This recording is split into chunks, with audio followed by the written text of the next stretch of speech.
The virus is an XL channel which may contain explicit language. Channel blocking is available by calling 1-800-XM-RADIO or in XM Canada, 877-438-9677. It's the Opie and Anthony Show. Opie and Anthony. Radio Shock Jocks. Opie and Anthony. In the world of Radio Shock Jocks, the biggest are Opie and Anthony. These people say shocking things that border on offensive in order to entertain their offspring. I refuse to sit here and think that radio has to be nice. Why? Why does radio, out of any other medium, have to be nice?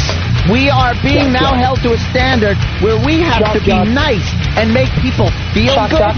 Go screw!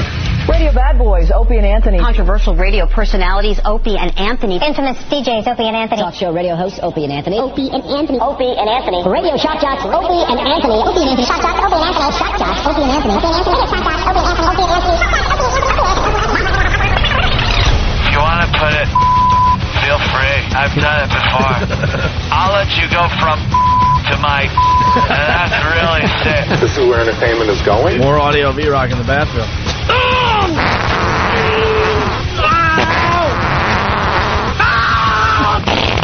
They are sick freaks. Can you pop this? I want to see something squirt out. Aim it over there.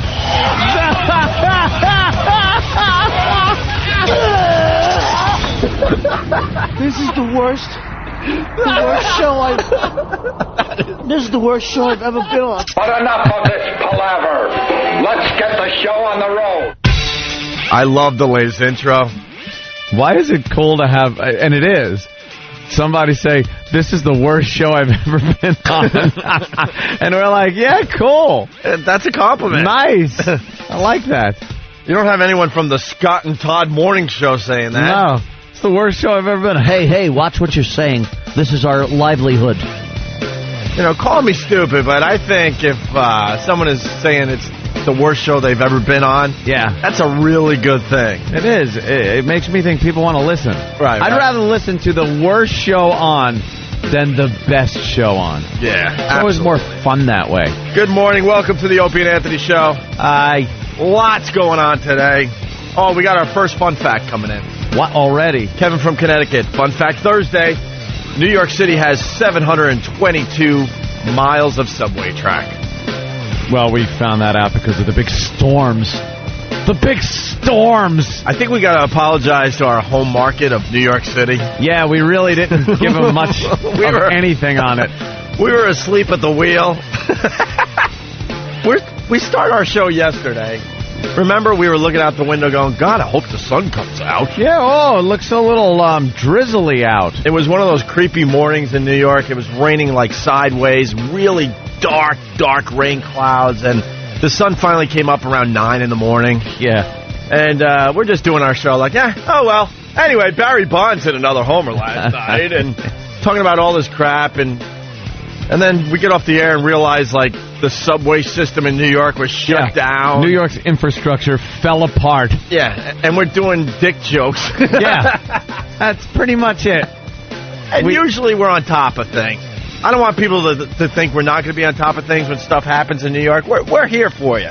Yeah. We kind of weren't yesterday. I'll tell you what happened. It was a timing issue. Yeah. We start the show pretty early. We get here pretty early to, believe it or not, do show prep. Yeah. Believe it or not. No, hold on, people. We do. And we get in pretty early. When I drove in, it had just started. Yeah. And then there was this just deluge that came down and saturated the city, filled the subways with water where it pretty much stopped the subway system here in New York. And we're up here just, looking at the paper. Hey, like you said, Barry Bonds, all kinds of stuff. We didn't realize what pandemonium was going on outside. Oh, there was looting and gunfire and ambulances and police sirens. Yeah. It was just all hell was breaking loose, and we're talking about Barry Bonds hit another home run, everybody. Until we spoke with Patrick Duffy's girlfriend late in the show, and she said, "Oh well, I got in late because of the storm last night." Right. We're like, last night? What do you... Oh, you mean this morning? Right. And she goes, this morning? Oh, well, it was like last night this morning. Last night around 4:30 in the morning. Because I keep forgetting, people consider when we come in it's still nighttime for people. Oh, yeah. It's still last night. Oh, yeah. So that storm hit, and we considered it yesterday's news or something. We just didn't even acknowledge it. So you're right. I think we owe New York City an apology. The water was pouring into the subway, so they had to shut down the subways. It happens. Because I saw people on the news like, we need to upgrade everything. There's always someone there to bitch. It's, you know what, there's going to be stuff that happens that you can't, protect against. And yesterday was one of those days. The subways flooded, unfortunately. It happens about once a year. And so then the cab lines, because people have to get to work, were like 200 deep, something like that. 200 people in line. 200 people online for the cabs, and then the roads are flooded. Yeah. So they closed like major roadways, major highways here in the New York area. So it was just a mess, and what we call a cluster F. And then there's a tornado in Brooklyn, so they're yelling and screaming like crazy over there. And then you tune in the Opie and Anthony show. Hey, why don't you take that staple gun and put a staple in your forehead? We're just idiots, man. Just want to acknowledge, I think we blew it yesterday. Yeah, we got to admit, we completely missed it. Look, we like to have fun, and we like to get crazy. We like to do some of that shuckery. Yeah. But we also like to show people that we're informed and intelligent. And have a little fun with things that happen in our area. Right. But, talk about missing the boat. A tornado in Brooklyn. What is that about? Well, yeah, a tornado. And we're the worst with timing as far as when we babble. That just goes to show half of what we babble into these microphones are just that babble. Yeah. We were talking about weather and global warming and everything, and I remember this conversation came up about natural disasters in the Midwest, tornadoes. They were talking about how hurricanes were going to be getting closer to our area and wreaking havoc, and we were saying, you know something, we haven't had a big hurricane since like Gloria years ago, and even that didn't do catastrophic damage where it shut down parts of Long Island, and it doesn't happen. So, and we were talking about, tornadoes. Now the Midwest gets tornadoes. That's something we will never get. Yeah, that's for Tornado Alley. Yeah, and we just went on, and since we've said that, 2 tornadoes have hit our area. Pretty good ones. And the first tornado ever hit Brooklyn. Ever. And you're right, our timing is awful because I was talking about like manhole covers exploding and stuff, and the next day like we had that steam pipe explosion. The steam pipe exploded. I'm telling you, we're there's something going on. There's some kind of some kind of natural force that revolves around you and I. God's listening to our show. There's something going on. God listens to the Opie and Anthony show. Are you believing in that global warming thing yet? Now that we got the first tornado ever in Brooklyn? I don't know. What the hell is that about? I don't know. By the way, when I hate to jump on that bandwagon. By the way, when they say first tornado ever, I want to see the records from the dinosaur era. Yeah. Brooklyn was there in, It was called something else. It was called I'm thinking it was called Dinosaur Valley or something. Dinosaur? You think there were dinosaurs in Brooklyn? I don't know, something, but big dinosaurs with Yankee But caps the area we know as Brooklyn today was something else. So I want to see the records from the dinosaur era. Yeah, I bet a tornado or two might have swept across. I'm gonna have to go into some caves and see if there's any tornado drawings. Caves of Brooklyn? Better stay out of there. Yeah, no kidding. Get yourself hurt. Yeah, Brooklyn tornado, and Opie, they're classifying it as an F2 on the Fujita scale. An F2. An F1 is pretty mild. Now, we broadcast to a lot of people all over the place. Yeah. There's a lot of people right now in their trucks and stuff laughing on F2. I know, F2. Why don't you shut up about your stupid F2? Let me explain. F1. I'm still trying to find pieces of my house. F1 is pretty mild. F2... still pretty bad. That's what hit Brooklyn. Ripped off rooftops, uprooted trees, got through a Nissan dealership. I think the one I got my Pathfinder from years ago. Then F3 is starting to get up there. And then there's F4, which you just don't want to be around. I remember seeing an F4 once driving through Oklahoma. Really? What about There's only one more. The what? The F5.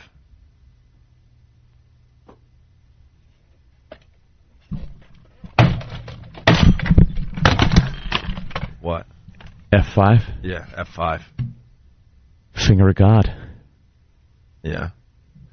Ugh!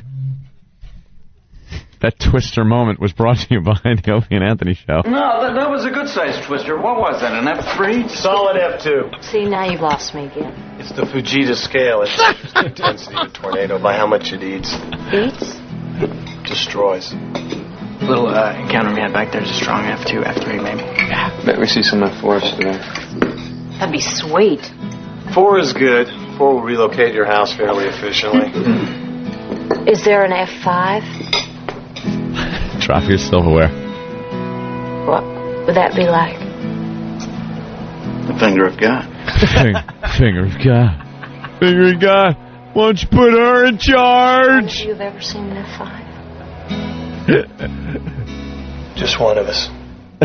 Just one of us. Just one of us. We're going to see another one. You know, the guy that's a heavy drinker. Damn. Hold on. We're doomed. We got to get this out of the way. Max in Oklahoma. Max, what's up? Oh, you had a cute little F tornado. Told you. I knew From this was Oklahoma. coming. Yeah, go ahead. I blow dry my hair in F2 tornado. Did they close the whole city because of that? Hey. It was Brooklyn. They don't see tornadoes. Hey, I'm a storm chaser. Yeah, the Brooklyn Storm Chasers. Huh? We chase them in Iraq Z's. Hey, Kamenuch, I'm detecting an F2 on the Fujita scale. Hey, let's go out and get some Fujitas. With some calamari. Some galamar. I was eating my galamar, and I see a tornado coming. I'm like, Jesus Christ. F5, forget about it. Bird in Philly, an F2 is the finger of Rich Voss. It's nothing. Nothing. There's nothing going on with the F2. I'm sitting there in Brooklyn, this tornado comes screaming through my neighborhood. I'm like, you know, hey, I don't mind the tornado as long as the stay out of the neighborhood, huh? We don't need that. You know, the tornado does enough damage. We don't need the coming in here. I heard something. It sounded like what you call a freight train or something. Came right down the street. I'm trying to eat my galamar. My galamar. I thought a bunch of were coming over from the Bronx or something. I reckon a joint. And then the roof comes off my house. Hey, let's go storm chasing. Hey, extreme, man. Yeah. Come on, get in. Get Maria. Get Maria, because if she's hanging around here when a tornado comes through, I don't want to hear about it. And I got to get my car out of the way, because if this thing gets scratched, I'm going to be pissed. Hey, Kamenuch. Got you the Yankee tickets? Are they safe? I would go to the game tonight. The hell is that music? Oh, this is from Twister. Come on. This was the big get in Twister. Van Halen's Human Being. Yeah? You got any Sinatra? I like chasing tornadoes to Sinatra. It scares the away.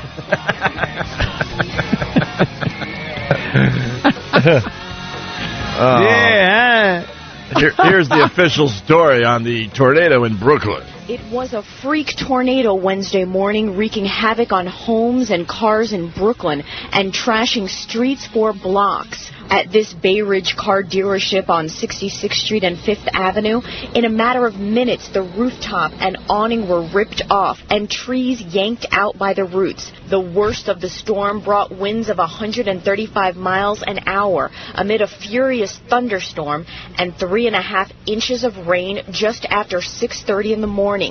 This is the first tornado believed to have hit New York in more than a century. See, just after 6:30 in the morning, oops, what were we doing at 6:30 in the morning? We let Brooklyn down yesterday. Sorry, Brooklyn. Sorry, Brooklyn. Tornadoes howling through. And we're giving our Bonds commentary. Oh, we suck sometimes. Brooklyn Roof in Dice voice. I'm over here now. Tornado in Brooklyn. It must have caused like $68.50 in damage. That's not nice. Hey, yeah? That's not nice. All right, let's go to Illinois and say hi to Ryan. Ryan, what's up? I got a fun fact for Fun Fact Thursday. All right. Okay, you guys know what the first recorded video, or the first copyrighted video was? First copyrighted video? Yes. No. The History of a Sneeze. The History of a Sneeze? By Thomas Edison. Oh. Wow, that's a... Old Thomas Edison. That's a wonderful fun fact. That's a fact. Fun Fact Thursday. That's a fact. I don't know how fun it is. All right, thank you, sir. Yeah, now, it gets worse because I thought we were talking about Bonds yesterday as this tornado is hitting Brooklyn for the first time. Yeah. We could have done some great stuff on that yesterday. Well, I'm being informed that yesterday we were asking why sumo wrestlers don't play goalie in the NHL. Meanwhile, the roofs are blowing off of buildings in Brooklyn and cars are being toppled. We're wondering if it's legal for fat guys to play goalie in the NHL. Oh my God!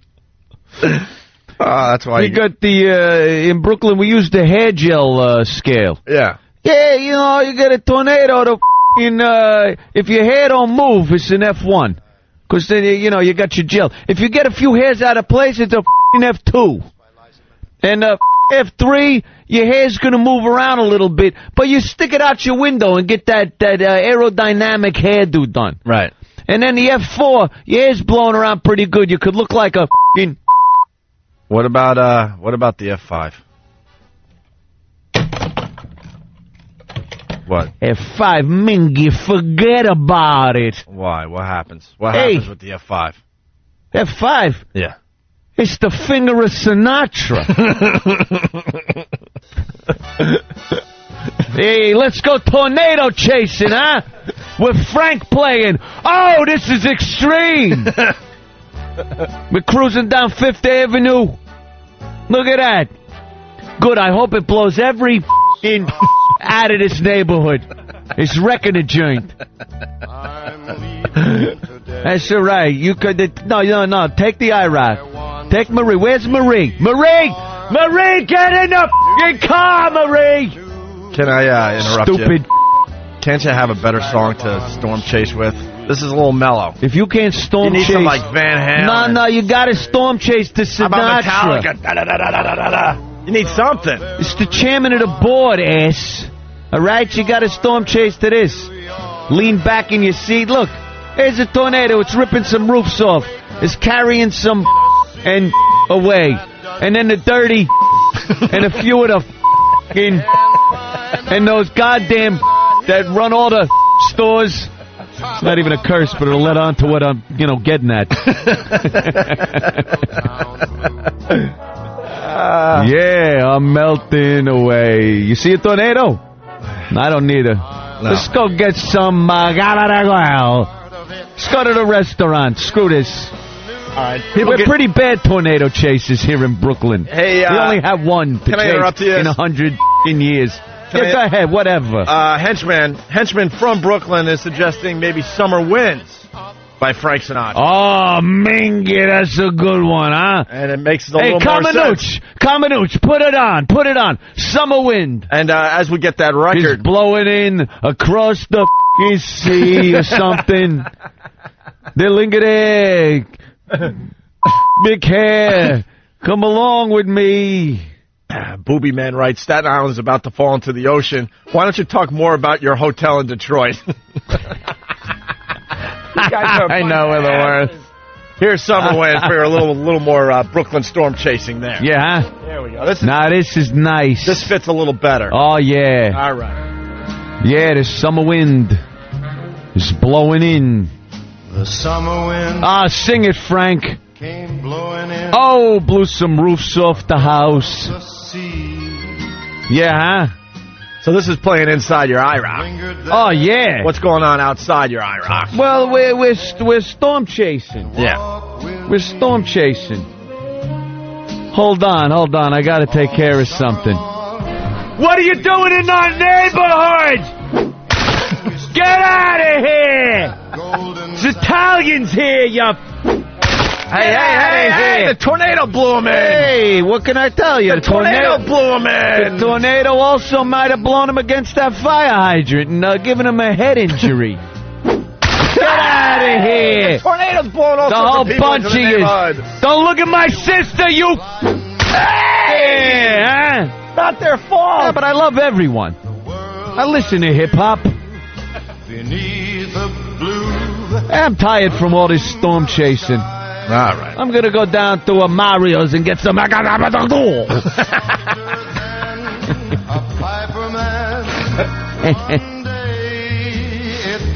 lost my house to the summer wind. Kevin from Connecticut. All right.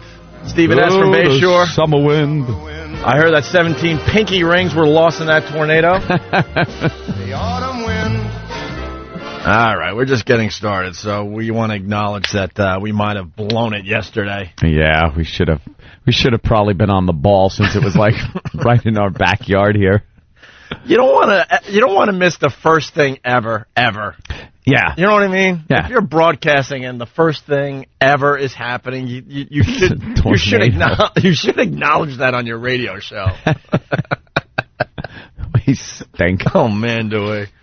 All right, we got phone call Thursday. Oh boy, Perv News Thursday. That I like, as long as it's fun. Yeah, we reworked Perv News Thursday because that's something else we blew on the show a couple weeks ago. Well, we were feeling it out. Perv News has to have some kind of wacky twist to it. Yeah, that makes it like, oh, okay. When no one's really getting hurt. Yeah, it's just a pervy story. You know what a good Perv News was? The guy on the subway that the woman took a picture of with her cell phone, and they found who he was. Yeah. And wouldn't leave him alone. Yeah. He was there kind of doing things with himself. Yeah. On the subway. That was fun. Barbecue tools being used on a little kid in the alley. Not so much fun. That wasn't fun. See, we at least acknowledge it when we F up. Yeah. Oh, one more Twister clip. You got that one for us, E-Rock? This is for Brooklyn today. And, of course, it's also Extreme Male Camel Toe Thursday. Extreme! I forgot my sweats again. Oh, someone's got to remind me! Just send him an email the night before because he can't do a good male camel toe without his sweats. He gets one on each side of his sweat. Go down to his knees. It's wonderful. It looks like Brooklyn after a tornado. It's a mess down there. All right, give me another Twister clip there, E-Rock.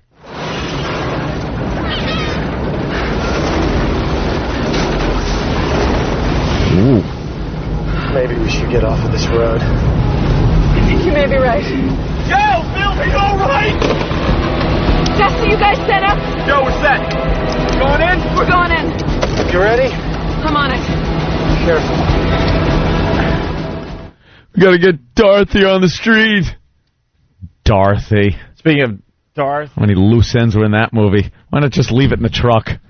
Leave the truck there. Let's acknowledge the New York Post with their fine front page today. Twister, first tornado in 118 years, hits Brooklyn. And then they have a picture of Dorothy from The Wizard of Oz saying, this ain't Kansas. No. 118 years ago, there was a tornado in Brooklyn? They're saying this was the... some are saying first ever, some are saying the first in 118 years. Sweeping people off of Coney Island in their stupid bathing suits. Those striped ones with the muscle men and their big handlebar mustaches. Yeah. Lifting the weights with those big black balls on the end. They're throwing that huge medicine ball back and forth to each other. Getting changed in striped cabanas on the beach. The stupid women are going swimming in some kind of dress thing. Dress. With their hats on. Because we were scared to see women's skin. Yes. It was very scary back then to see women's skin at the beach. So they had to wear dresses at the beach. And had to wear floppy hats. It's 100 degrees out. Yeah. Look, it's a tornado. Yeah. The older days. We might have to do the 40s music. Even before that. I don't even know how. We need like flapper music. Yeah. The Charleston. All right, we're just getting started. Whoa, hey! You're dropping stuff with tornado in the studio. Oh, my God. You must have said F5 again because something fell. Finger God. It's Opie and Anthony. Good morning. It's O&A. Our phone number, 877-212-O&A for the Opie and Anthony show, of course. Let's go to James in New Hampshire. James. Hey, James, what's up? Good morning, boys. Good morning, James. How are you today? Oh, I'm lovely, thank you. Good. I just wanted to point out a fun fact. 118 years, tornadoes hit Brooklyn with more frequency than the Red Sox win the World Series. Oh, look at that. No, you didn't do that. Look at that. Boy. Oh, it doesn't really work anymore since they, won. True. And they have a World Series victory. And it was a mere couple of years ago. My team hasn't won in 21 years. Yeah, the Mets. Wow. 86 for me. 21 years. That seems like yesterday. Yankees, how many years for you guys? Come on. Oh, my God. What? 9... 6? When was it? 90... What? You got a mic? When was the last one? 90... I just didn't want to talk for some reason. 99 or 2000? I feel like I was an intern. I was giving sign language. It was 2000? Read this. Yeah, 2000. 2000, so you're... It was 2000. 99? All right, so you're pushing 8 years now, too. Yeah. 8 years! Wow. Didn't it seem like the Yankees were winning it every other year? They haven't won one in 8 years. Yeah. Last time they lost, it was really bad. Wow. All I have to say, wow. Oh, boy, was that a doozy. Wow. Oh, wow, was that uncomfortable. Hey, Bob Kelly in studio for Jim Norton. Jim's on the left coast taking a couple days off. Yeah. Doing a little vacation thing. So we got Bob Kelly in here because he did such a great job with What the Hell Is That for us.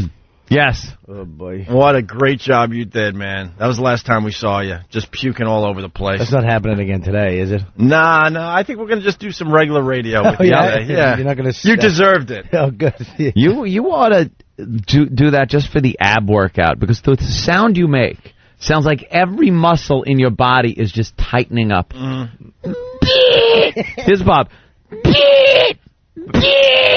You ever puke so bad though you really think you just did a nice ab workout in the end? Sometimes it sounds like it feels like you've been shot in the stomach. Yeah. It's just one of those, oh my God, I can't breathe. Every muscle tightens up. It's horrible. But I puked so bad last time my lip went numb. My bottom lip was numb because I was puking so long that I didn't breathe. So I was on the verge of passing out in the bucket.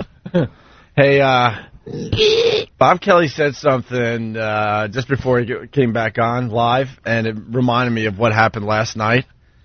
I don't know if this has ever happened to you. I know it definitely. I don't even have to look at him. What I'm about to say, you're gonna be grossed out, and you're gonna say, absolutely, I've never done this. Ooh, no doubt in my mind. But Mr. Kelly over here, I think we might have something in common. Possibly, I'm not really sure. Yesterday, this could go a lot of ways. 6.5 inches for you too. Yeah, exactly. Yesterday at night, my girlfriend caught me. Oh boy! With my arm all the way up to the elbow inside the toilet. All right. All right, stop. Wait a minute. I think there needs to be more nouns and verbs. Wait a minute. It was a bit embarrassing. That is disgusting. Oh, I'll get right in there. No, you won't. Kenny picks me up this morning, and I go, oh, Kenny, I got a clogged toilet. Oh, God, yeah. And did it clog because of some kind of malfunction in the building, or did you clog it? I clogged it. All right. Must have been and Kenny goes, how many feet of toilet paper did you need? Yeah, it was a toilet paper issue. Quite a few sheets. And Kenny goes, you got to use a plunger. I'm like, I got a plunger, but for some reason when you plunge, it doesn't pop back to plunger mode. It stays like folded or like bent. Those are for pressure down plunges, not suction up. Oh, really? Yeah, you put it in there and then you push down real hard. And that might work? It forces it back down the drain instead of sucking it up. I There's tried 2 different types of plungers. I tried it a few times. It didn't work. So then I'm like... Just to be in the business. Well, you're a janitor? Yeah. And then And then I'm looking around. I'm like, she's watching TV. What the hell, man? I don't really care. So I start digging. And I'm pulling paper off the clog, but I have to get really deep in there, and I'm pulling. And dude, are you why? Wait a minute. I don't even get. Like the hand. I wanted it unclogged. It's the last resort. I've had that happen. I was in last resort mode. I didn't feel like calling a plumber. No, plumber. Basic household items. MacGyver the toilet. All right. You got to MacGyver it. I've had that happen. All right. You're onto something, because that's what I was thinking too. The plunger's not working. I'm like, I need something. Mm-hmm. I couldn't find anything in my house to kind of snake. I need a little snake to You have no wire hangers. That's all I would need, right? Wire hanger. You unroll it. You undo it so it's straight. Why didn't I You call put a little you hook at last the end, night? and then you snake it in there and wind. Why didn't I call you last night? Because that's what I was thinking. I'm like, maybe there's a spoon or something I don't need anymore. I'm looking around. I'm like, I can't find anything. So then the next best thing, I'm like, well, this kind of looks like a snake. You know what else I've done? This is a timed event. So this one is a timed event, but it works. Take a newspaper. Yeah. Roll it up till it's about the size of the hole in the drain in the toilet. Okay. Then you shove that down in there. Okay. Wait a couple of seconds till it expands. Okay. And then rip it out. All right. And that'll clear the drain. But you can't leave it too long, because the water will start soaking up the newspaper, and you'll end up with toilet water on your hand. But if you let it expand a little bit and then just yank it out of the hole, you create a vacuum, and it pulls everything out. I went for the flush last night before this whole thing went down, and watched the water raise. Yeah. We've all been there like, oh, God, please stop. Please stop. Please. Right to the tippy top. I'm like, and it stopped. I'm like, oh, God. Here's another one. You got an empty 2-liter soda bottle. Yeah. Upside down, put it into the hole, and squeeze it. And it squeezes the air, forces the air down the toilet, and clears it out. Dude, the hand is the last resort. I went last resort because I didn't have... You went last resort first. Because I didn't have any MacGyver crap. That's first resort. I didn't have a MacGyver thing. You got to MacGyver that toilet bowl. I'm going to go with... Hope he saw a baby hand. He was trying to rescue it. I'm going to go with the... I'm going to try the hanger. Yeah. I'm going to go hanger. The hanger will work for you. That's pretty good. But the reason I brought this up, because Kelly sits down and he goes, I had a little issue with my shower and my toilet and everything yesterday. Well, that storm yesterday, around 6 o'clock, all of a sudden I said, blub, blub, blub, blub, blub. And it's freaking me out. And I go into the bathroom, and the toilet is just bubbling over That's like good. Ghostbusters, like evil is around. Evil is escaping. It probably it's is. your apartment. Evil. And then I look in the shower, and it just starts bubbling out of the shower. Oh, that's not good. At least the toilet, that's where that stuff goes. But if stuff's bubbling out your shower, I'm looking. I'm like, what is this bad? Is this bad water? Is this okay? Of course it is. Well, it was water that comes out of the drain. Always bad. Well, I saw when I knew it was bad. I saw actually pine needles, and I'm in Manhattan. There's no pine trees. What do you I actually saw an Indian nickel actually pop up. Know why pine needles? Someone in your building is a health nut. Is a health nut. They're eating some crap. Either that or that two guys having sex by a tree in the park, shaking them loose. They're absorbing into the ground. The only thing that aggravates me though is anytime something crisis like this happens, and it's 6 in the morning, and my girl kind of wakes up, but she's looking at me like, okay, go be the man now. Fix it, be the man, right. Be the man. And I'm sitting there, I'm like, I need a screwdriver, because I put a valve in where you shut all the water off in my apartment. Oh, you got like the emergency shut everything off valve. The plumber, I said, put a thing in here, because other than that, I have to go to the super and have him shut the whole building down. So I have this little thing, but it's behind a box, and you need a screwdriver or the key that comes with it. Kind of defeats the purpose of having it there. Everything will leak pretty quickly while you're trying to find a key. Well, you can do it with a screwdriver. I mean, it's just those little thin locks. And I go to her. Everything's coming out of everywhere. And I'm like, go get the key. What key? Get me a screwdriver. What? And she's just staring. She's panicking. I mean, there's no time to panic. She panics and she stares at me and goes, "My father never talked to me like that. I know, because you wouldn't be this stupid right now if he did. You'd go get the damn key. Go get it. You should have got a nice whack across the cheek. I got crap water and leaves and little alligators flying up my arm. You ever have the overflow where you flush the toilet and it starts coming up on you? Yeah. And you don't know what to do? You jump under and turn that little oval valve under the toilet, and it's a race against time. Again, you're like turning. The water's coming up. Come on. How many times does this thing turn around? You know what I do? And then it stops. I just put the lid down and make believe it's Hope not for the happening. This isn't happening, man. You use the Wile E. Coyote, pull the shade down when the train is coming at you. That's what I do. Little gag. That actually just prevents big chunks from actually coming out. Yeah, it's like a filter. filter. Comes out of the bottom. Yeah. Did I tell you between the seat and the bowl? Did I tell you about the toilet in my old place in the basement? Oh, yeah, basement toilets are notorious for well, old building, overflowing. And the landlord didn't feel like fixing anything. So one day we're smelling stuff. Let's just put it that way, smelling stuff. And we go downstairs, and the toilet is doing pretty much what you were saying. Like it's all coming up out of this toilet, right? This is what's beyond gross. It's bad enough when you know it's your stuff. It was the building's stuff. Oh. And it just kept coming and coming out of the toilet onto the floor. Ugh. Yeah, that you don't need. And we got one of these emergency plumbers. What are they? The 24-hour plumber dudes. Yeah, they charge a lot. A Russian guy, and man, they always have nice attitudes. Russian guy, he not shy at all, man. You're making fun of me because I did what I did last night, and honestly, I left out details to make it a little grosser for the radio. Just tearing down one of the radio walls for everybody. All right. The reality was the water wasn't that bad. Okay, let's just put it that way. And Opie's so rich that he uses spring water in his toilet. Yes, it's Perrier. It's Perrier water. But this guy went in, no gloves, doing the exact same thing, and it's the whole building's waste coming out of this toilet all over the place. And then he just unscrews the whole toilet and lifts it up off the ground because he really has to get in there and dig. And now it's just a swamp of you-know-what in this bathroom. And this guy's not even phased. And I can... You need a new wax seal, my friend. Right. I was... back in my country, I was nuclear physicist. Right. Now I hear in America, they fix a toilet. This guy... I was big in the KGB. Very, very important man in my country, the Soviet Union. Now... I put a fist into a crap hole in floor. That's my job here in the States. But the Soviet Union was so much better than America. You people don't know how to live.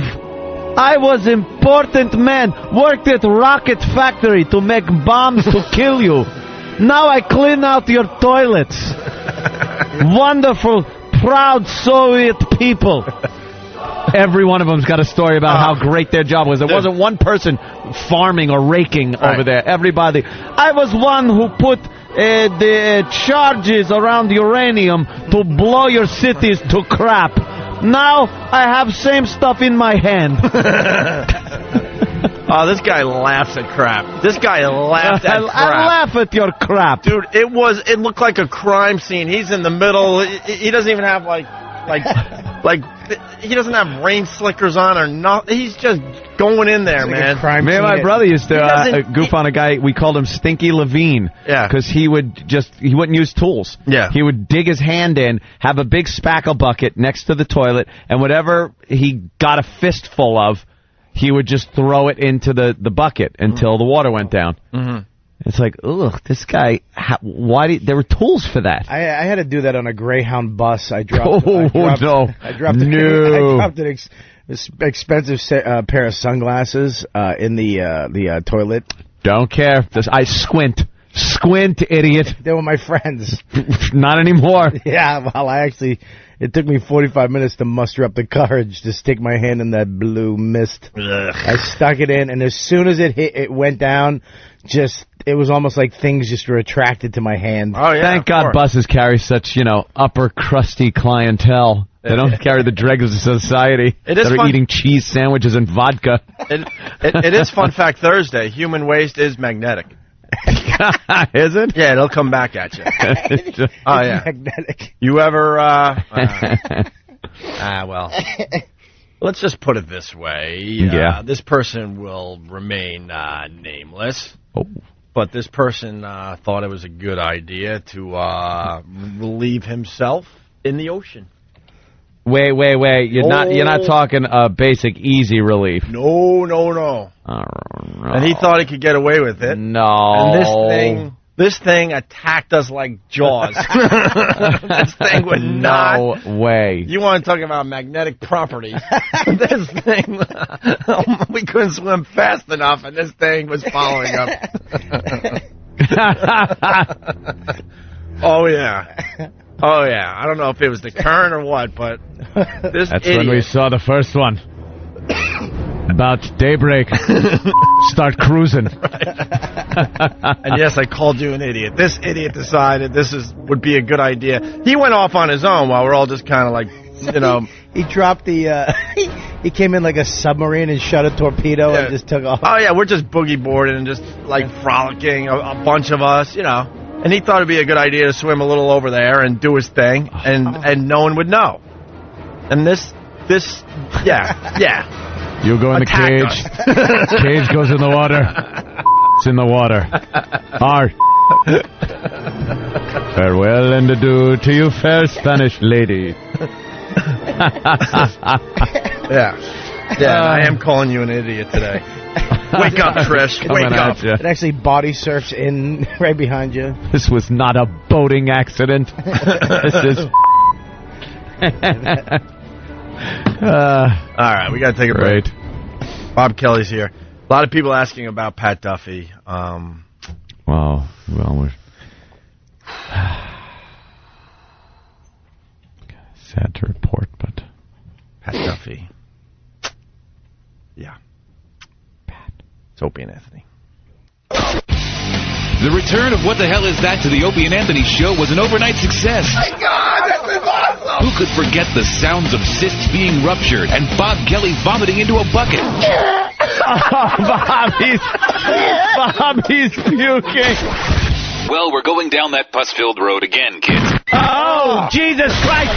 If you have a bump, boil, bruise, lesion, pustule, cyst, inflammation, or otherwise unidentifiable oddity on your person, then you're perfect for What the Hell Is That? See, that's why the show's called What the Hell Is That? Email Travis at FoundryMusic.com with your ailment or freakish growth and your contact information, and we'll have our crack team of medical professionals take a gander at it. And most likely giggle at it. It's the return of the return of What the Hell Is That? On the Opie and Anthony Show. I can't explain how gross it is. Opie and Anthony. The virus is an XL channel which may contain explicit language. Channel blocking is available by calling 1-800-XM-RADIO or in XM Canada, 877-438-9677. Yo, check it out. The Opie and Anthony Show. It's a good one so far. It's a good one. Hi. Morning. Lots of things going on today. We got Bob Kelly in studio. And, Bob, it's Phone Call Thursday. Uh-oh. Sounds exciting. Yeah, doesn't it? Yeah, it does. Anthony hates Phone Call Thursday. Because it's a day for people to call for the sake of calling. Yeah. So it's nothing. It amounts to nothing. It's not nothing anymore. It's actually Phone Call Thursday. No. It used to be nothing. It used to just be Thursday. It's brilliant in its simplicity. Trust me. I've been doing this radio thing for a long time. This one's a brilliant one. Happy Phone Call Thursday. This is brilliant. What are you doing? I called. Do you got anything? No. See, this is why it's so brilliant. I have to finally explain it to people. Everyone lowers their expectations when you hear it's Phone Call Thursday. Yeah. Yeah. Oh. Yeah. Ah. It's like when you see somebody who's not quite right in the head. Yeah. Maybe a little handicapped. Yeah. And they're doing a menial job, but they're doing it well. Yeah. And you're like, wow. That's impressive. Because the expectation is so low. I told you that the best service I ever got in a Burger King once was from a girl with Down syndrome. She got my order so fast, and everything was perfectly in the bag. Nothing was spilt over. Yeah. Nothing missing. Yeah, try the million customers before you that got, a shake mixed up on the fries. No, you know I what? threw the food away because I wouldn't eat it. God knows where she's been sticking her hands all day. A little They're like scratching. Anthony, I remember when I told the story back in the day, and you showed a heart that day. You were very impressed. I was praising. Yes. There's nothing wrong with showing that you have a heart every once in a while. It was a girl with Down syndrome, and she did a great job. Her tongue touched the bag? And it was, no, it did not. She steal a fry? No, 3 feet away? She did not, and she was very courteous and cordial. She said, thank you. No, she didn't. She went, thank you. Well, whatever. I knew what she meant. And then I left. I was like, wow, that is the best, fastest, most efficient service I've ever gotten at a Burger King in my life. That's cool. Now let's see you do algebra. Yeah. How much do I owe? Granted, like there was a shoe in the bag, too. No, but hey, I don't even know where it came from. Keep it nice, because I remember the original story. You were touched by this moment. I wasn't touched. You were touched. Look, I was impressed. She was, doing a better job than... You had the start of a little tear in your eye. Are you insane? A tear? I just want people to know out there that you do have a heart at times. That's great. I tell her to keep the change. Me, I know. Well, I'm skeeved out by people. You know that. Yeah. Like goopy stuff and spit and snot.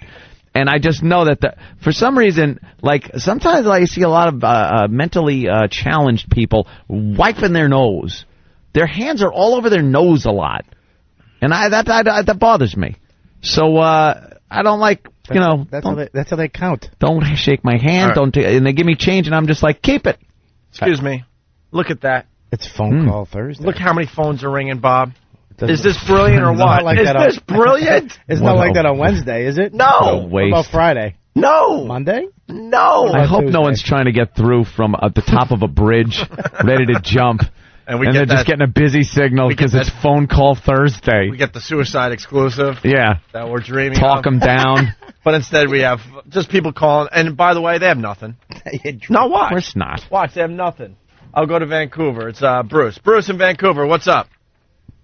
Just Canada's checking in for phone call Thursday. There you go. All right. That's great. There you go. Look, Boston, same thing. Jen in Boston. Jen? Hello, just calling for the sake of calling. Phone call Thursday. I have absolutely nothing. Phone call. See, look, it's the dumbest. I love that. It's brilliant. She just called for the sake It's of a calling. waste. Everyone just lowers their expectations. They don't change the dial. They just know this is what it's going to be today. Watch. Rob in Virginia, go ahead. Hey, boys. Hey. Anthony, how's it going? Good, Rob. What do you got for the show today? Nothing. Hi, Bob. Hi, buddy. See, there you go. Let's say hi to Lisa in the Bronx. We could just do this all morning, and it would be interesting to people. But please, let's not. Lisa, what's up? Hi, boys. Hey. Happy phone call Thursday. Thank you, Lisa. I love you. And then they try to add things like that in to spice it up. Is that what I'm getting? A little bit. We got Buck in West Virginia. Oh, Buck's got to have something. Go ahead, A name Buck. like Buck. Well, what's up, boys? Hey. What's going on? Hey. Just checking in from West Virginia. Beautiful West Virginia, as a matter of fact. And why are you calling today there, Buck? Man, just because it just pisses Anthony off. I just don't understand this.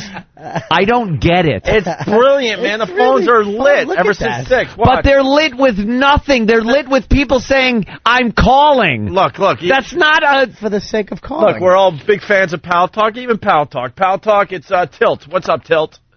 Hey, happy phone call Thursday, guys. Thank you, Tilt. Doing anything today? Yeah, I'm working. There you go. See, you tripped him up. I'm working. Oh, no. Because he has nothing. Right. He's just calling because it's a day where people call. Right. Oh, is that stupid? So it's Phone Call Thursday. I love it. That's in full effect. It's Fun Fact Thursday. We've had a few fun facts. It's also Perv News Thursday, which we have readjusted, and we're going to try again. Revamped to not include, now, dead child free. Dude, because we found that Perv News Thursday is not that fun when it involves children that have been hurt very badly or with killed. barbecue tools. Yeah. Let me explain what happened, Bob. We have all these themes. Some of them, yes, are ridiculous and stupid, and others we're actually getting some material out of. And one of them is Perv News Thursday. We get those silly, pervy news stories, right, that just are in the paper every day, and we collect them, and then we do one segment. Well, Amazon's bestseller list. Yeah, 2 Thursdays ago, we were a little lazy, and we see, like, mom fights off attacker with barbecue tools, and we're like, oh, perfect for Perv News, but we didn't listen ahead of time. Yeah. And we're in the middle of Perv News, and it's silly music, and it's all fun, and then we just play this just horrific story of this poor child being assaulted in an alleyway, and the mother or a friend came out, and then the mother came out with a barbecue tool and stabbed the guy. But, you know, it involved child assault and everything. And we're like, this isn't fun. And Ed and I were getting that flop sweat, like, oh my God, people are going to think we think this is hilarious, and we're just sweating really bad. I'll give you a perfect example. And we both have Beavis and Butthead faces, just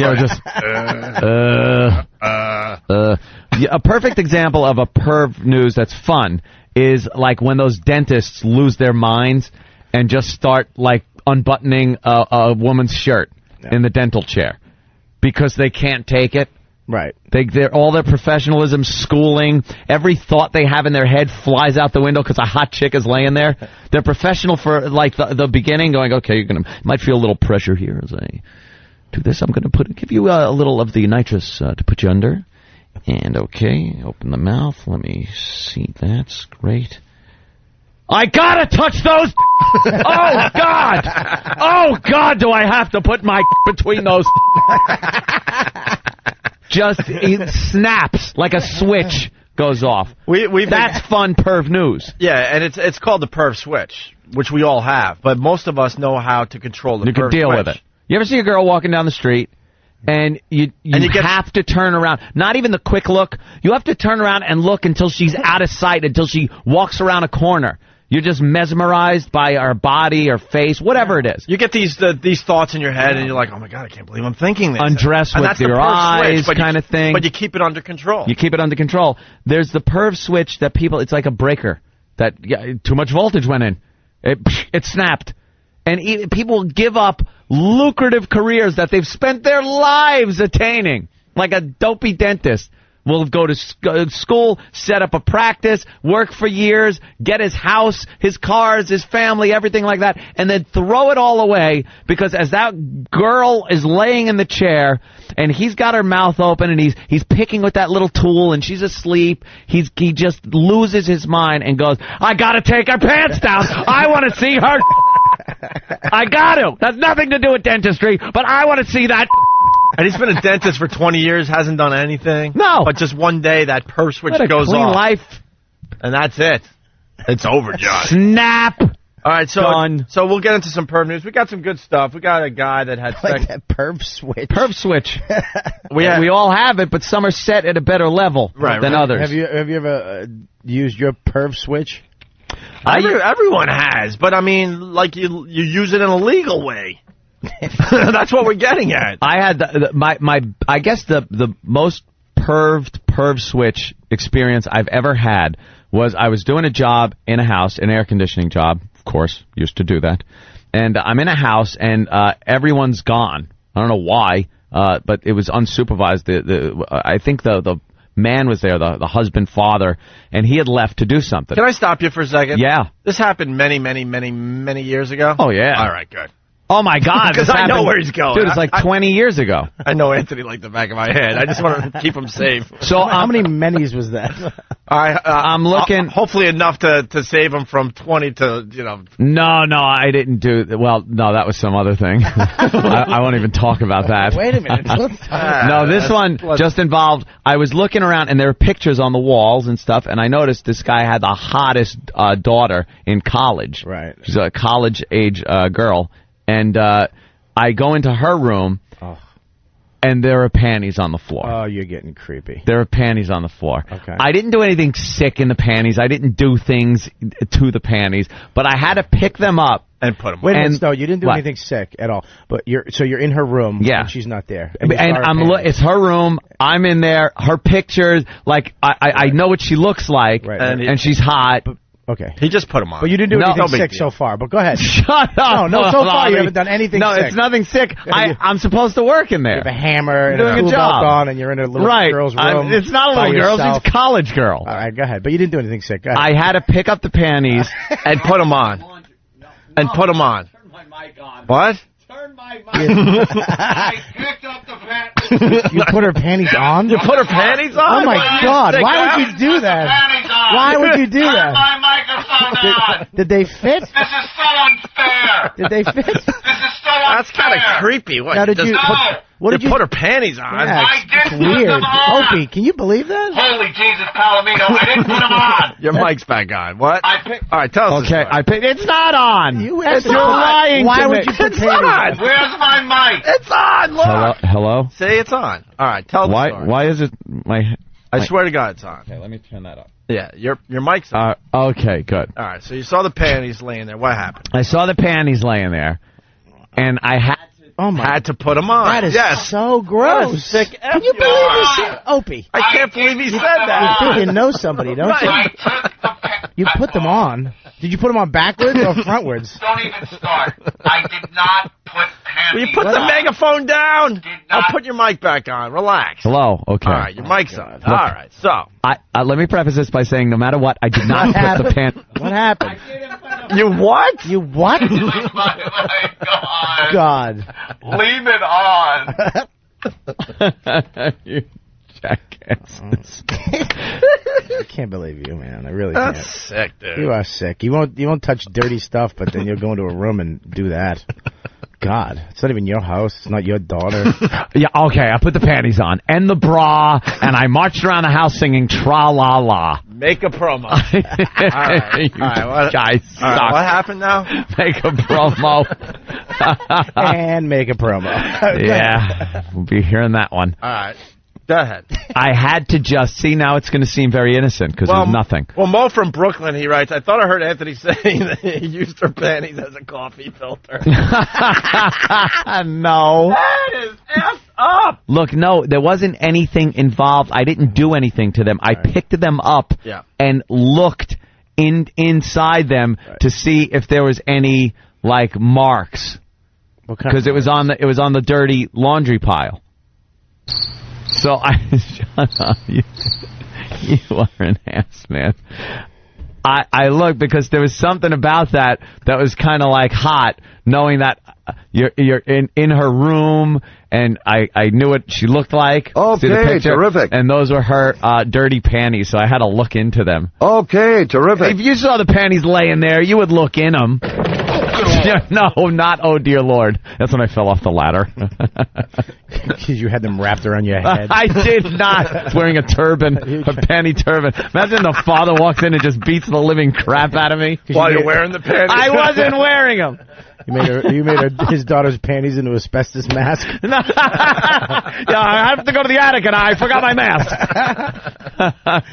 Ooh, what a good excuse. You're good, Bob. Oh, that's good. All right, so wonderful. That's a terrific story. So we got Perv News on the way.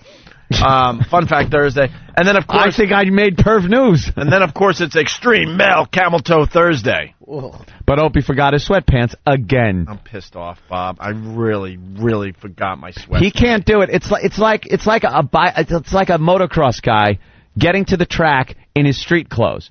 You know, you got to be in your racing suit, your gear, your leathers.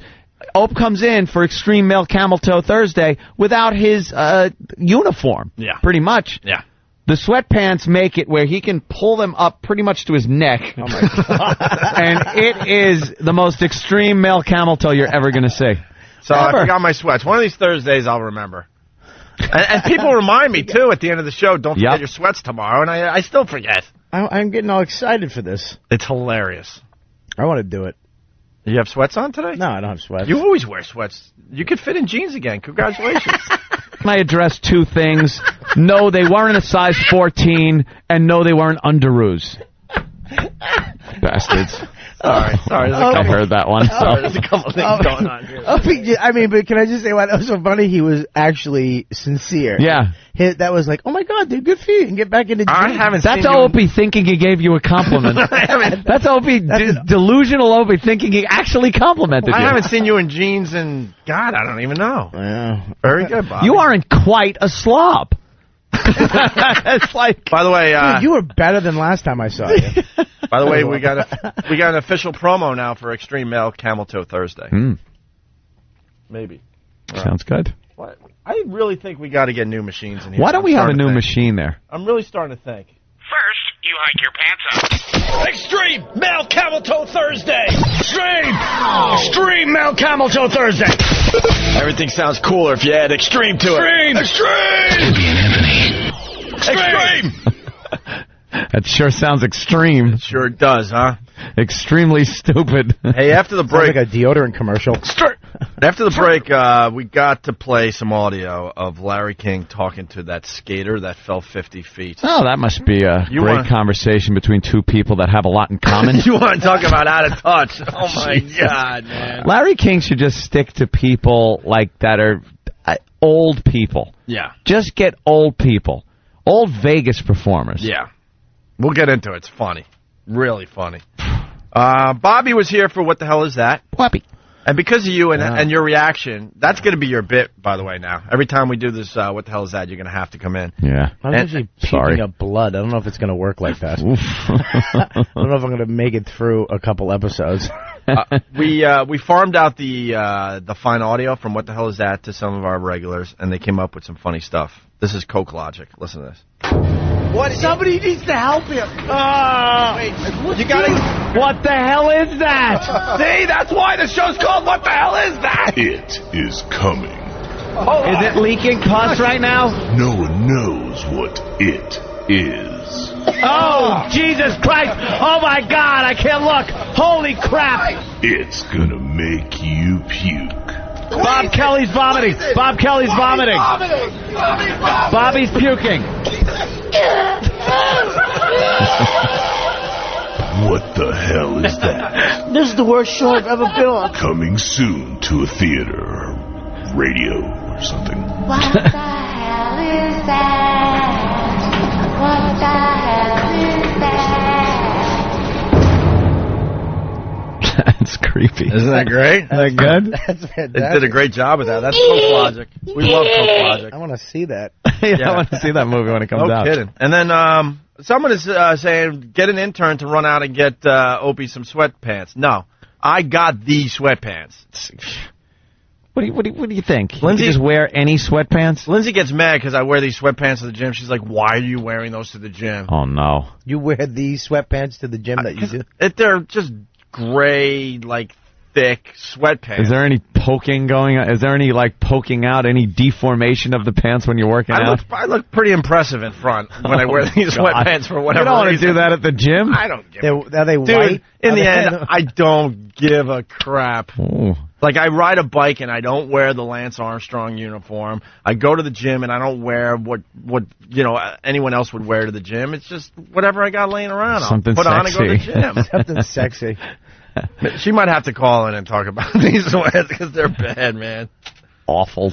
All right, and then RPI. Are they the green ones? Green ones. What color are they? They're gray. Oh, they're gray? Like the gray ones you would wear back in the day in high school, whatever. Just thick, just all-purpose sweats with the drawstring. Nice. But for some reason, the front of them. All right. It does look like you're in Cirque du Soleil. Yeah. He's swinging from a scarf by his teeth. Okay, ball chain. Step 1, 2, 3, 4. Come on, Fussy. So stop suggesting that the interns go out and get sweatpants. I got the sweatpants. Yeah. It's the only sweatpants I'll do Extreme Male Camel Toe in. Just going to have to wait. So next Thursday, hopefully. And then RPI had the audio as well from What the Hell Is That? And he came up with this. This is RPI. What the hell is that? Goodness gracious! I'm sorry, I'd say they could be. I'm not arguing which is worse. What is that? That would squirt across the room, I bet. Of all the dramatic things I've ever seen... Jesus Christ, holy crap!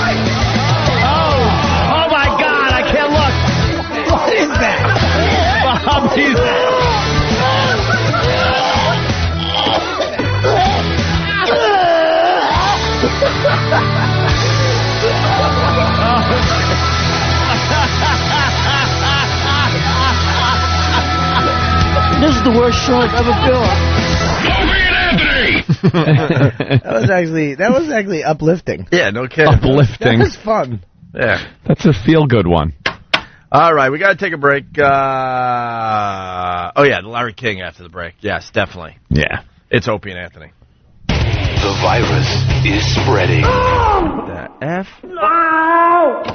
What's wrong, Eric? Why are you crying, Eric? I was having some bathroom problems. Oh. Shut up. Opie and Anthony. This is the Opie and Anthony Show.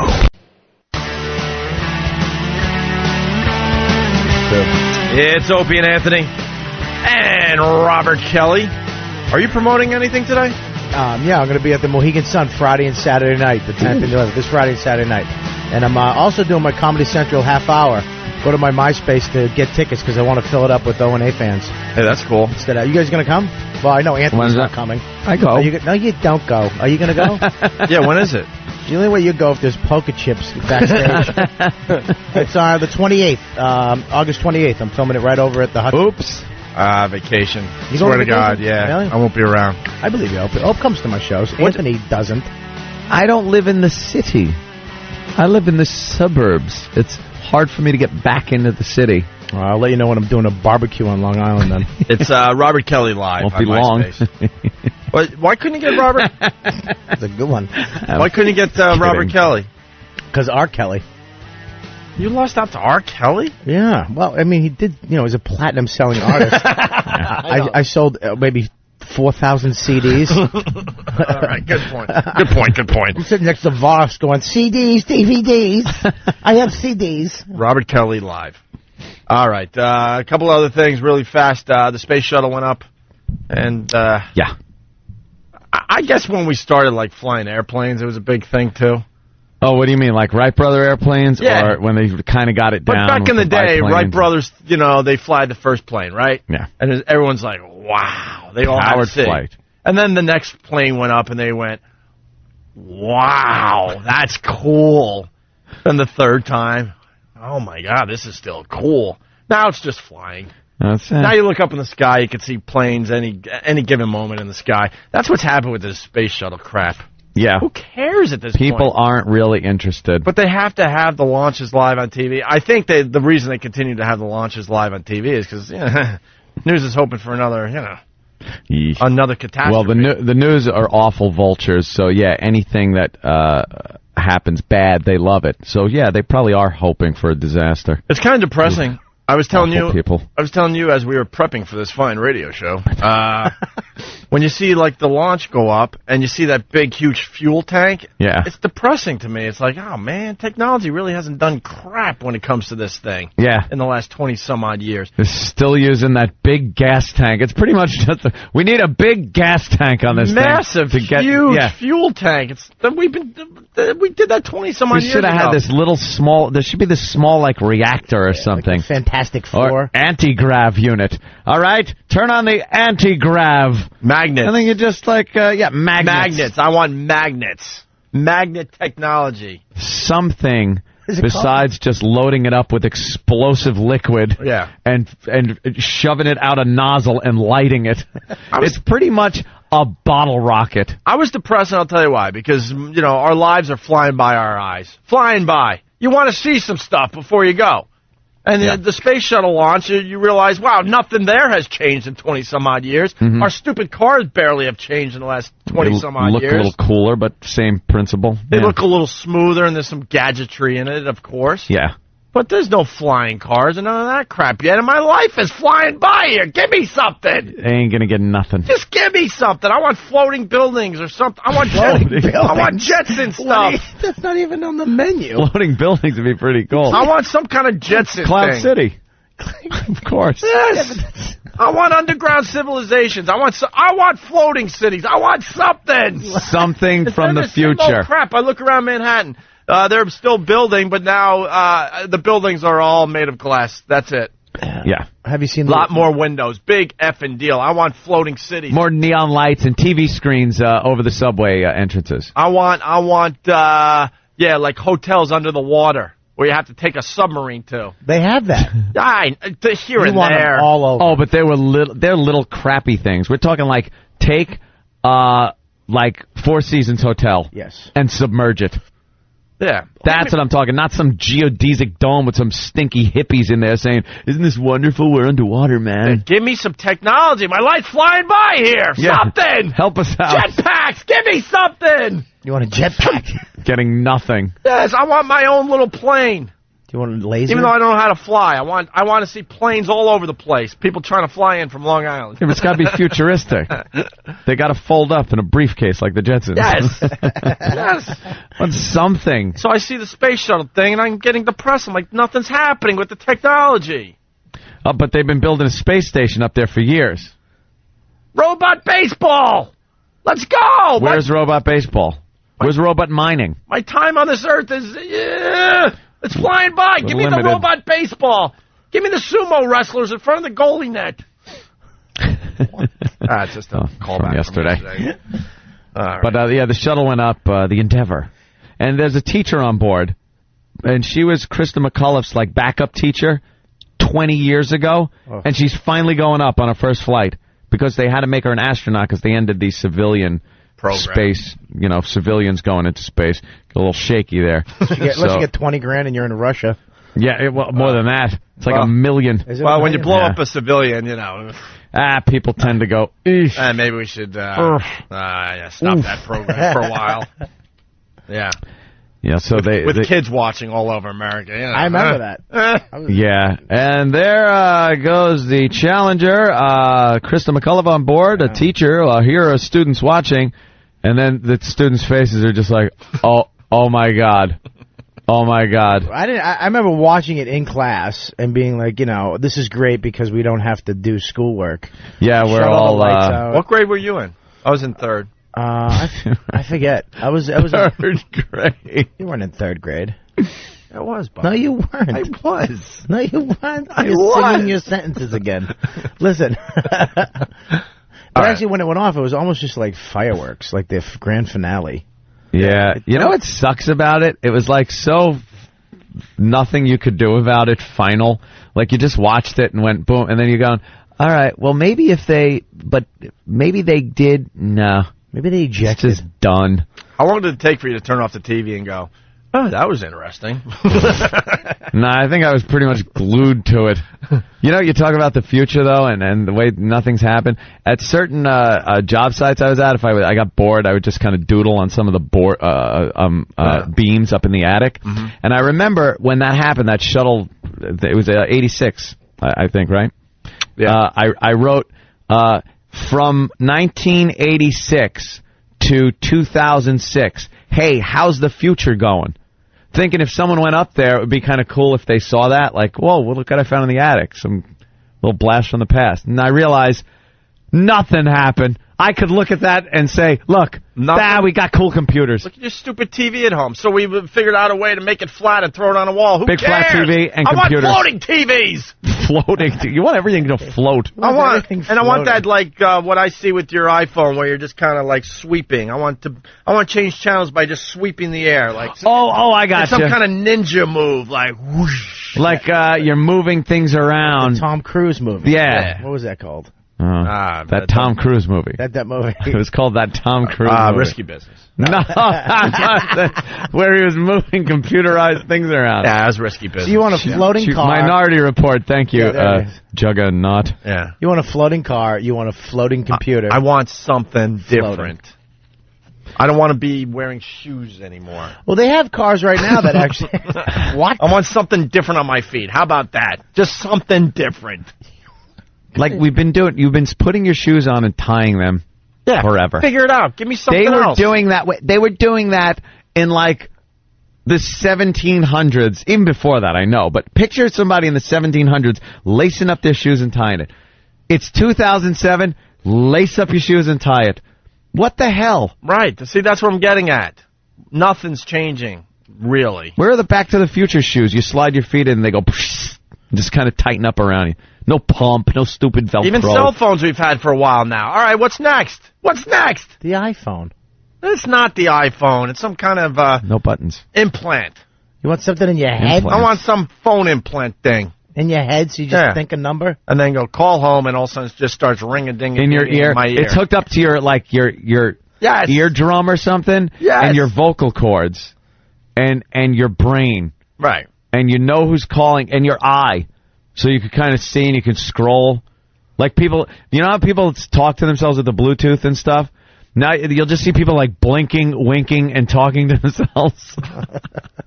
Holding nothing. Right. That'd be great. Just give me something. The life thing is flying by at this point. Come on, let's go. Need the future. Also, Barry Bonds hit another homer last night, and man, Anthony really set me straight on this whole thing. Yes, I did. What'd I do? I was watching TV last night, and they were talking about the home run ball. One of our hometown guys here in New York. A Mets fan from Mets Queens. fan who was in San Francisco. Decided to catch the game, and he's the one that caught the record-breaking. Man, we're getting more details on Barry this. Bonds ball. The guy caught the ball. There's a great picture in the paper today where all these hopefuls. Oh, just animals all holding their gloves and. I'm sure it's in your paper. I'm sure this picture is everywhere at this point. In the Post here in New York. Yeah. Look, the headline says, "I've won Lotto." And it's a picture of the ball, the actual ball in the stands before it was caught, kind of just bouncing around. Caught. Or just bouncing around, maybe. Yeah. Who knows? And you got everybody in this picture thinking they're going to be a millionaire. They're going to be the ones catching the ball. Look at all these people's faces. Look at their faces. They're just like, "Wah!" They're screaming. They also... Look at the guy with the glove that is so off. Yeah. His glove is it's down like he's catching a line drive. And it's over his head. And it's over his head. And that guy stinks. And if you didn't know any better, if you looked at this picture, you would think this is a picture from Running of the Bulls or people running out of a burning building. Yep. Or people running from a tornado. I mean, the looks on their faces. Because they know how important this ball is. Yeah, they're all focused on it. And the guy that caught the ball's not even in this shot. All these people lose. It never goes. It always bounces it hit something 95 and went times. sideways. Right. There's just some dude eating popcorn. It falls in his popcorn. Thanks. That one took a bad hop. Now our paper's saying that the ball could be worth up to $1 million, right? Yeah. And on TV last night, I heard they got some experts on, memorabilia experts, and they're saying $300,000 to $500,000. Yep. And last night I was thinking, wow, that's all? It seems like it should be worth a lot more. You know that the Mark McGwire ball, fetched $3 million, I believe? Yeah. $3 million, and now that ball's worth nothing. It's worth a couple $100,000. Yeah. Because that record has since been... Little lights blinking. What the F was that? The lights blinked. It's the future coming with the Opie. Anyway. Both the buildings floating. And so I'm sitting there like, why is this ball only going to be worth $300,000 to $500,000? It seems like this should be a few million. It beat Hank Aaron's record. And Anthony explained it to me. Uh-huh. But the ball that's going to be really important is the last home run. The last one. Right. So right now someone's got ball number 757. Yeah. That ball's worth a bloody fortune if it's the last homer he hits. But when he hits another one, then the value of that ball is going to drastically Let's say Barry Bonds, he's going to the game, gets into a wreck, God forbid, and dies. Right. The guy that caught the ball that broke the record, he doesn't make as much money as the guy that got the ball last night. Right. Because that's the record ball. That's the one. That's the one. That's going to be, everyone remembers 714, Babe Ruth. Yep. Everyone remembers Hank Aaron, 755. Yeah. Whatever Barry Bonds ends up with, that is the one. That's like Babe Ruth's 714th. Yeah. That's the one you want. How much is 713 worth? 713? Who knows? Yeah, exactly. Good point. But it's that last one, the one that Bonds hits and then retires, has an injury, whatever causes him to stop hitting home runs, that's going to be the ball that's worth a lot of money. Yeah, but that's going to be, that nobody's going to care because that's going to be in a couple years probably. Well, maybe you never know. Like I said, you never know what could happen. He's got one more year tops. He's going to go high. You kidding me? September's going to be an ugly month for Barry Bonds. If he is taking those steroids, you know what that does to you. You get the old pudding-head disease. He's already in his 40s, though. So. Got to wear that bandana on your head like Lyle Alzado did to hold your brain matter in your ears. Lyle Alzado. Lyle Alzado. Yeah. I just go play ball with it. It would just piss everybody off. You just go play ball, throw it around. Play catch with your dog. Yeah, throw your dog at the park. Just big slop marks all over it. Throw it in a pond. Get it all soggy. Yeah, some guy from ESPN is crying on the lawn. What did you do? All right, so that's a good point you made there, Anthony. Yeah, the last one. See, so there's still a chance for you people to strike it rich. Larry King had a great interview last night with Jake Brown, the skater who fell 50 feet. Have you seen this video yet? Unbelievable. Amazing, right? Unbelievable. Great video. His shoes, both of them. It's hilarious. Shot off his feet. I thought they didn't fall off. They shot off. When he hit the ramp. I thought it was his feet that just flew off his body. He realized he was coming down like his front first. And he somehow figured to spin around and hit on his heels, and then his ass, and then his shoulders, and then the back of his head, which knocked him right out. But from hitting on his feet first, his shoes rocketed off his feet. Hysterical. Amazing. I lost my glasses and my shoes. By the way, the X Games... Skateboarding. The X Games understand the future and making things better. Yeah. They are just inventing things year after year for this X Games. No jetpack competition, though. It's on the way. Extreme Camel Toe? It's on the way. They're doing extreme skateboarding, obviously. Yeah. Did you see the size of that ramp? Yeah, they really did step it up a notch. Oh, was that amazing? I wouldn't walk up that. Did you watch that clip with the commentary that was going on during it? The two guys? They called it, and he was doing a great job right up until he launched himself and came flying back down. Yeah. But they are so excited. They're like, oh, and he makes it, because he did that, that spin, and he hits the ramp. Okay. And then when he's up in the air flailing, you hear him going, oh, and he hits the ground and just, Yeah, they knew when he was going up that he was just going in he's supposed to turn, not go straight up in the air. They knew this is going to be bad. And he came away from the wall, so you're not going to hit that slope and slide down, because sometimes you see them, they slide on their knees or they still just slide down. He just hit flat wood from 50 feet up. Just unbelievable. But to see his feet pedal, like he's... I know. I think it was 12 times. Just People love 2, pedaling. Because if you're in that position, you're gonna say, I know we're not supposed to fly, but hell, I'm gonna give it a shot. Flap your arms. You're not gonna fly with your feet. You're gonna give it a shot, no matter what you've read over the years. That's so true. Your natural instinct is not to let this happen. All right. Maybe I'll get some kind of movement if I pedal. Right. It's like, I'm trying this. I don't care. I don't give a crap what the books say. Maybe I'll be the first person. That'd be funny if he just took off across the crowd. Right. Wow, this is amazing. What a stunt. It's going to be hard to beat that one. Superman. That's all we needed to do is just try. No one ever gave it a shot. Nobody ever gave it a shot. They just fell. Pedal when you're falling. Because we're told you can't fly. Right. This one guy just went, and he just whipping across the crowd. Amazing. And then Opie would actually get his future right there. Oh, my God. I'm seeing floating this again. people. And again, man. They just keep posting this video up on all the video sites.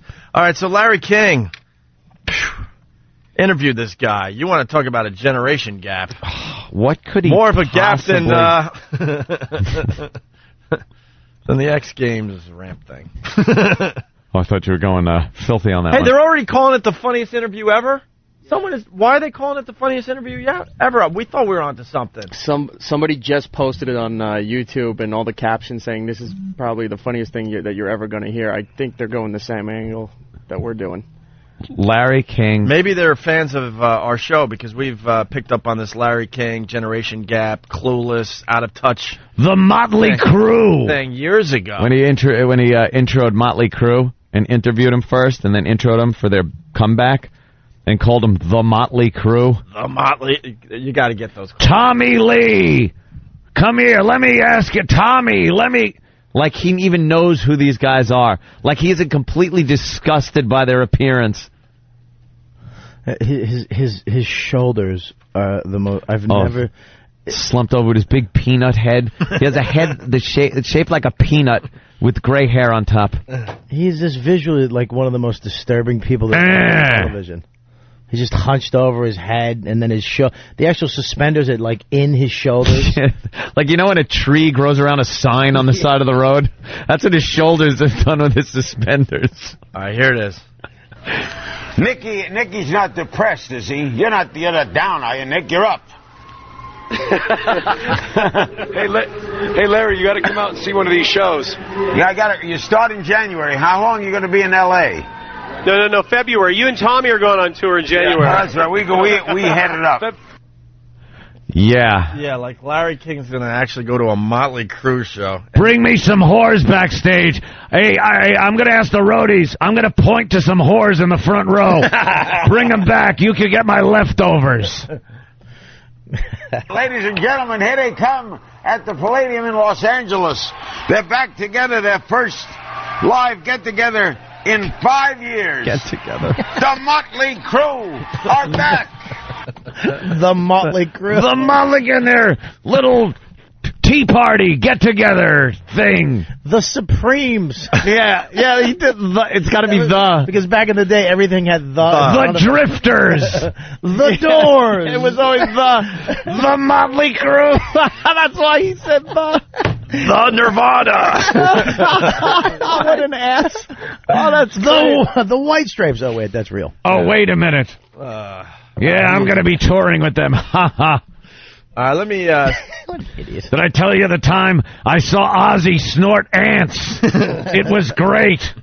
I went hunting with Nugent.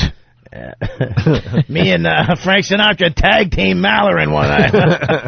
The Frank Sinatra. Let's go to Andy in England. Andy. Hey, man. Andy. What's up, Andy? Not much. Love you guys. Love the show. Thanks, Andy. How do you listen over there in England?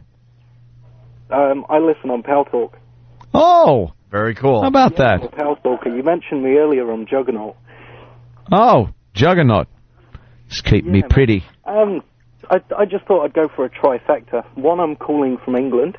Mm-hmm. Far away. Two, I got a fun fact, which is kind of Perv News as well.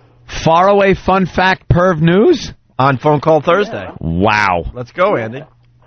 Okay, fetishes. The #1 world fetish is apparently footwear. People get really turned on by shoes. 64% of people.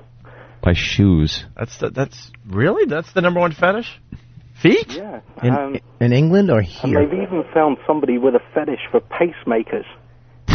I thought the #1 fetish would be ass caving. No. What the hell? No. Wait a minute, dude. That is impossible. Stop for I 1 don't even know if we can go there. What?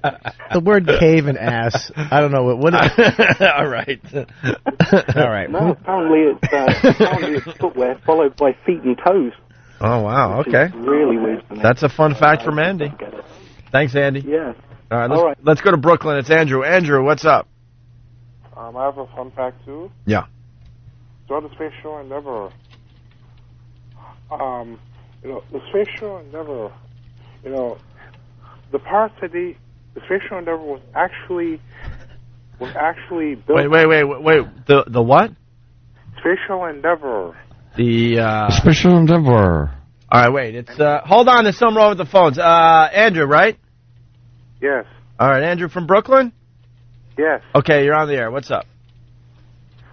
Spatial Endeavor, that spacecraft was actually built to replace the Challenger, and something about the Challenger.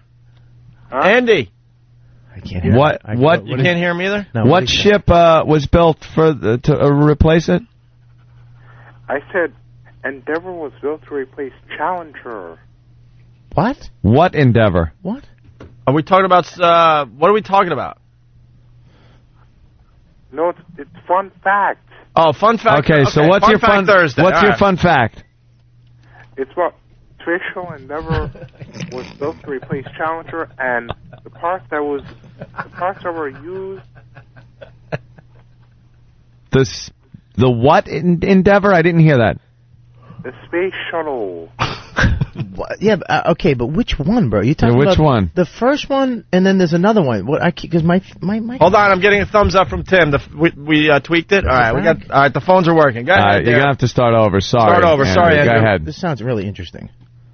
The Spatial Endeavor, the show that replaced Challenger Endeavor, was actually built with spare parts from the shuttles Discovery and Atlantis that were left over when they were finished build.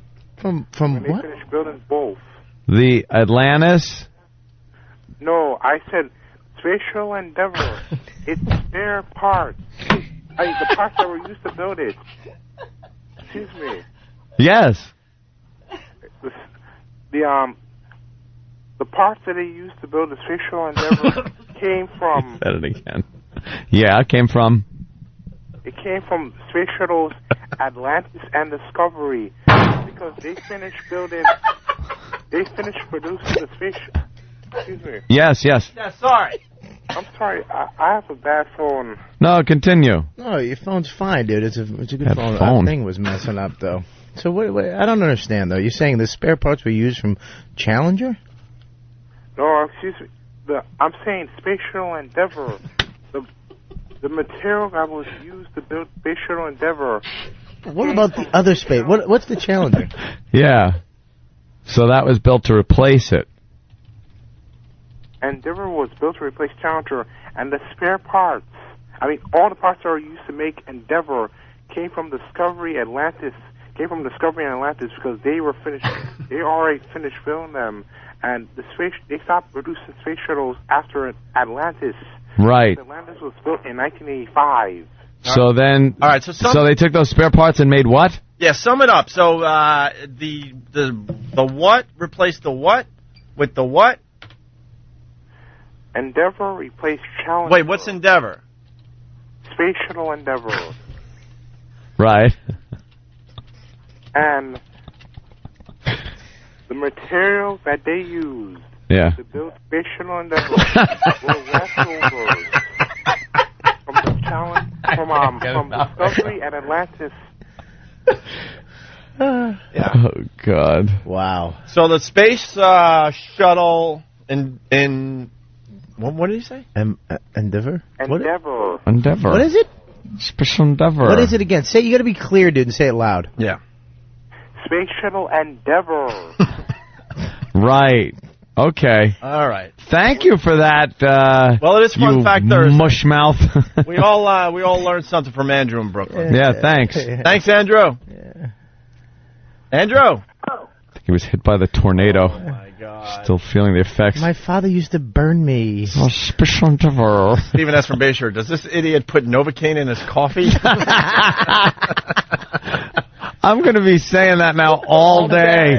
Special Endeavour. Special Endeavour. Someone attend Barry from Pittsburgh. LOL. He writes, disperse. He spells space SPURCE. Spurse. Shuttle SZUTTLE. And then Endeavour, he spelled ENDEWWWRRR. Special Endeavour.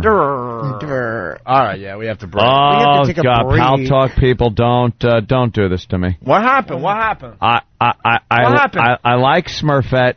What happened? I like Smurfette 79. Oh my God. Oh, what happened? Oh my God. Nothing annoys me. Oh, or will initiate a bounce quicker than the long line of Z's. Oh, no. She writes, phone call, Z. Oh, no. The long line of Z's are so annoying that she's going to be taking a little break today. Oh, yeah, how about this keyboard? Anthony. She's taking a little break. Anthony. Bye-bye. Yes. Now go back in all the texts, and anyone that used Z's in the last 5 minutes, ban them. That's what you do. That's what you do. Hold do on. it. Hold on. Oh, no. Anyone that has ZZZ in their text, they're done for today. Pal Talk. There you go. Bye-bye. You got to rule with an iron fist, pal.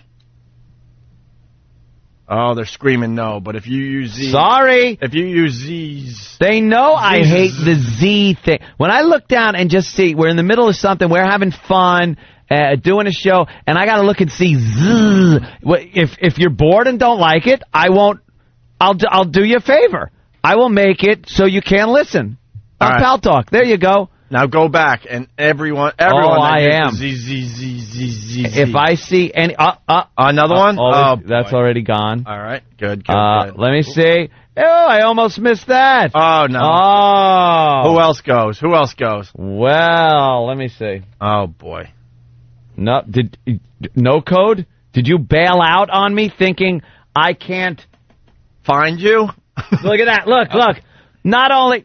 Now, since you try to bail out, no code... You're banned. Not even bounce. See, no code said I did a Z, so what I'm going to do is bail out. when this is over, I'll come back in. Well, I looked under users recently leaving room, and he was there. So I highlighted him and hit ban. Hey. Now he can't get back in until I unban him. Someone just wrote, I love ZZZZZZ top. Doesn't matter. Doesn't matter. Use joke the Z's. or no joke, you use the Z's. Where is that? Goodbye. Who is that? Oh. There it is. All right. I just tattled on someone. Bye-bye. Bouncy. I'm not playing around. But they were using A's and N's now. I'm not. All right.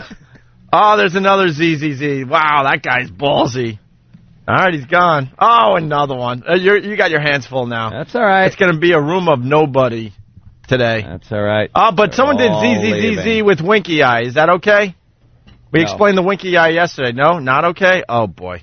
All right, Ant, we'll figure that out. We'll have the Larry King talking to the skateboarder next. It's Opie and Anthony. The return of What the Hell Is That to the Opie and Anthony show was an overnight success. My God, this is awesome! Who could forget the sounds of cysts being ruptured and Bob Kelly vomiting into a bucket? Bobby's puking. Well, we're going down that pus-filled road again, kids. Oh, Jesus Christ! If you have a bump, boil, bruise, lesion, pustule, cyst, inflammation, or otherwise unidentifiable oddity on your person, then you're perfect for What the Hell Is That? See, that's why the show's called What the Hell Is That? Email Travis at FoundryMusic.com with your ailment or freakish growth and your contact information, and we'll have our crack team of medical professionals take a gander at it. Bring it all to the set! And most likely giggle at it. It's the return of the return of What the Hell Is That on the Opie and Anthony show. I can't explain how gross it is. Hear what everyone else is talking about. O&A, uncut and live, continuing the show on XM Satellite Radio, starting at 9 a.m. Eastern. Visit xmradio.com to subscribe. This is the Opie and Anthony show. Hey, it's Opie and Anthony. Robert Kelly in studio. Robert Kelly Live on MySpace, right, for all the info? Yeah, that's it, yeah. But basically, Bobby's playing Mohegan Sun this weekend. Mohegan Sun Friday, Saturday night. I love that place. I love it, too. I'm not a big casino guy, but I like Mohegan Sun. They do a good job up there. Yeah, it's not as cheesy as Foxwoods. And the actual place we're playing, you went to the theater Jimmy was in, right? Yeah. Yeah, we're playing that smaller theater. Very cool. Make sure you see Bob Kelly if you're in the area. Hey, Larry King, we were supposed to get to this, but we got that fine phone call from, where was it, Brooklyn? Special. I'm going to try to say that all day long. You know, and I was thinking, we haven't seen our bits animated lately. No. There was a trend going on there for a while where a lot of our bits were being animated, and, man, we couldn't get enough of it. I mean, we were watching all of them. Coke Logic did some great stuff, and some of the other guys that I don't know their names right now offhand, I'm sorry. I'm thinking that might be a good one there. It would be so hilarious to see him. If you animate that.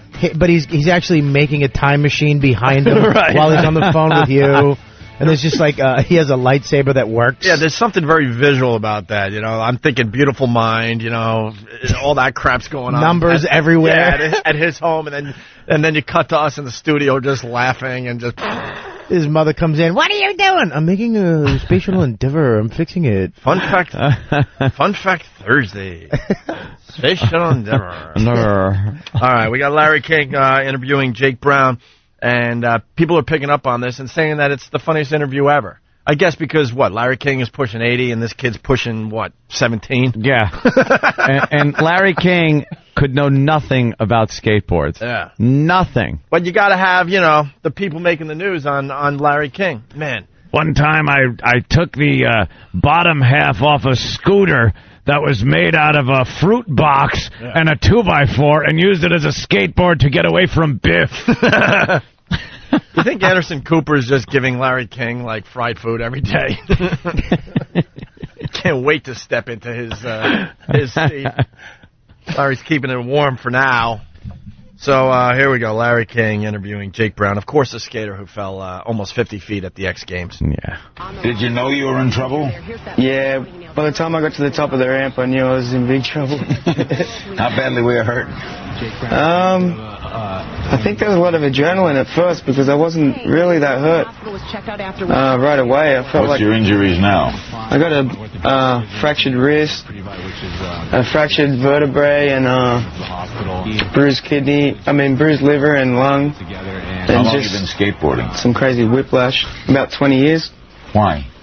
Oh, it's great fun. I mean, once I picked up a skateboard, that's all I wanted to Why? See, that's Why would you skateboard? What an idiot! Is that like transportation? What do you do? Why? Why? Because, first of all, the guy makes money doing it. I mean, the guy, it's not like... See, he thinks it's just kids in the street. Yeah. He doesn't realize it's a sport that is sponsored, and these guys, if they're really good at the X Games, are making tons of cash with endorsement deals and everything. Your skateboard? Why? Can you step on the back of it and, like, catch it in your hand? Do you do that? What do you do? This guy's been interviewing for over 50 years at this point. A little research. And he has to ask, why do you skateboard? Why? 'Cause it's there? What a tool. But it came out so quick, too. Like, he had it, he was just, it's like, why? So you do this, like, why? Well, that's what he did. He, like, was blasting through the interview. The guy was talking about his injuries, and he interrupted him. What stupid question did he ask him? How long have you been skateboarding? Yeah. So what are your injuries? Well, I got a bruised lung and a... How long have you been skateboarding? Well, about 20 years. Why? Why the hell skateboard? Why don't you settle down and get a real job and a woman? Or a bunch of them like I've done. I can't hold one of them. He's probably just speeding through the interview because he know he might die at any second. Why don't you have children now instead of when you're 80 like me? I'll never see my kids skateboard. That sure ain't happening. The interview continues here. Where are you from? Australia. Can you make money? Where's that? Yeah, that's all I... Australia? They talk funny there. And winter, summer. Just want to throw that in. Do you skateboard in the winter? Do you put little skis on them? I know nothing. Do kangaroos know how to skateboard? You ever see a wallaby? Isn't how that crocodile hunter died? He got a skateboard in his lung? He was skateboarding. It flipped up and hit him in the chest. I read about it while eating some garlic. I had his wife and daughter. Daughter's very cute and funny. What's her name? Binsey? Do you like Welch's grape juice? I like raisins. Johnny from Vegas. Larry King kind of sounds like annoyed Jimmy. He does sound like he's a bit annoyed with the whole thing that he had to interview this kid. Some producer had to go, look, dude, this is big. Yeah. And Larry's like, skateboarder, what? The war in Iraq, the presidential race, and I'm interviewing some 10-year-old who fell 50 feet. So what? You fell on your ass. I've done it. You gotta grab yourself by your bootstraps and pick yourself up. Where are you from? Australia. Can you make money skateboarding? Yeah, that's all I do to make Oh, money. my God. What is it? Yeah, in between pumping gas, I skateboard. How out of touch is Larry King? Larry knows nothing. And you make money. Can you make money skateboarding? He thinks he's some neighborhood kid that's hoping, kids are going to give him a change for a trick. I'll give you $10 if you do that. Okay, what do? You bet the neighborhood children? Right. Yeah, that's all I do to make money. So I mean, you make it at events like the X Games. You make money, and you make money from sponsors and then events and demonstrations. Like he's talking to his retarded grandfather. It says Blind. Is that a company that makes skateboards? Yeah, that's a. Oh my. Ah, that's good. Are you boning out some fat tricks? Huh? That would be an informed Larry King. What are you doing? A nollie half cab heel flip? I remember doing that on the half pipe. What about a nose blunt? Can you do a nose? Can you make money doing a front side nose slide? Tell me about it. You brought this hat. It says Blind. Is that a company that makes skateboards? Yeah, that's a skateboard company. I ride for them. Do you stand regular or goofy? What's your stance? Oh, my God, this one sounds like something Opie had last night. A backside disaster.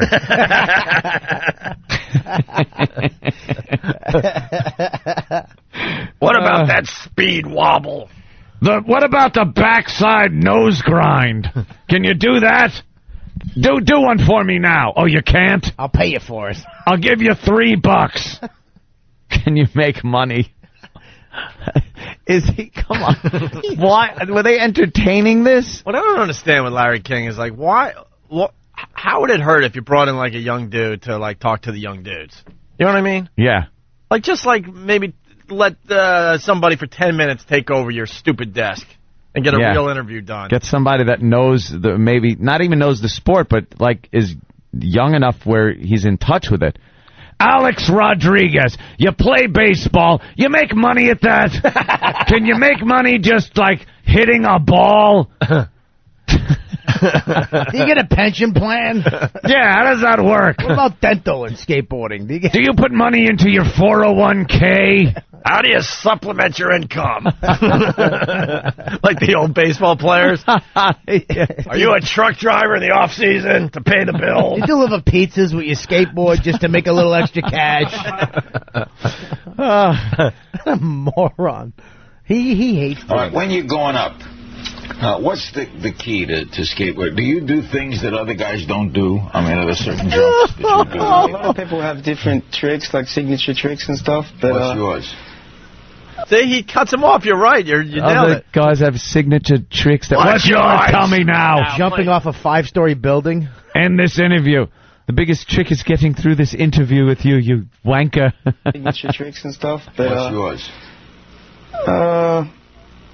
Basically, for videos, when you film a video part, it usually takes about a year or so to film a video? Yeah.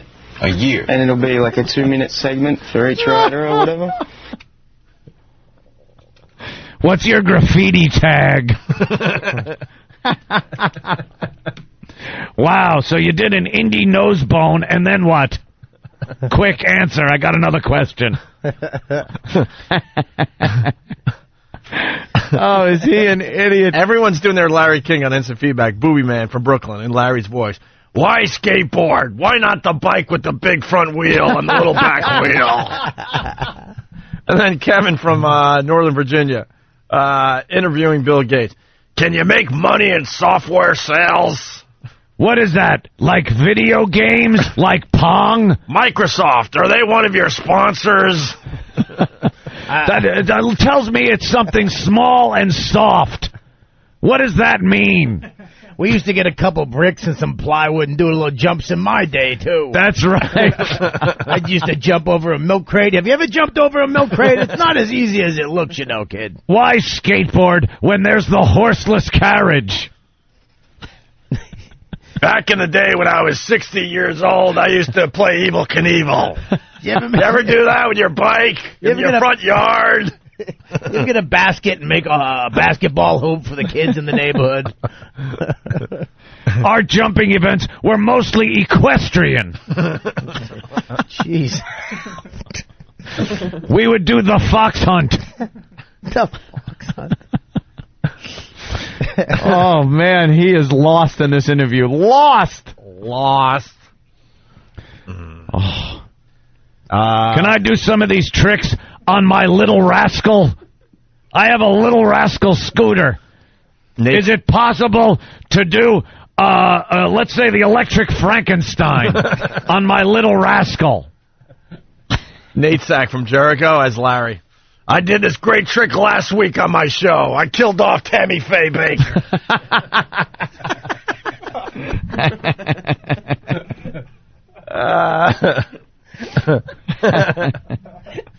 Nate just handed me a note. It said equestrian, and then under equals horse. he knows how stupid I am. That's a horse.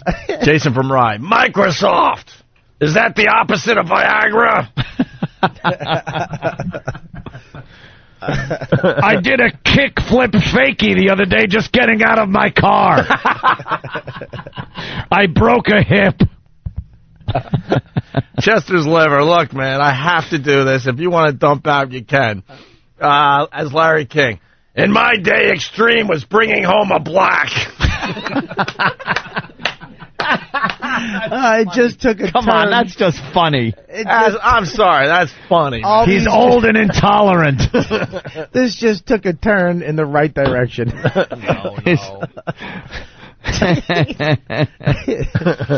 Oh.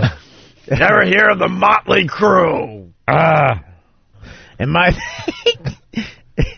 day, Extreme was walking around the Puerto Rican neighborhood with your jewelry on. Brian from St. Louis with a callback, too. Jake, talking about Extreme. Have you ever hunted a woolly mammoth? That's extreme. Now, on that jump, you caught some fat air. Last time I caught fat air was the interview I had with Mama Cass Elliott. She breathed on me. Bill from Waterford. Hey, kid, what wife are you up to? I'm up to 6.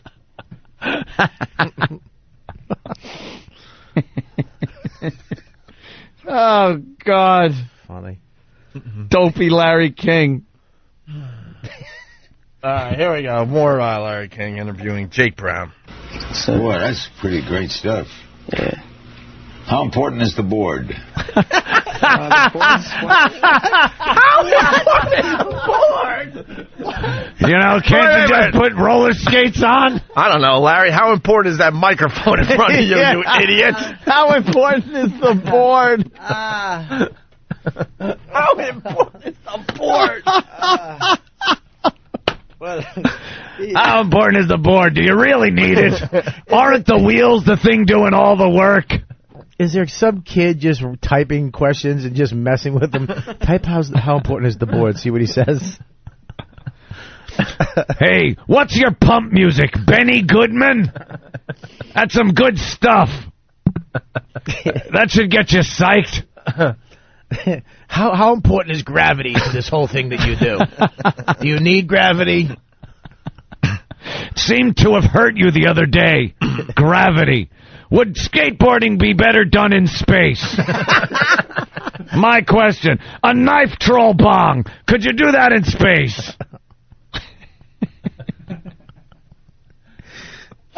Oh, is he gone? Just off. I got to hear that again. Boy, that's pretty great stuff. Yeah. How important is the board? By the way, I hate to tear down a wall. Did not. Because we do the exact same thing. When you're fishing for your next question, when you have someone in studio, you'll say something like this. Boy, that's pretty great stuff. That's you'll be like, stuff. wow, so that's because you're thinking of the next question If in your he head. didn't say that, think how much dead air there'd be, because there was dead air after he said that and came up with the brilliant "How important is the board?" question. Tearing down another wall for you, but that's what. That's good. We got Chuck Yeager in studio. How important are the wings? Is that something you need in a plane? That's pretty good, brilliant, awesome, kind of good stuff for you.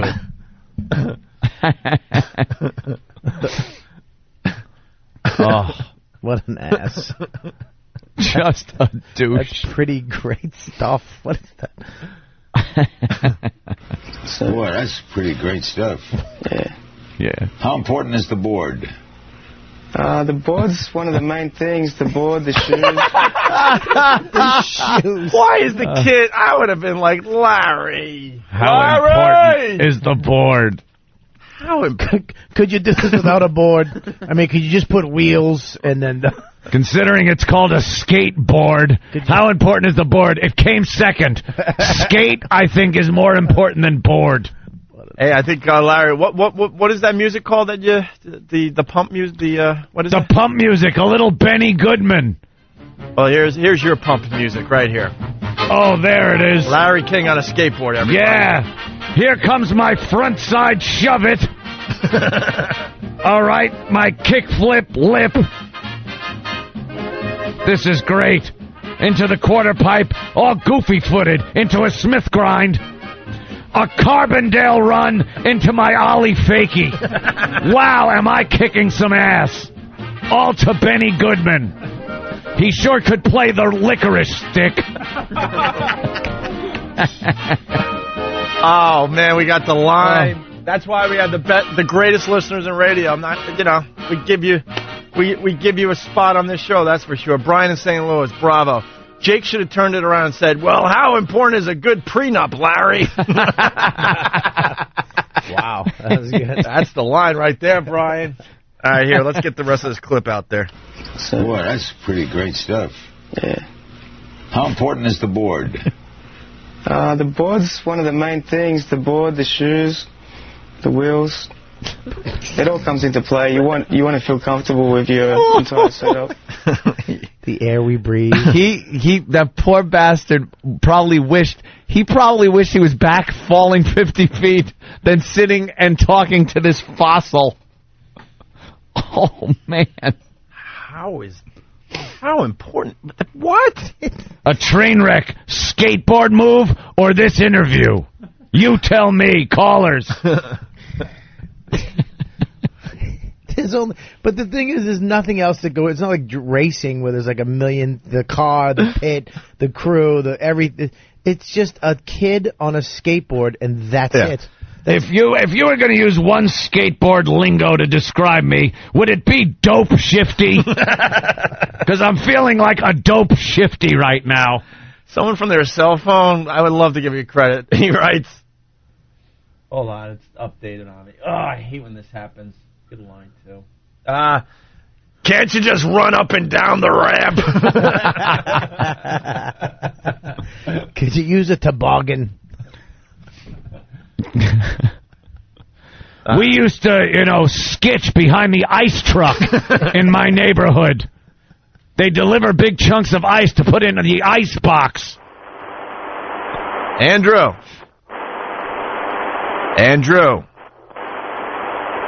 from Brooklyn. That's the Space Shuttle Endeavour guy.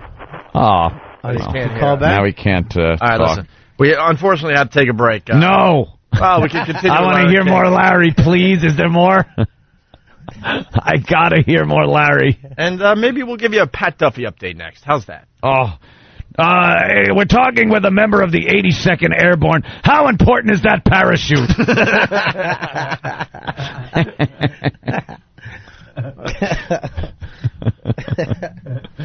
Do you see hoverboards like in Back to the Future 2? Your thoughts? Go. If Biff was chasing you, do you think you could guide him into a manure truck? Go. Do you think bowling balls would make skateboarding more interesting?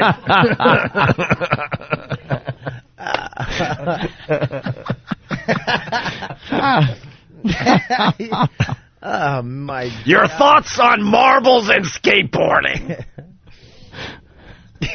Could you play Johnny Be Good if your hand was disappearing? Thoughts?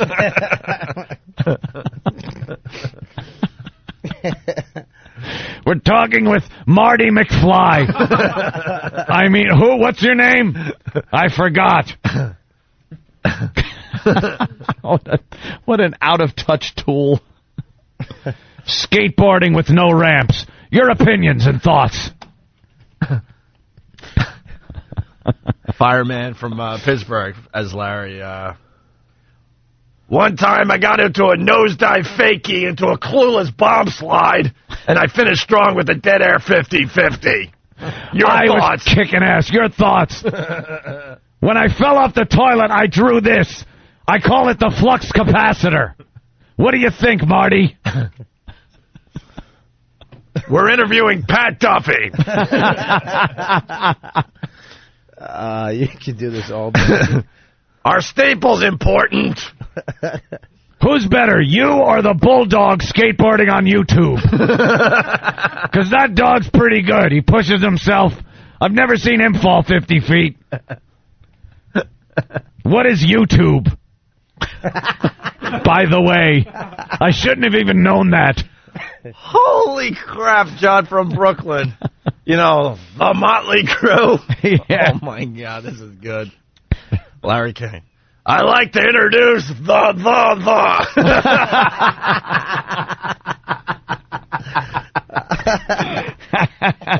Bravo, John. I got it. All right, we got to take a break. Hopefully we'll get Perv News in before we leave this side of the... Is there any more Larry tape? Show. Unfortunately not. Damn it. That was about it, right, Sammy? Yep. That's when the kid hung up the phone. Kid slapped. What do you mean, do I need my board? Slapped Larry on the side of the head with the skateboard and ran off. Oh, that was great. Yeah. That was great. Yeah. Love Larry. Yeah. Such an out-of-touch ass. All right, we'll take a breaky. Opie and Anthony. The Opie and Anthony Show. With Bob Kelly today. Hey, do you want to play paintball with our very own Danny against the LA-based Adam Carolla Morning Show? Well, you can win $5,000. All you have to do is go to onawar.com for details. Made possible by the movie War, starring Jet Li and Jason Statham. One wants justice, one wants revenge. In theaters August 24th. onawar.com for all the details. Free trip to LA, why not? Go for it. We got Perv News. We got Andrew from Brooklyn. See if this works this time around. Andrew. Hello? Yeah, hi, Andrew. It's a fun fact that I want to talk about. Okay. The Space Shuttle Endeavour, which launched yesterday, that shuttle was built to replace Space Shuttle Challenger. And we why do we sounds familiar. Why do we still have a bad connection with Andrew? Andrew. Yes. You're calling back. Thank God, because we didn't hear you the first time you called. You're calling from Brooklyn, and you got a fun fact. Yes. Okay, go ahead. Space Shuttle Endeavour. Space Shuttle Endeavour, the show that launched yesterday, that shuttle was built to replace Challenger. Wait, what shuttle was replaced to build what? Space Shuttle Endeavour was built to replace Space Shuttle Challenger, the one that exploded. Right. Enough of you. He thinks he got a bad connection, so he called him back. I swear to God. Special Challenge. Mom, I have Special Endeavour. I have to explain this to Opie and Anthony. They don't understand. The Special Endeavour. Excuse me. Mom, Excuse me. By the way, Pat Duffy's fine. He's sitting over there. Pat Duffy. What he got a staple in his head. It's Pat Effin Duffy. Simple as that. That's Pat his name. Duffy is an animal. His middle name is Effin. Yeah, Pat's an animal. Effin Duffy. And he went a little loony yesterday. Well, we went down memory lane. We did this staple gun challenge back in the day, Bob. Yeah. Basically, we had a newspaper with a space shuttle. With a the guy's got Special Endeavour. We had a newspaper with Special Endeavour with really long staples. And so we put the paper up against our leg and then shot the staple into the paper and then into our leg. But it didn't hit the leg at first. And then the challenge was I passed the paper on to Anthony. He took a page out of the paper. Take a page away. And we kept going until someone said, no way, I can't do this anymore. And then the whole staple gun challenge ended with me just taking a shot into my leg, which at the time was pretty damn impressive. With a big staple. Huge. Yeah, nice. It was one of those big staple guns. Oh, yeah. Nice. So Pat Duffy laughed at that yesterday. We had a staple gun around. He popped it in your belly. Mm-hmm. He started with his belly, popped one long staples. How long are we talking? His gun's right there. Right, that. Oh my God! All right, listen. Staple it into the newspaper and look how long the staple is. Tom's running down the hall as we speak. Don't worry about it. He was in a panic yesterday. Don't do it like that. Do it into the newspaper. Into the paper. Yeah, and now pull it out. All right, see how you went can't into even... the console. And it went through the entire newspaper and into the console, pull the whole right? newspaper up, silly. See? Listen. All right, now picture that in his belly, in his cheek, that instantly started pouring blood, and then, for good measures, he put it to his forehead like a gun and shot it into his skull. Now, here's what happened. The edges of the staple, because it hit his skull, bent outwards to a 90-degree angle, like the staple did a split because it hit bone. So now he couldn't pull it out because it was stuck. You moron! Exactly. So then we kind of all went into sort of a panic mode, and then Steve decided to get pliers and try to pull it out, and you could hear flesh almost ripping. Yeah, it was like a crunching. God, get the sound for Bob. He'll puke. It was a crunching noise. If we could find it, it was a crunching noise. Of fat cells, like on. and it's in your head and it hit your skull. Yeah. Did you feel it hit your skull? Yeah, it felt a little different than any other time I'd ever done it. Yeah. Oh, you've done this before? Yeah, and here's the deal. There was a lot of confusion yesterday. A lot of people were really pissed at us. Washington was pissed. Tom was pissed down the hall. And they thought we just picked some random intern and had him do this. This guy, a backyard wrestler. He was a backyard wrestler. Got hit with Louisville sluggers wrapped in barbed wire. Yeah. Yes, a little more than that. The guy knows what he's doing. What was your name? It's Pat effing Duffy. The crazy Amish? No. Yeah. What was your name? I had two different characters. One was Big Larry. He was a Mormon construction worker just laid off, bent on revenge. And the other one... Bent on revenge from Bent what? on revenge. Slow down. Yeah, what did he want? Wait, that's going to be your new catchphrage, by the way. I love it. Pat effing Duffy, bent on revenge. That's pretty realistic. And a staple bent in his head. Yes. Yeah. And your dad called while you were at the hospital yesterday. He was not happy. Yeah, he's mad at me anyway. He seemed like he was mad at us, too, by the way. But Pat is fine. He went to the emergency room. He got one of those tetanus shots and some Motrin. And even the big, huge lump is gone. But I can still see a couple of holes in your head. Yeah, he's got the hole still. So if you look to this side. Looks like a little snake bite. Yeah. And what about your cheek? That's fine. Yeah. Everything's fine. So what was your... Did that go straight through to the inside of your mouth? Yeah, but it didn't go all the way through. I heard the replay said it pierced my cheek. It didn't. I checked when I was listening. Oh, was it like... It was close. It had to be close. It had to be close. Those staples were pretty long. Pretty long, yeah. This is why this guy's scary. Because he's not even that big. Like, you wouldn't think twice about messing with this kid. He looks like just a regular pothead at a college. Like, what's up, man? This kid... This is the kid that you'd actually punch and he'd turn and go, I didn't like that. Yeah. And he'd just kill you. Oh, God. What was your other character name? I can't say it on this side, but it was Skull F, and he was the reincarnated... he was a reincarnated zombie corpse of Adolf Hitler. That character sounds intriguing. To you. Yes. Well, it just sounds interesting. My theme song was the Imperial March, and I came out goose stepping. Yeah. And what, in did somebody's people backyard? cheer? Literally, yes. We had a shed that we came out, and we had entrance music. And it was awesome. God. Oh, that's great. Yeah. You have videos of this, don't you? Do. And it culminated with me getting 20 shots and 9 staples in my arm. See? We knew what we were doing yesterday. We need this. Pat, because of you, Pat effing Duffy, I went home happy.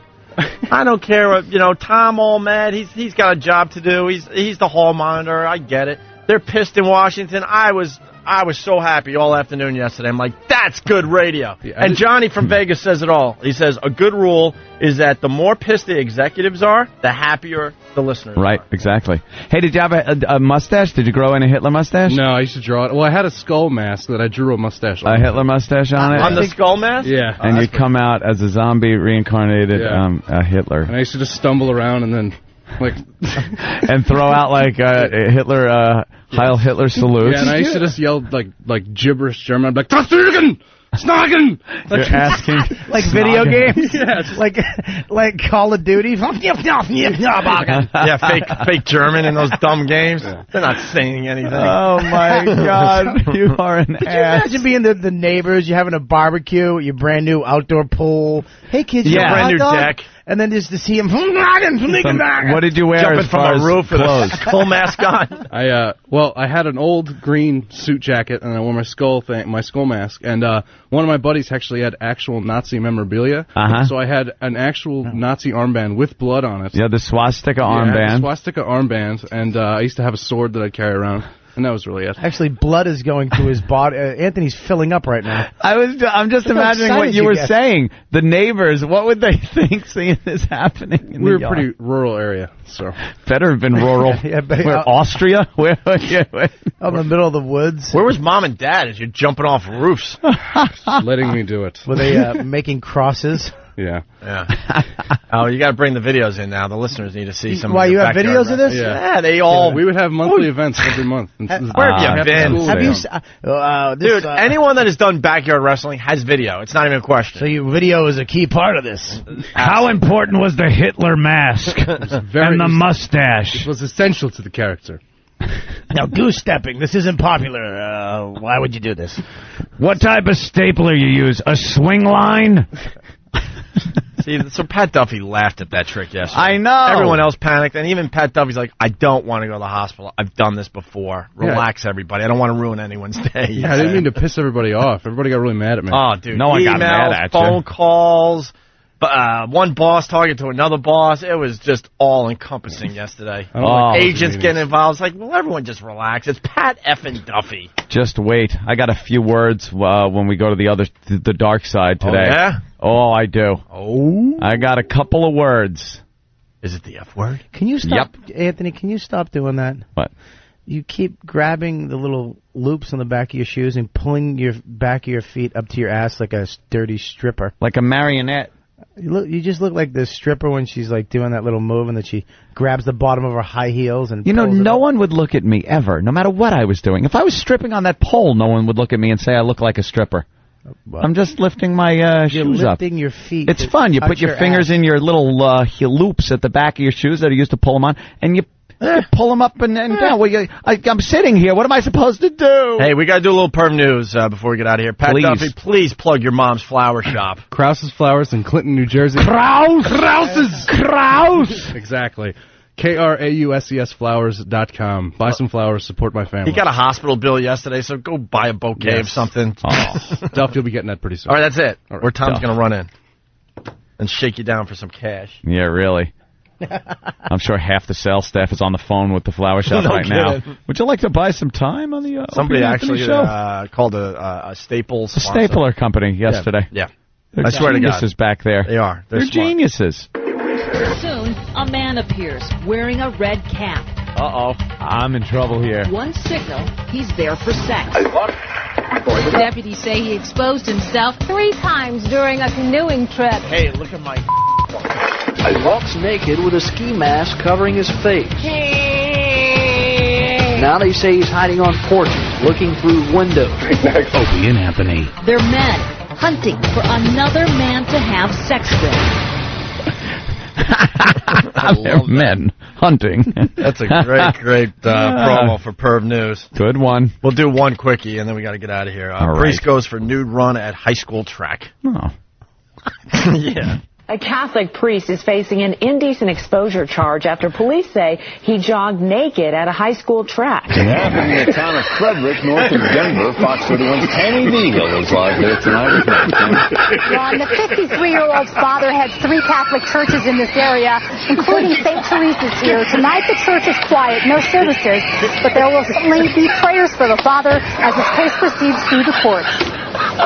He's a man of the cloth accused of not wearing any. Police say Father Robert Whiskey admitted to running naked at the track at Frederick High School an hour before sunrise, June 22nd. My first thought was total shock.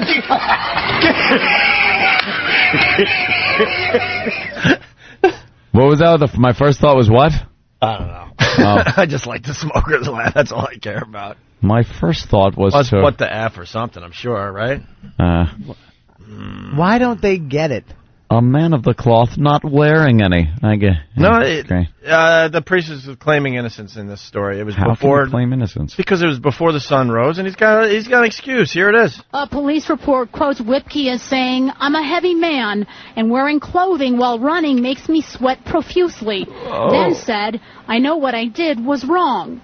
But a report by another officer says Whipke said he really did not think much about it because it was so early in the morning and he did not think anyone would be out. But an officer was out watering his garden when Whipke allegedly walked by to get to his home at the rectory nearly across the street. I feel bad for him. I would be totally embarrassed if I was him, and I think I would probably leave the parish. All right, what's this about, really? So he's still naked walking home, too? Right. I don't know. He has a pack of cigarettes and a Coke. Fat guy. You know, sweaty. He has dry cleaning over one shoulder, did a bunch of errands. If you sweat a lot, you could, at least keep your underpants on, shorts. Yeah, loose-fitting shorts, fatso. When it's really hot out, if I'm going to exercise, I'll take my shirt off and I'll wear no socks and sneakers. You know what I mean? Why do you have to be completely naked? If you're fat, you don't take your clothes off. This guy was getting his jollies. How important are the clothes? He just loves being naked, probably. Probably does this all the time and finally got caught. Residents tonight sounding off on the father's excuses for running in the buff. Probably just you're a priest, you're a role model to the town. You shouldn't be, even if it's 4:30 in the morning, even if it's 2:30 in the morning.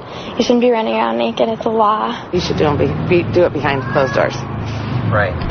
There's treadmills out there that he can do it on in his own home. It's an alleged sin church members may be able to forgive, but if convicted, he'll have to register as a sex offender. Catholic Archdiocese said today, we take this matter seriously and have been addressing the situation. Based on the information the Archdiocese has, it does not appear Father Whipke's actions involved any other individual, adult, or child. Now, the priest's lawyer said he nor his client had any comment. I love the... Any boys involved, young boys? No. Oh, well, then this is not... Why are you even talking to us? You know what? So I love the who gives a crap statement they have to release. We're taking this matter seriously. Very seriously. What? Of course you are. People don't understand. He's not doing it to be a pervert. He's a werewolf. Oh, he had just gotten back into human form. Yeah, and then he's actually going home. Everyone knows the clothes rip off of you when you become a werewolf. Yeah, he's a priest werewolf. Not like in the movies where you have little pants left. Right. You got to be naked. What was the cop doing out watering his lawn at 4:30 in the morning? It's a little odd. Cop was naked. Cop was probably new too and said, "Oh my God! Oh, here's my lucky day." The uncomfortable part is the priest still had his collar on. He just the collar. He just had the collar with Reeboks. with a swoosh. He had a swoosh collar. It was like a sweatband. Oh man, we're running out of show on this side. Yeah. All right. Good place to leave it, I guess. Bobby, thank you. Absolutely, always fun having you here, Bobby. Robert Kelly live. He's playing Mohegan Sun this weekend. Friday, Saturday night, baby doll. Because we're on the Wolf up there, so getting the plug in for you. I think I got to call into them today. Ow! All right. You want to take the jet up there? Yeah, I'll take the jet. I take that from Republic Airport. They offered me the jet. I wanted to take the hovercraft.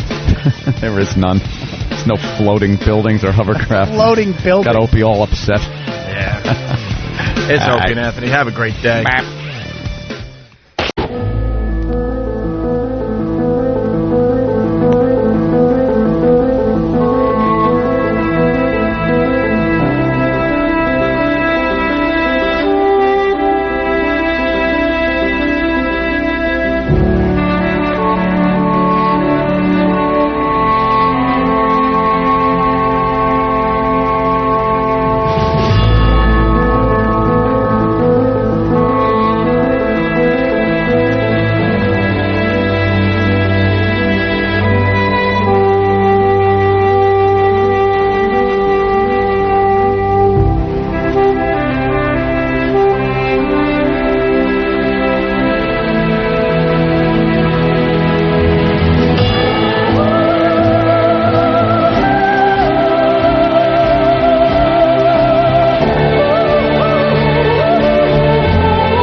And here we are at XM Satellite Radio.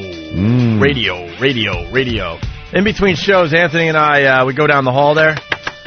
And this is why... Don't just go down the hall skipping, holding hands. Well, this is why they have to, finish our studio. Because we're still in the same place, so... Yeah. So CBS Radio taking advantage of that, and in between shows, they're like, oh, can you read this? Can you do this? Can you do this production? Can you do this? A sweeper, a promo, this, that? Could you quickly meet with the sales team? Can you do this? Can you meet with the PD? Tom needs to talk to you. We had the greatest excuse ever. The show ends. We gotta go. We gotta go, man. We gotta go. But now they're kind of like taking advantage of this situation, getting us to do all sorts of stuff. But today, we did some production for XM. And there's a new client, I guess, coming on board. Welcome. And we did the first commercial for them in between shows. And here it is. This is what we do between shows. Yeah. What are you doing? Between studios. What are you doing over there? I'm just getting a little cum from the intern. Leave the intern alone. What am I doing? I'm not doing nothing. She's a girl. Leave her alone. I whispered something to her, and she brought me the wrong thing. Oh, really? I whispered something, and she thought I said I want gum. Oh, my God. Bobby! I just went with it. We had to deal with intern issues yesterday for hours. Just stop. Yeah. She can't read my lips well. Oh, my God. Oh, my God. Nothing? No, that was really good. Funny, but we got to make believe we're responsible. Yeah, so that's terrible. Hurrah. That's bad. So we did commercials, Bobby, in between shows. And there's a new sponsor for XM. And it's some company that helps fix your computer. Yeah. When it's feeling sick. So we did a commercial for them. Yeah. The miracle of wireless technology. Oh, sure, you plug in your new wireless router, and it demands a WEP password. You have no idea what that means, but you try to solve the computer mystery. Hours later, your laptop still has no internet. You say, forget it. Don't give up. Call 1-800-PC-SUPPORT or go online to support.com for easy online computer repair.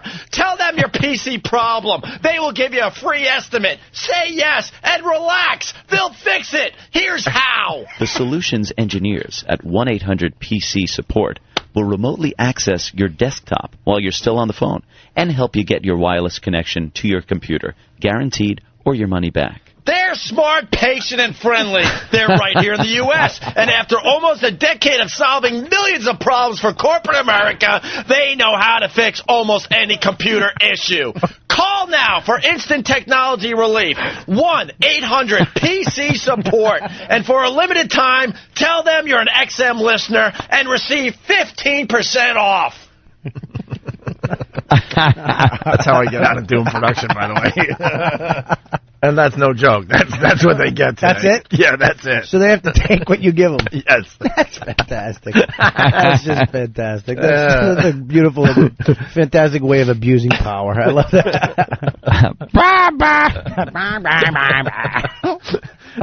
Troy from Maine from Pal Talk, he writes, holy shit, okay, I'll call. Quit yelling at me. Stop yelling. Why are you yelling? Hey, speaking of commercials, this was brought up on yesterday's show, and we couldn't get it to you right away. We had to go dig it up in the archives. The Mujan live read. Mujan. Featuring Otto and George. This I have not heard What in was Mujan years. again? Mujan was a hair removal system. Right. It was like waxing. And it was a sponsor of ours, and we're talking about it, and, you got to do it like the sponsor wants you to. And Otto, as, George, just went on and ripped the product apart. It was hysterical, and we're kind of like, oh, Jesus. It's reminding me of the one of the faithful listeners will remember the name of the product, but Tim Sabian, good friend of ours back in the day. Yeah. Sweet Release. That's what it was. Sweet Release. Dude. We were so hot at Afternoon Drive Radio, everybody wanted on to advertise with our show, right? This guy was friends with Tim Sabian. He goes, I have $200,000, and I want to advertise with Opie and Anthony and the sales staff. And everyone's like, sure, what's your product? It's called Sweet Release? Yeah. Sweet Release.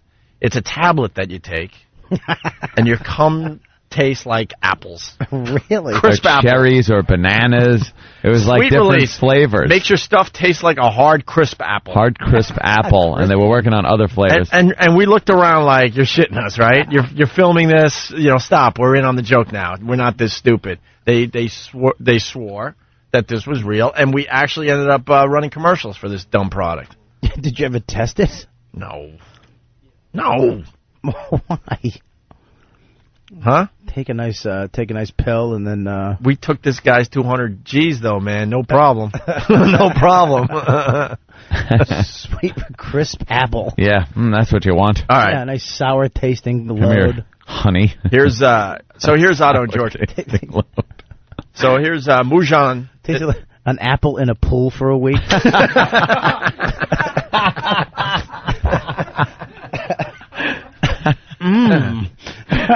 By the way, the XMers get really upset. There's a beep in this because it's the only copy we have, and it's from the old days that we can't do anything about. Occasionally, we did do stuff over there that actually got beeped. Yeah. So we were doing this live read for Mujan, some hair removal system, and Otto and George was in studio, and this is what happened.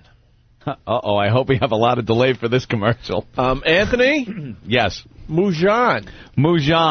You want to explain to George the puppet what Mujan is? Mujan is a wonderful way for women to get rid of unwanted body hair. Bikini line, legs, even mustaches, facial hair that girls might have. And it's so much better than shaving. Nipple hair, whatever it is. It leaves the body very smooth. Mujan. Is that like electrolysis? No, it's a strip that comes in a package, the Mujan 2000. You press it on and peel it off, and completely smooth. Wonderful, smooth, sexy skin. The name is smooth. It's basically yanking pubic hairs out. Mujan. Should be called...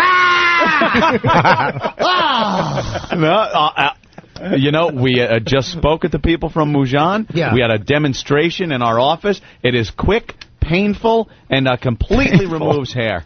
Do you have a hairy knish? Try Mujan. Here's you. I hope the bastard appreciates this.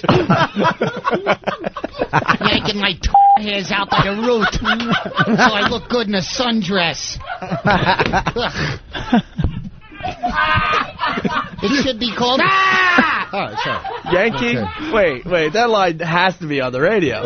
Oh, it's great. Thank you. It's easy. Peel, press it off, press it on and pull it off. Unwanted hair, gone. Almost painless. No. Except for the part where you go, No unpleasant odors or chemicals to irritate the skin. Mujan gentle, has botanicals, hypoallergenic, removes hair completely. It's slow to grow back. Lighter, thinner, skin is softer, sexier than before. Mujan. It's wonderful. You always throw that aloe in there. There's aloe in there. What does that do? I'm bleeding. Take me to a hospital. There's aloe in there. There'll be no blood from Mujan. It's wonderful. It's so gentle. We saw a demonstration. The hair comes off. You don't even feel it. And no one's buying it at this point. It's the most desirable way to remove hair. You know what else is good? Closing a storm window on your testicle is also good. You know, for the hot weather. All right. Just drop a storm window on your tea bag. There's aloe in that window. You want some aloe for your testicle? Mujan, the most comfortable way to remove hair at home. Why pay those salon prices? Mujan removes hair completely. If you don't see Mujan, go to the store manager and say, hey, my girl's got a poodle in her lap. I need Mujan. And I got actual audio of a girl. Yes? After she, waxed her hair. Okay, let's hear.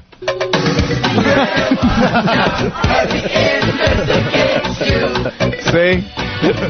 It's so smooth. She's so sexy. She doesn't even need a brain anymore. It's amazing.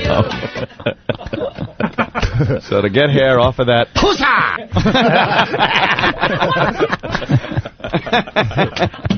But no one even heard this spot, but it's hilarious. I don't even give a crap. 10 people on hold are enjoying this. Yeah, they hear the unedited version. Oh, yeah. Not anymore, Otto. There's aloe in there. Thanks for asking ahead of You time. get hit by a truck that's carrying aloe. Does it still hurt? Ponder that one for a while. Mujan, the best way to remove that unwanted body hair. All right. Ask for it at a cosmetics store near you. And we're back live. Wow. Wow. There were so many things going on in there. The first thing I noticed was the fact that I'm so flustered that I said it's quick and painful. I go, we tested it in the office. It's quick, it's painful. It removes hair. That was on the radio back in the day. Oh, pussa. And you can't say nipple hair anymore on regular radio. No. And then I throw in that dumb song in the middle of it, but E-Rock is explaining that it made sense at the time because it was a song we were trying to get stuck in everyone's head, blah, blah, blah, whatever. Oh. But for the most part, you can't play that. No. Fuck no. People are calling it the best live read ever. Yeah, that was a good one. I still like Jim Brewer's Razor Roller. Yeah, the Razor Rollerboard one was great. Let's say hi to Adam in Connecticut. Adam. Oh, man. Buffet molester. How's it going? Ooh. You guys got to play that Mexican auto parts commercial you guys used to do. Oh, Strauss. Yeah, they made me do it in Spanish. Bobby, we were so... we had such huge ratings that we somehow were bleeding into people that only speak Spanish. And we didn't really understand why, but they were listening. We had such a buzz with our show that Spanish people were trying to listen even though they didn't speak English. They actually got this sponsor, Strauss, and they wanted a Spanish commercial to run during our show. Swear to fucking God. And they wanted me to do it in Spanish, and I don't know Spanish, so they spelt it out phonetically, and I read it, and it's awful. Like, people that speak Spanish listened to it and went, what are you even saying? It's horrible. Do you have that? Yeah, but I'm getting... 12-minute bit, though. I'm getting a communique. It's a 12-minute bit. We don't have just the read. What do we have? Him trying to do the Spanish? Live, yeah. Yeah, because he's trying to do the Spanish, and we don't speak... Well, I guess I took Spanish, but I don't speak it either. I don't know. Even spelled phonetically. You don't know when put in those wacky little things they put in. How about we play it at 11? Yeah. All right, we'll play it when we leave today. That's a good one. 12 Spanish people around a slushy machine with an interpreter. He said pussy. Hey, where's Gary Goldman? Coochie. Bring Gary in. Gary's is Gary playing Caroline's this weekend? No, it's not Caroline's. It's oh shit. It's actually one of the competitors, Gotham Comedy Club. Gotham. Okay. Yeah, he's at Gotham all weekend. All right, which is a fine club. Sorry about that. Good one. Gary Goldman was on Tourgasm with you. Me and Gary, Tourgasm, baby. Dude, I gotta apologize. You walked by me 3 times. I didn't see you. Oh, maybe. What's up, bro? Good to see you. He's 6'6", and Bob's like, he walked by you 3 times. Yeah, he's like the Jewish Superman, and he walked by you like 6 times. And you didn't see him. Look, I didn't see you. Good-looking 6'6" dude walks by you. You don't notice? Well, why the hell did I notice? All right, well maybe you shouldn't notice. What's up, Gary? Oh, nothing. Good to be here. Thanks for having me on. I really appreciate it. Oh, no worries. Yeah, no problem. I saw the Tourgasm tour. What was it? It was you. Long Island. Long Island, yeah. It was you, Gary, and Jay. Jay from L.A. Jay from L.A. Is that his name? And Gary was so fucking funny. I'm like, God, we got to get him on the show. And then, thanks. And then 8 months later, we did it. Nice to hear. 8 months. I'm glad you have goals. Let's just put it this way. He was doing Christmas material, so it had to be like 8 months ago. It was in December. In fact, a friend of mine who came to the show just had a baby. Mm-hmm. So she must have just gotten knocked out no kidding. that week or something like that. So. Yeah, because I ran into you guys backstage, and I went up to Gary. I'm like, that was really funny. We got to get you on the radio. We'll get you on soon. Here it is, 8 months later. There's actually a new human was born. Yeah. That's the gestation period. Life happened. Yeah, the entire gestation period. But Gary's playing Gotham all weekend long, starting tonight at 8:30. Tickets 212-367-9000. In between shows, Big Ken called me from Philly. Yeah. You know the Barry Bonds thing. Yeah. The home run. Okay. A lot more info coming in on this freaking ball. First of all, the guy almost got killed. Like, when he finally got the ball after bouncing around in the stands, he fell on top of it, and then everyone piled on. Everyone did a pile on. Wow. And his comment was he was just praying that the cops would get there in time before he died. That's how sick it was in the stands. Yeah, you would get crushed. You think you could breathe? They're all trying to grab. A bunch of hands are probably underneath trying to grab them, punching them. And I don't think, I can't breathe, get off me is going to help at that point. Okay. Oh, all right. Someone's getting hurt here? They don't give a shit. That's a lot. That, like you said yesterday, it's a lottery ticket bouncing around in the stands. I hate that. Even when I play Little League, when you hit the home run and then you come to home and they all pig pile on top of you. I never liked the I remember pile on. just crying on the bottom of that pile. You hit a home run in Little League? Yeah, I hit a home I'm run. so jealous. Really? Yeah. Yeah, but my dad wasn't there, ever. I had to use other people's parents to buy me like a root beer after the game. Hey, Robbie, here, this is for you. We have to go. Have a nice walk home with your lonely glove. Got to play catch against a wall. Yeah. And I'd actually play catch with my sister, and they actually put her on a team because she was better than me. Or you just gotta chuck the ball straight up in the air and practice catching pop flies and dream of having a dad. Or at least having one that cares. Wow. Actually, So in sad. sixth grade, my sixth grade teacher, we had a father-son potluck supper, and I was the only one that couldn't go, so he actually went with me. Oh, really? Yeah, he was my dad for the day. And I actually kind of treated him like a dad, and I think it weirded him out because I was sitting next to him, and I was kind of like just, kind of being like, hey, talking to him, and he was like, yeah. Listen, you're my student, relax. Yeah. Oh, God, that's I'm embarrassing. the product of a broken home, too, and father figures were everywhere. Everywhere. Really? Yeah, the carpet salesman at Sears, the mailman, everybody. Want to shoot some hoops? They all felt bad. So they gave you 10 minutes in between deliveries.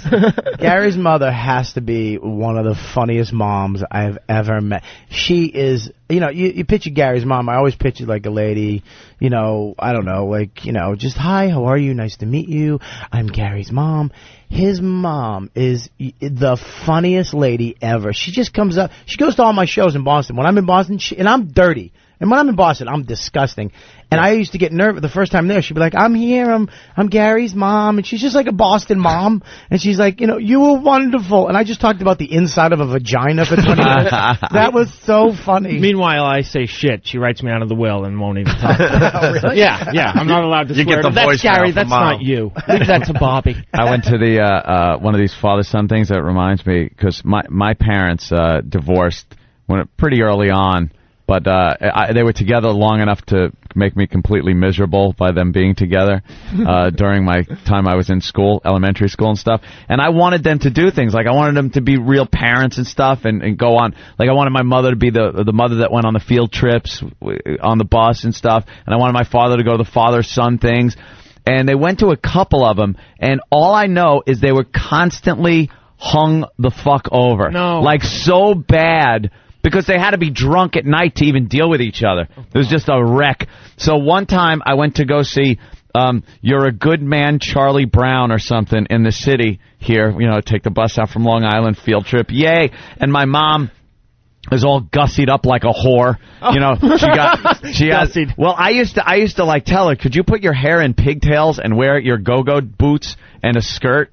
And so I would tell my mother this because all my friends would be, your mommy's so pretty. Like, I wouldn't think of it in any sexual way. I just liked how people would compliment my mommy. Oh, my God. And meanwhile, she's dressed like a stripper. And she's hung over. Like, so she's sitting in the bus, in the back of the bus, swigging Pepto-Bismol out of a bottle. And I'm sitting at Radio City Music Hall watching this big Charlie Brown movie. And she goes, I'll be right back. She goes to the bathroom where she's just puking and having diarrhea. Exactly. And she comes back, and to make me feel better, she brought me like a program from the show, and she's just sitting there, like you could still smell alcohol on her. And then my father was even worse. We went to a father-son breakfast thing. Yeah. And he, again, hung over. We drive to this place. We get there 20 minutes late because he got lost. So we show up, and now everybody like turns around, and he's just, you could just see it in his face. And you know how adults, like kids, I didn't know, the kids don't know, but the other parents can look and just go, oh fuck, look at Joey's just fucked up, you know. So he sits down and then proceeds to blast out the worst drunk farts ever, and embarrassing the shit out of me. Like, everybody's going, holy shit, what's that? And my father's just lifting a cheek on, laughing. Just constant embarrassment. That sounds good. Horrid. My second dad used to punch me in the face. Your second dad. I'd take a fart over that any day. Really? Yeah. Well, I actually remember my second dad. We got in a fight because my mother got remarried, and because she's a whore. And we actually, the second dad had a fight. And I'm like, I'm calling my dad. I'm gonna go live with my dad. Threaten him like, you know. And my mother goes, go ahead, call him. So I called him like, Dad, you know, I'm crying. I can't live here, you know, blah, blah, blah, blah, blah. And he goes, look, put your mother back on the phone. And she goes, I told him. And he just hangs up the phone. He doesn't want you either. Wow. He doesn't want you either? Yeah. And that's when I started killing small animals. And blowing guys. That'll put you in show business there. It's just tragic. That will put you right in show trying to get business. the attention of everybody. Yeah. Like, they just didn't get it back then. They thought, you know, all right, we fucked, we had some kids, let's get married and make them miserable for long enough, and then, you know, we'll split up, and then we'll send them on their fucking neurotic ways to do whatever the fuck they're gonna do. It's like, gee, thanks for putting in the effort. And my father had to move to California to get far enough away from my mother. Like, they were just miserable together. Miserable! And then I get shipped out there, and then back here. Oh, I told you the time. My mother bought me a ticket. I got to tell you real quick. My mother bought me a ticket because I said, I got to get back to New York, California. I'm not doing anything here. I'm stagnating. This is when I finally got a little older and realized, oh, my God, unless I want to sit out in front of a horse stable drinking a 40 of Bud with my father and his friends, I better get back to New York and at least give school a shot.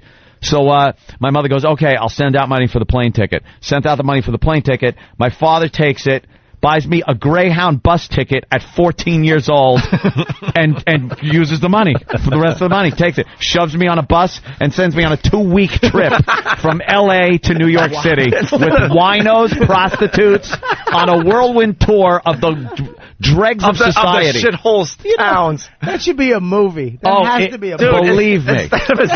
Don't find funny. Instead of a 6-hour plane ride, it's a 2-week tour of the shithole. Where the first night I fell asleep on the back of the seat of the bus. I woke up and half my head was numb. I thought I had a stroke at 14. And it didn't go away for a month. My side of my head and one thumb went completely numb on me for a month. I was like, I gotta go to a doctor. This is fucked up. And apparently I just cut off the blood flow long enough to my scalp where it didn't come back alive for a month. And he gave me money. He gives me money to get across, and he gives me like $20 for food. For like 2 weeks. 2 weeks. We stop in Vegas, and I'm like, I need more money. So I get some change, and I'm 14 at the slot machine sneaking around. I lost the $20. So I had no money left. So I hooked up with this girl that was going to Cheyenne, and she had some food and some money and shit. And she wound up with me and my brother, because my brother was with me, but, you know, he wasn't older than me by 18 months. Wow. And, yeah, we wound up going there, but my brother had tie stick in his luggage, so we had to give it to the girl in Cheyenne because we got arrested when we got off the bus because they thought we were runaways. It was just tragic. Did you have a stick with like a bandana on the end of it? Yeah, that was pretty much it. My dad just shoved us off there. He would do that shit all the time, though. Our vacations consisted of taking the kids out to the Mojave Desert with tequila, doom buggies, and guns. And just throwing us to the friggin' animals and whatever we wanted to do until 10-year-old Charlie got shot. And I had to watch a 10-year-old get shot by his father. His own father shot him. He had a 6-shooter that was like ancient. I gotta jump in. This never gets old. It's such a real story. I've heard this story 10 times. Constantly drunk. It makes me laugh every fucking time. Constantly drunk. And this guy, Juan Reyes, had a silver mine up there that was like devoid of silver. It was just a hole in the ground that we used to camp in. And he had the 6-shooter that had to be quarter-cocked to spin the cylinder to load it. It's an old gun. because the firing pin rested directly on the bullets. You're supposed to quarter cock it, load it with 5 shells, put the firing pin on the empty chamber, and then you're safe. Right. For the most part. He quarter cocks it, loads every cylinder. As he's picking the gun up, it fires. And it's a .22, thank God. It wasn't something bigger. But it hits his son Charlie square in the left shoulder, but low, like chest shoulder area. Charlie goes, I see a 10-year-old drop to his knees, and the blood shot out like a water fountain, straight out in a tube. I was looking going, that is so weird. It looks like a tube of red coming out of him. He turned white and fell flat on his face. And his father, now this guy was like a tough guy. I know this guy, Juan Reyes, is like this tough guy, goes, Charlie! He grabs him and he's shaking him. Now everyone's drunk and fucking like trying to figure out how we're going to get this kid 80 miles to Kingston, Arizona. And when he means everyone's drunk, he means the kids as well. Everyone. We were all drinking tequila. Yeah, and they're 14 years old. So they load him in the back of a pickup truck. We're in between Barstow and Needles, Arizona, like in the middle of nowhere. And they have to drive the kid like 50 miles at least to the closest, like, fucking Indian witch doctor. And we're all just there. So they leave us kids there. And then the police show up because it's a shooting. And they came up with their guns drawn, lights, everything, because they didn't know. They thought we were like the Manson family out in the desert fucking shooting each other. Why would they think that? Because we kind of were. Yeah, exactly. You should have been raised by the Manson family. It would have been a better fucking parenting than what was done. Yeah. Holy shit. We would go out in this dune buggy. A kid would drive, like the 10-year-old would drive. We'd be hanging over the roll bar like Rat Patrol, fucking shooting anything that moved. Poor fucking Jackrabbit, blam! With my father's fucking like 7mm with a Weaver scope on it that I could shoot 10 miles away. I got like a sniper rifle with me to shoot fucking iguanas with. Just hire you to protect the borders. Yeah, and they would go out like we were going out to play ball. Like, I'm taking the dune buggy and the rifles to shoot shit. All right, kids, have fun. And they would drink and just fucking hang out until they passed out, and we would all just shoot shit, and apparently each other. He's dead. Oh, don't I feel like a fucking asshole? No, that's way to go, okay. Gary. Let me tell you something. Don't turn that way either. Don't you turn. My dad's dead too. I don't have a daddy anymore. Yeah, and the anniversary of my dad's death is 2 days away. So yeah. So enjoy. Good one, Gary. Good one. Don't assume, and maybe kind of put a few feeler questions out there. Maybe ask a few questions before you come in here. You know. How's your dad doing now? Oh, dead. Oh, this is my dad. He probably looks something like this now. Oh, like his jaw dropped, like the Indiana Jones skeletons. They all got the jaws out like Rasputin. Yeah, like big hissing cockroaches coming out of his eyes. I fucked up Pete so bad at the last Virus show. We're backstage and we're watching Louis C.K. and I'm having kind of a moment because it was my dad's birthday when we were doing the Detroit show. And I'm sitting there kind of like, like all of a sudden some thoughts are coming to my head. And I'm just like taking a moment. I'm sitting on some of the cases, whatever, backstage.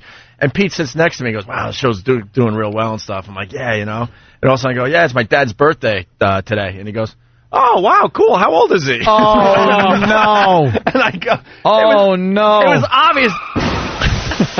The only reason I said that was because it was obvious I was kind of having a moment. Yeah. So I thought he knew. So I go, yeah, it's my dad's birthday. I'm kind of going. I didn't say going through a thing right now. I just said, yeah, it's my dad's birthday. He goes, yeah, how old is he going to be? How old is he today? I'm like, he's dead. Oh. He's dead. Right away, Pete's like, yeah,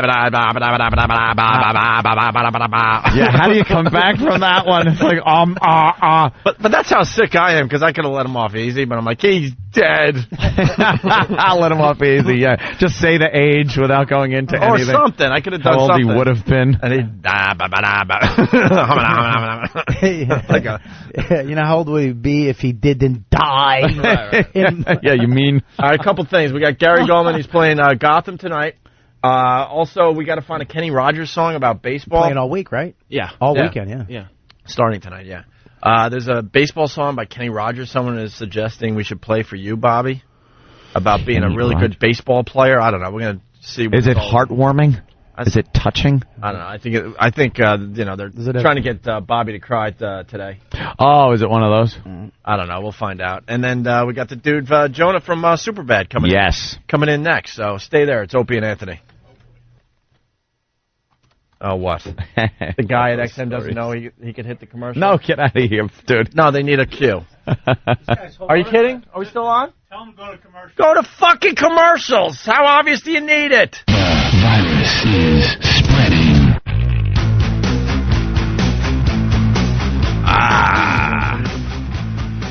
Lots of fun today, man. Gary Gorman in studio playing Gotham all weekend long. There he is. Jonah, what's up, buddy? There he is. How are you, sir? Anthony. Jonah, how you doing? Welcome to the clubhouse, I guess. How's it going? I don't know where to go. Just find a mic, plop down, and start pretty yapping. much it. Just talk in the middle of the room and project. Well, we're distracted there, Jonah, because Regis here. Yeah. That's not Regis in the dunk tank. He's attempting. Some dude is attempting to break the underwater not breathing record live on Regis. You think he's gonna do it? What is it? It's 14 minutes and 25. Yeah, fucking hey. I kind of feel like I don't give a shit how long someone. It's like great. You can sit in water and do nothing. See, Jonah, you fit in with us because we're thinking if we're like Regis at this moment, like what do you say? You want Kelly Ripa to just show snatch to the guy right before he's going to break the record and just watch him go. Like fucking Matt Hooper in the cage. If the guy who had the record just jumped in the tank and mouth fucked him right now, right before he got the record. I like Regis just staring at him. Yeah. Once I had to hold my breath for 2 minutes when I ate out John. That pussy stinks. That's tough when you go down on a broad. So you can curse on this show? Yeah. Oh, it's everything. Watch. Cunt. See? That's pretty much the A-bomb. It's the A-bomb of words, and we can say it. The C word, man. Is this They call that the C word in my household. Oh, yeah. You got to watch that. Maybe this guy's just a mannequin. Maybe he's dead. That would be great. If he just died in there. Imagine they finally have to check on him. Just fuck. Oh, wait a minute. He's moving. Oh, man. He's just taking his watch. He just broke it. Mariner. He did it? Oh, he broke the record. But he's going to stay in there a little longer? Of course, I would. Now he's doing the I'm holding my breath cheeks. Wait, do you remember when like David Blaine like tried to hold his breath for a really long time? Yeah. And then he like stayed in the tank for like a week before he did it? Yeah. But, like, I didn't care about, like, the week before. He should have done, like, one thing or the other thing. Because now this dude just came and did what he tried to do on Reg. Yeah. And David Blaine's fucked now because he tried to, like, stay in the tank for a long time and hold his breath. But if he had just broken the hold your breath record, people would have been psyched, I feel like. Absolutely. Well, David Blaine's a hack. We talk about him all the time. Do you really? Yeah, he's a joke. That's the only thing I've seen, and then I saw the thing in London when he just kind of hung out in a glass box above some box. Who cares? Some dumb thing. Wow, that guy just broke the fucking record, and who cares? On Regis's show. Wouldn't it be uncomfortable if you're driving with this guy and you accidentally end up in a lake because he'd be like all relaxed and you'd be panicking, and he'd just be, "That's all right. Wait till we hit bottom." Yeah. I like this song. I'm just working out. No biggie. Don't worry about me. He puts on the wipers and laughs at you as you're just panicking, trying to break the window. All right, they went to commercial. He'd say, "Don't panic." They say, "Oh wait, no, sorry. I'm just saying that to myself because I don't have to panic. You should probably panic." Yeah, give me 14 minutes and we'll be out of this. Excuse me. I'll be out of this. Sorry, I'll be out of this. You're gonna have guppies plucking your eyes out as your hair slowly goes with the current with that eerie scene. Hey, we got Jonah Hill obviously in studio from Superbad. Sorry for the distraction. Superbad. Oh, no problem. That's more exciting. We a lot of us saw Superbad and absolutely loved the movie. Oh, thanks, man. And we had your two partners in here. Oh, you had Michael and McLovin in here yesterday? McLovin! Even I've started calling him McLovin, and I know him pretty well. Yeah. Yeah, it's impossible not to. It's feverish. It's McLovin fever's catching on. Some dude at the airport, I was like walking down, and he was like, "Hey, where's McLovin? The movie hasn't even come out yet." I was like, "How do you even know that?" He's like, "All right." Dude, he doesn't understand. I saw you do stand-up one time. Oh, really? Yeah, you were great, man. Oh, thanks, bro. That's Bob Kelly. Yeah, Bobcat, I've seen you do Not stand-up you. before, man. That'd be funny if he just did that. Not you. Oh, no, sorry. I was, the TV's on behind you. No, you don't understand. That happened to him. That happened. Tell the story. Oh, shit. It was even more I saw embarrassing. you do stand-up and you were great. Well, I was actually talking. I thought me and Seinfeld became friends because he said like a word to me. Yeah. And, we were, so I came back the next night and I was basically, yo, man, hey, how you doing? And he kind of blew me off a little bit. Yeah. But then he walked away 2 steps and he turned around and he goes, look, when you're done, come up and we'll hang out and we'll talk. I got some stories to tell you and we'll talk. Jerry Seinfeld? Yeah, and he's like, we'll have some food. And I was like, dude, I'm in. Yeah. I'm going to do my set. I'll be right up. We'll hang out. I got a story to tell you, too. And he looked right at me. He goes, not you. Who is he talking to? Someone his right agent behind next him. To me. How embarrassing man, is that? Dude, you think Seinfeld's like, hey, come on up. You're feeling all good about yourself. And he goes, in that Seinfeld way, not you. Not you. Oh, That's embarrassing. Man. I went for that's why I stopped high-fiving people. I saw a dude who was going for a high five, and I assumed it was for me for some reason, and I put my hand up. Oh. And then he went he saw my hand and could have given me a courtesy high five because he knew I was gonna look like a fucking asshole, and he went around my hand and high fived his friend, and I just stood there. Oh man! And I was like, man, I'm not gonna high five even close friends. When that happens, I just do the robot. I just do the robot. There's no situation, even if you connect a high five with someone, you look like an idiot pretty much anyways. Yeah. So I figure fuck that. It's just a setup to embarrass myself. The high five is I actually made Anthony give me a high five at the Detroit show. On stage. And they actually were giving you shit, but the person who initiates the high five is the asshole. You were pretty douchey on that one. Because it's very addictive. You can't not give a high five. If someone back. puts their hand up, you gotta you can't leave them hanging. No, but totally. I have a crazy story. You guys want to hear a 2-second story about this?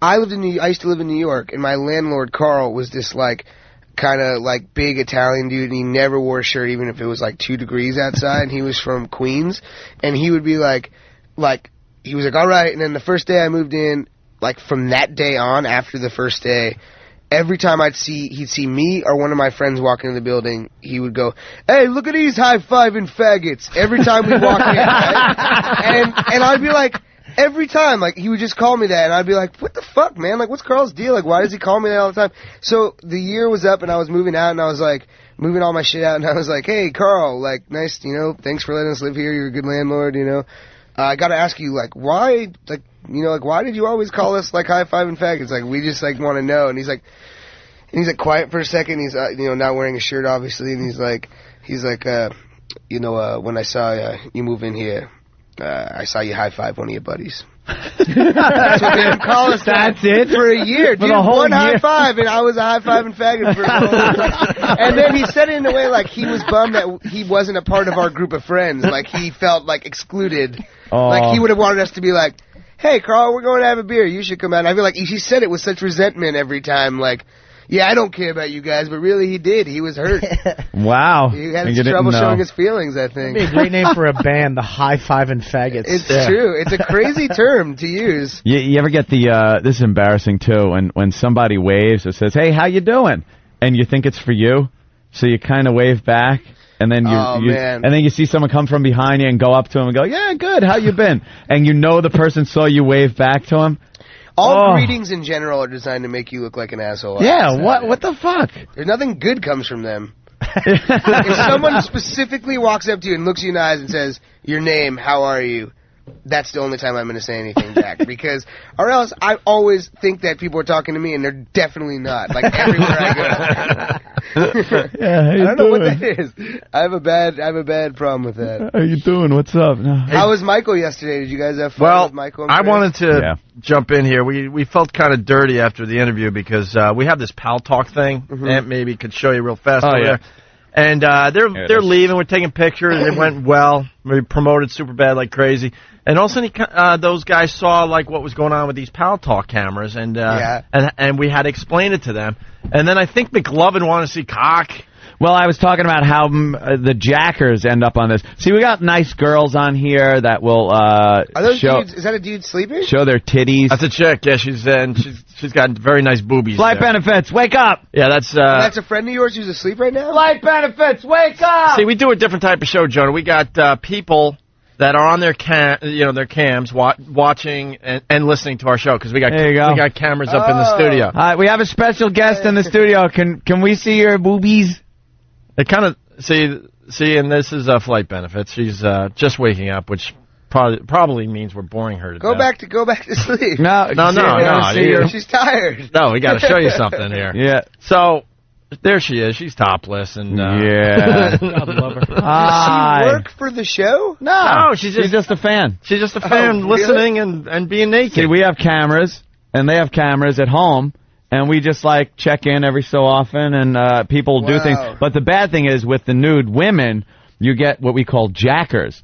They're usually Arab guys. I don't know why, but they get in the room, and they focus the camera between their knees and their gut and start just jerking off. Wow. And we found one yesterday. Well, because McLovin said, hey, I want to see one of those. Jacker. He goes, let me see one of those. He wanted to see one of those. Yeah, Right? That's what I'm getting at. So we pop one up, and this Jesus guy's Christ, just pounding. He's pounding. And then it ended up where he had a champagne bottle up his ass. It got really nasty. But we felt like we were, I don't know, like I know they're of age, but they look a lot younger than you, Jonah. The dude's jacking off? He was jacking off, and they were like... Oh, no, Chris and Michael. Yeah. Chris just turned 18. Yeah. It was like you're waiting for Chris Hansen to walk in and give you the old... Well, I said Michael should do a guest spot on Dateline. Yeah, Dateline Predators. He should do, like, a guest star as the kid. Yeah. You know, like, hey, I'll be right there. I'm just getting out of the shower. Starring from Superbad. We got some cookies and lemonade. I got to change, but I'll be right back. Did you bring the alcohol? Did you bring the vodka? Condoms? You brought condoms with you. Yeah. So, did you guys see the movie? I saw the movie. I thought it was excellent, man. Absolutely. Thanks, man. We did some kind of screening, and, man, laughs from beginning to end. Awesome, man. Thanks. And I got to tell you something about you. You were in 40-year-old version, but barely. Little part, yeah. Tiny part. And then you were in Knocked Up, tiny part. And I remember thinking at the time, I'm like, I want to see more of this guy. There was something about you. And then when I went and saw Superbad, and you're like the star of the movie there, I was like, all right. And, I was waiting. And you didn't disappoint, man. You were hilarious. Thanks, man. I really appreciate that. We don't want to give too much of the movie away, but it's one of these high school, you guys are going off to college, and you want to get some shit done before you guys all separate. Right. You know what I mean? Like, we like movies like Dazed and Confused and like Fast Times and shit like that, and it's not a shit. Like, I hate teen movies. That's the one thing I always just try and say is I go out of my way not to see them because they usually just suck. And this one is dirty as fuck and it has a lot of heart. And it's like Virgin or Knocked Up. It's like it's all made by the same dudes. Whatever. I'm gonna stop plugging this bullshit. Please go see it. It's fucking awesome. I think I'll probably lie to you in a couple months and be like, "Hey, this movie's great." I said it would suck. No, but this movie for real, I think is awesome. Like you should see it. His next movie. No, this one's good too. No, it's really great. You know, if you liked. I thought it was. I'm in like Boner Party 2. Fucking Booby School 4. I'll tell you it's great, but this one, I'm not bullshitting. I thought it was funnier than Knocked Up. And then people were like, hey, dude, it's the same people making both movies. I'm like, well, I'm giving them a reference point. I like Knocked Up, but this one is funnier. I was bothered by Knocked Up because what's-her-name wouldn't show us her tits. Oh, man. She was, like, doing all those sex scenes. It's a movie called Knocked Up, and she's doing all the scenes with her bra on. That took me out of the movie. That was the one and people thought I was crazy for bringing that up. That's the one I want my girls topless if they're having sex in movies. Yeah, back in the day, they'd always show. Thank you, yes. Oh, yeah. What, Phoebe Cates? I mean, how many times did you... That was great. Stop? And that was back when you had VHS. Didn't even fucking knock anymore? Yeah, you guys are bummed probably, though, because we had to cut out the Chris jerking off with a champagne bottle. Wow. Damn. Unfortunately, we had to cut that for time, but not because of content. And, without giving too much away, the penis montage thing. Oh, thanks, man. You're going to get people talking. Actually, some of that is already on YouTube, but then they get rid of it real fast. Yeah, they're scanning that shit. Get it off. But, yeah, it's funny. Like, stay to the end. It's one of these movies, they do some good stuff with the credits. Stay through the credits. Yeah, stay through the credits. Yeah. Stay through the credits. Please. But well, go see it. Pay to go see it, then stay through the credits. Yeah. The movie's got a great buzz. You don't even have to be here. I mean, it's a pleasure to be. I remember when you guys came on the air, man. I was like, I remember how offended people were by you guys. And I listened. I was like, man, this shit is awesome. I Cool. love this show. Yeah. I don't want to make you guys feel old, but I was pretty young at the time. Yeah, we realize that happens. I was only 41 at the time. My second wife. Hey, do you have an OJ story? I'm hearing. Yeah. Did he cockblock you or something? What's funny is I told it I was on the Tonight Show, which was really exciting and cool, and I was just like, I've been getting to do all these talk shows. Like I was on Conan last night, which was awesome, and but since it's the first time I'm like starring in a movie, they like let you go on all the talk shows and shit. So I had to like separate all the stories from like my entire life, like trying to think of a new story for each one or think of all the shit that's happened to you ever. And so we went on this tour, and I was just like, oh, this was something funny that happened when we went on this press tour. Me, Michael, and Chris, and we were in Miami. And I don't like going to nightclubs and shit like that. I like going to like a dive bar, hanging out with my friends, but. We were just exhausted, and there was this cool bar. Someone was like, hey, we arranged for you guys to go to, like, a nightclub, not Michael and Chris, because they're underage, which suck. They're under 21, so they couldn't have any fun. But I went and with some friends, and we went, and it was, like, crazy. It was, like, too crazy for me. I couldn't handle it. But this girl comes up and starts talking to me, and she's like, oh, man, I love Knocked Up. I thought you were really funny. And she's really cute. And now I have a girlfriend, so I was like, oh, cool, thanks. This is awesome, man. I'm gonna maybe like hook up with this girl or something like that, or whatever, dance with her, whatever the fuck people do in nightclubs. I don't know. I was like, how does this work? I have no idea. And she was like, she was like really flirtatious with me. And then all of a sudden, like, OJ walks by, and I was like, fuck, man, that's OJ, like, right there. That dude just hangs out in nightclubs. And then, like, she, like, looks at OJ and then looks back at me, and she's like, peace, and then starts go dancing with OJ. Oh, man. Oh, she blocked me, dude. He cock-blocked me. Fuck her, man. Oh. But no, fuck him. That dude should not be out stealing chicks from other people. What chick would, like, go to OJ? That's what I was saying, man. He's magic. He's famous for killing somebody. For killing people. Yeah. Man, holy or if you're a shit! football fan. Unless you're older and famous for playing football, by the way. I think I gotta say the killing overshadows the football. No, and then I asked, and then I talked to one of her friends. I said, "Do you know what OJ is famous for?" She's like, "Yeah, killing somebody." Yeah. Anything else? She's like, "No." She had no idea he was a football something player. called the Heisman Trophy. Yeah, and, other he's things. he's like the greatest, one of the greatest college football players ever, right? Yeah, absolutely. Yeah. Yeah, but he killed people. Yeah, that's like. I feel like that all turns to shit once you murder somebody. How does it make a chick hot, though? It's like, this guy, young up-and-coming actor, he's in a few flicks that you love, and then a murderer walks by and your vagina gets wet. How does that happen? She must have really wanted to get back at her father. Really badly. I mean, dude, if you want to get back at your father, that is the absolute... You win. Yeah. There's nothing OJ higher home. than calling your dad and being like, Dad, remember when you, like, wouldn't fucking let me go out with Timmy fucking Ronson? Well, guess what? I fucked OJ last night. It was like the craziest thing you could ever do to your dad. Yeah, he held a dull blade to my neck. Well, guess what? I fucked OJ. OJ Simpson. Hey, is there another OJ Simpson? No, it's actually the OJs. Were you saying on Conan last night that you've been hiding behind the Superbad cardboard cutouts in movie theaters? Yeah, I jump out behind them and scare the shit out of people. Well, I figure, you meet actors and shit, and they're so jaded, and they're, too cool to, I mean, I don't fucking know, man. This is my first time I'm starting a movie. I'm on a poster that's, all over the place. I'm just enjoying I feel lucky, and I'm enjoying it. And I'm, man. Doing funny shit with it. Why would, I could walk by and be like, oh, cool, there's a poster of me, fuck it, I don't care, But, I'm like, man, I'm gonna fucking scare the shit out of these 16-year-olds right now. I sit behind it, I wait, and I just go, hey! And their minds are so blown. Imagine staring at a sign of something and it popping out behind the sign. And then I sit on Conan and I cut a hole in the sign and put my penis through the hole. Because I was telling this story about how, out of context, that sounds really strange and weird, but I was told a story about how, I was doing a movie and I was taking a nap and someone who worked on the movie knocked on the door of my trailer and I woke up and I was like, she's looking at me like all weird and shit, like what the fuck. And I go back and I'm still like asleep. I'm like, all right, thanks for coming by. And I go by my mirror, and my penis is completely through the hole in my boxers. And she was just like eye level with it, like, eye to eyes, is what I said. And then so Conan was like, "Where's your penis during all this?" And I was like, "I cut a hole in the poster."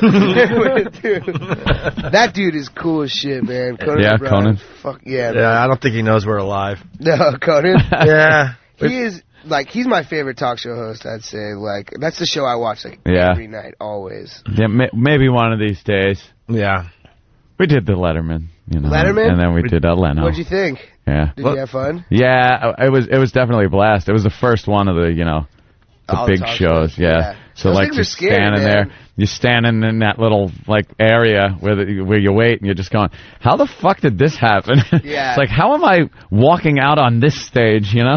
It's crazy, man. Yeah, that's, like, the most nervous Definitely. I ever am, for sure. Like, beforehand, you're in the dressing room, you want to throw up, you're just like, oh, I can't do this. and then right before you walk out, you're just, like, behind the curtain, and you're like, I'm just going to take off. I'm just gonna leave. This is fucking I can't do this. I can't do this. fuck up my whole life right now. I'm gonna go out there and say some shit I shouldn't say. And then what happens? Like they announce you, music starts, and you walk out like, hey, look at me. I always wave like such an idiot when I. Yeah, the stupid wave. I look like such a dumb fuck when I walk out there. Always, I'm always like, hey, and I'm like smiling really big. And why do you feel compelled to wave like that to the audience? Who the fuck am I waving to? Let's see, fucking Clooney doesn't wave when he comes out. At least I don't struts walk out there and sits down. Clooney, like, he's saying, hey, I'm cool. I don't need to wave like an idiot. Dopey wave to the audience. At least I didn't Rookie. go for a high five for the audience. High five the audience. You should just bow. You should just take a three bows. One to the left, one to the center, one to the right. I saw Shia LaBeouf on a talk show, and I actually thought he had a good move, because I always feel awkward like when you walk out and wave and shit. And Shia LaBeouf he just clapped when he walked out, and I thought that was a really good move. I was like, I think that's a little you're not odd. awkward. Yeah, but you're not too cool. You're not waving to anybody, or you're not like me and waving like a fucking idiot. And then he's just like, all right, I'm clapping. You're clapping, and I'm clapping for you guys. You're clapping for me. That's how I took it. I was like, that's kind of a cool idea. As long as you can translate that, like, you're clapping for the audience, almost like aim the clap at them. Like this. You know, you kind of turn and go, no, for you. This is for you guys. Throw a hand out there. Yeah, something like that. That might be cool. But if you're clapping for yourself, and don't like be the last guy. Like the audience stops and you're still clapping you're still for you. Standing. And then give a dumb wave anyway. Oops, shit, I gave one. Hey, you know what? I don't know if do you have time? How much time does he have, Jonah? I know he's a big star. 5 minutes. 5 minutes. Where are you going next, Jonah? Yeah, what do you got? I don't know. Regis. Have you done Regis? No, we did the Today Show yesterday. That's pretty cool. That was scary as shit, man. That was the scariest one. Yeah? Because those people not only don't know who I am, could not give a fuck if I were, like the people and the surrounding people could. Yeah. And they told us, like, me and Michael Chris, they're like, all right, the crowd's gonna go crazy when you guys walk out, because we was like outside. We walk outside and you could like audibly hear people like, the fuck are you? God damn. Where's the woman who makes roses out of origami paper? Superbad. These people are like 60 years old from like, Oh, that's wrong. They haven't seen a movie in theaters in like since like Gone with the Wind. Schindler's List was like the last movie any of these people saw. Or actually not even. Glory. They were actually in it. They were in Dude, I love your honesty, man. You're so right. They'll never see the movie. They don't give a shit. Yeah, well, I mean, hopefully, like, the goal is, like, a few people watching go, maybe that's... They just know it's important for their lower demos. Like, we did a whole bit today. Larry King interviewed that skater that fell 50 feet. Oh, man. How cool was that? That's the craziest video I've ever seen. And Larry King interviewing this guy was radio gold, how out of touch he was with this skater dude. Oh, just because he's just so trying to connect. He actually asked, how important is the board in skateboarding? He's talking to a skateboarder. He's like, how important is the board? And the guy's just like, well, the board's, important. The wheels, the shoes. He didn't know what to say to the guy. The guy's just babbling. So you fell. See, like, I don't mind. We've done just tour for the past month, just like so many interviews.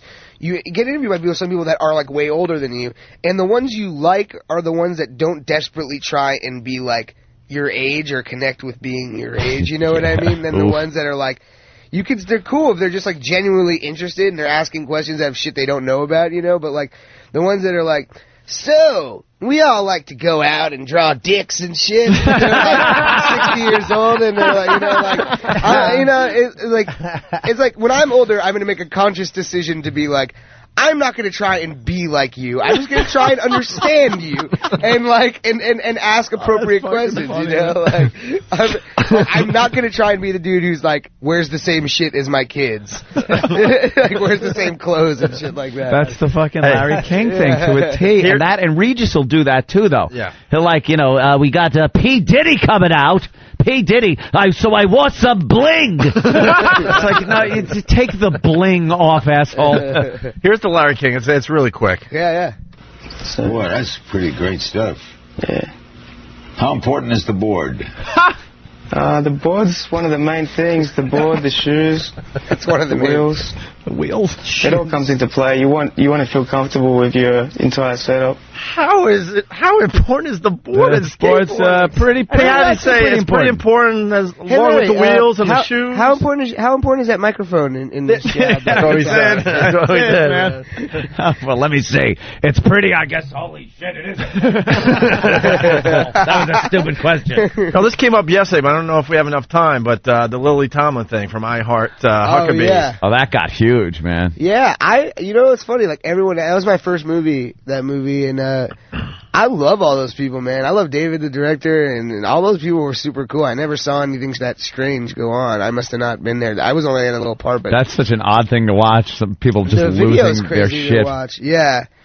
But, I'd never had any sort of experience like that with David or any of those. We just love playing the audio. It's hilarious. Oh, yeah. Because it's XM. It's XM. You can get away with the C word and everything else. Yeah. We just made one of those it just leaked last night. What was it? Michael and I at the press junket got interviewed by our friend Edgar Wright, who directed Hot Fuzz and Shaun of the Dead. And it looks completely real. Like, people think it's real on the internet. It leaked last night. Look up Superbad meltdown, Superbad junket meltdown or something that. And it's like he's coming to me and he's like, Jonah, he's English. He's like, do you have to be unattractive to be funny? And like all these things. And he's like, we wrote him all these questions. He's like the nicest guy. He didn't want to say any of the mean shit. And I was like, just say it.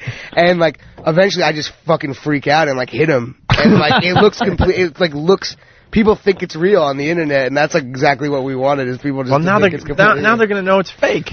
No. Nah, who's listening? Who's listening to this shit? Come on.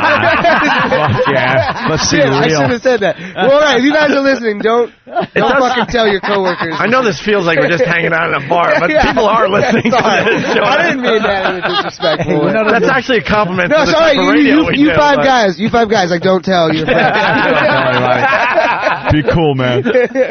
So what the greatest compliment is, we'll be doing an interview like with someone like you or whatever, and halfway through they'll go, are we on the radio? It's so great. You guys create a really great environment of like hanging out, as opposed to feeling like when you're on like a radio show, most of these you're just like, oh, I'm right. Yeah. I'm on a radio show. They ask the same question. Yeah, like you got to try to make the answer sound new, even though it's like the same fucking question. Well, you know what? I guess anyone could be super bad, really. If you super bad is just like a state of mind, you know. It's just like being cool and being yourself, you know. Dude, we have a lot of comedian friends, obviously, like Bob Kelly, and they come back from the road. And they'll give us all the horror stories of doing other radio shows where the guy has his normal voice, like, so we're going to get you in a little while and talk about Superbad, and then it's like, in studio. Oh, my God. That's what the wacky horn's for. What? I was supposed to do a call-in to another radio. I just today. You just forgot. Do it on the air right now. Can I tell you? It's actually Wolf. The Wolf. Oh, the Wolf up there in Mohegan Sun. When I saw Bob do stand-up at Beecher's Comedy Madhouse a few years ago. That was Las Vegas. Yeah, and that was like a couple years ago. That's a fucking hell. And you were great. You were like, you brought down the house. Yeah, I can't remember specifically one thing you did, but like, that sounded the opposite of what I was saying. I remember specifically. There was something where you were doing a really funny dance. Was there a bit you used to do where you used to have like a really funny, like you were talking about dancing at a club or something like that, and then like this really funny like hip hop song came on and you were like, I remember specifically. No, that was actually an Asian guy. That was the Asian guy, Steve Burns. Oh, no. No, it wasn't. Yeah, no, I specifically remember. I swear to God, I have no dance. Look at me. Huh? Look at me. But you were doing an impression of like someone dancing, like I don't know. I've seen your moves look I very remember dance-like. specifically because I remember. Maybe, dude. I don't know. Maybe I was just doing something that night. But that show, just to let you know, it was like there was movie stars. Like Paris Hilton would be there, and guys like you would be. All these people from LA. Yeah, would movie show. stars. And the first person like you pull out is Paris Hilton. Dude, this was like she's more fucking popular than me. Let's just put it that way. And he does that dance on the receiving end of glory holes. That's pretty. Okay, hold on. Oh, that's hurtful. I'll crash myself. That was hurtful. We're all having fun. You know why it's such no you need laughed before we laughed. Right. And then you did a little I'm move. not afraid to lob them out there. Sometimes they don't hit. It's fine. I'm feeling a weird tension here now. I was trying to give Bob a compliment because he was really funny. But you were really funny. That was the point of the story. I remember laughing my ass off. And that show's crazy. There's it's like a circus show also. I had to follow a 7-foot Russian gay sword swallower. That would get a standing O every time. The place would flip out. Oh, and then you have to follow And that. it's like, you remember the Hard Rock? Well, that's the rule. Yeah. It's like from Annie Hall. You don't put 2 sword swallowers in a row on the same bill. No, just call me a homo. No, I'm just kidding. I realized he's actually fitting right in. I realized that sounded like I was calling you gay, but I was making a joke like you both swallowed, like did the same act, like swallowed swords. No, it was and actually funny the other way. I know, and pretty accurate. But you insulted. I wish I was gay. There have been now. some episodes. I'd fucking blow him for a part in his next movie. Now it is uncomfortable. Now it really is. Well, I was gonna just be quiet for a second. So well, but seriously, Actually considering it? I'll drag a moment like that on for like 15, 20 minutes. All right, you got to get to your next thing. Yeah, right? Look, she's nodding over there. You didn't laugh once, by the way. You're bored. She laughed her ass off. You laughed a little over there? She's a silent laugher. Yeah, because you're on the radio. Respectful. All right. Dude, you guys are awesome. Thank you so much for having me. Jonah, let me tell you Thanks for something. coming in. Superbad's going to be a brother. It's going to be a big star. It's going to be a huge hit, and we'll never see you again because you're going to blow up. Yep. Well, obviously, yeah. No, I'm not coming back. I can imagine you would. Anytime you guys let me back, I'd love to come. Anytime you're in New York, we have an open door policy. You just call or just show up. So awesome, man. I'll be We have here. a long list of people that just come and hang because they like the show. So, but seriously, Superbad's gonna be huge. It's a week from Friday. It opens, right? Yeah, August 17th, and we're on the cover of Entertainment Weekly. Me and Michael. Nice. It came out today, I guess. That's I cool. haven't even seen it. Isn't that a yet. bitch? It's only for a week. Yeah, I know. I literally wish I could make this week go by in like the slowest time frame ever on the planet. If I had a machine that could do that. That's great, man. That's all. Entertainment. You did Conan last night, and I'm going to be doing the Mohegan Sun. My career sucks. Bob's on the cover of the Mohegan Sun Daily. He's on the program. I am on the program. Yeah, you really?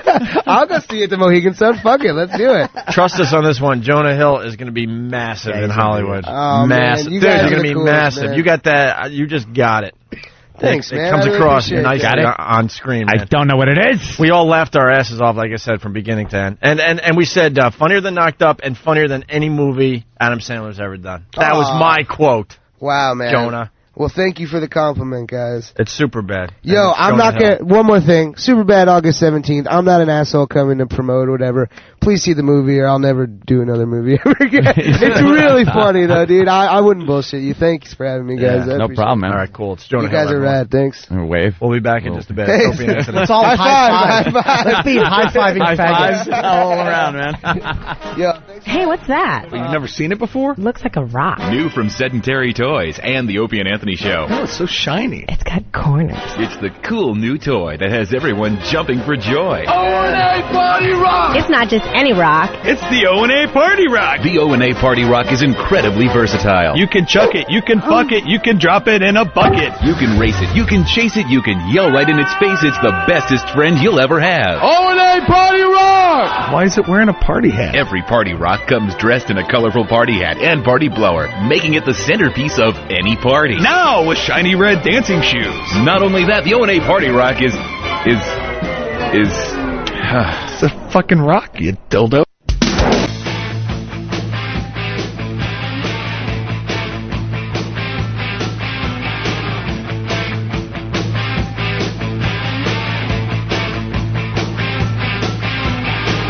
Man, that was a lot of fun. Jonah Hill from Superbad. In theaters a week from Friday. Someone said I look like an asshole because I brought up Adam Sandler, and Jonah Hill had a small part in a movie that Adam Sandler produced or whatever. So? Grandma's Boy. So because of that, I guess I made an ass out of myself. All right. Well. Whatever, Ben. No, it's Ben in Midtown. All right. Gary Goldman in studio, playing Gotham all weekend long. You have fun with that? Yeah, I love Gotham Comedy Club. It's great. It's a great What's club. great, Gary? I love the first time a comedian comes on our show because I see you. You're just trying to figure it all out. You're just sitting back like, what the fuck is my this? fear was that I was coming into the scene in Goodfellas where Tommy thinks he's getting made. Getting and made. They shoot him in the back of the head, and he's just like, oh, no. Yeah. 'Cause I Oh. see my friend Bob Kelly, and you think Tootie Cicero isn't going to whack you. Yeah. And then all of a sudden Bob Kelly I've had nightmares of him making fun of me, and just, how could you think they really liked you? You kind of think that Bob's going to kind of hold your hand through the first appearance, Bring and me then in, and we're making small talk. Right? Yeah. How old were you when you first did Opie and Anthony? Oh, that was a long time ago. Pikes Peak was just a pimple, and I'm dead. And the movie goes downhill from there. Yeah. We were talking about Bob Kelly during the break. Like Jonah Hill, who's huge, is going to be even huger in Hollywood after this movie hits, is giving him a massive compliment about his comedy. And I realized halfway through that Bob Kelly realized that he's talking about another comedian. Yeah. And I'm like, Bob, why don't you just, say thank you? Just Poor say, Bob. yeah, thanks. Because his father didn't play catch with him. That's why he can't Right. take a compliment. He can't believe that anybody would actually like him for him. Or it sounds tragic. Like crazy. But that kid, where you guys are in your 30s, right? It just what to just made have it, that just made it into my 30s. To have that ahead of you. I envy that kid. God almighty. It's going to be huge. And it's a great time in life to have, you're not Rodney Dangerfield doing your first movie at 58 or something like that. You're this kid at 21, and he's really, right, 21 or something like that? Could go either way. Could be one and done. He could be very successful, or he could get into the dope. Yeah. Or Shaq. Yeah. He could get into the dope. No. Be one of the Corys. Not Jonah. No? Not my Jonah. Got some faith in him? It's not going to happen to Jonah. That is funny, It's a good kid. A lot of people think Rodney Dangerfield was, famous for his whole life. But I know. His first movie, he was 50-something. Oh. When he finally hit in Hollywood. That's great. Maury's got, kiddie porn on his show today. Look at that. There's some little girl dancing around trying to be provocative. Oh, Maury. Oh, God. All right. Nice ass. They just panned up from her shoes to her the head. And there's Maury, just tapping his heels. What an adorable girl full of talent. Who will be the new Maury mini idol? Chris Hansen should come out no and kidding, take fucking Maury away. What are you doing here? We're having a competition. Talent competition. Sure. Let me read this transcript. How does Connie even look at him with a straight face? I know. This? She's a real newswoman, an icon, and Maury comes home. Yeah, I had an 11-year-old singing Think. Yes.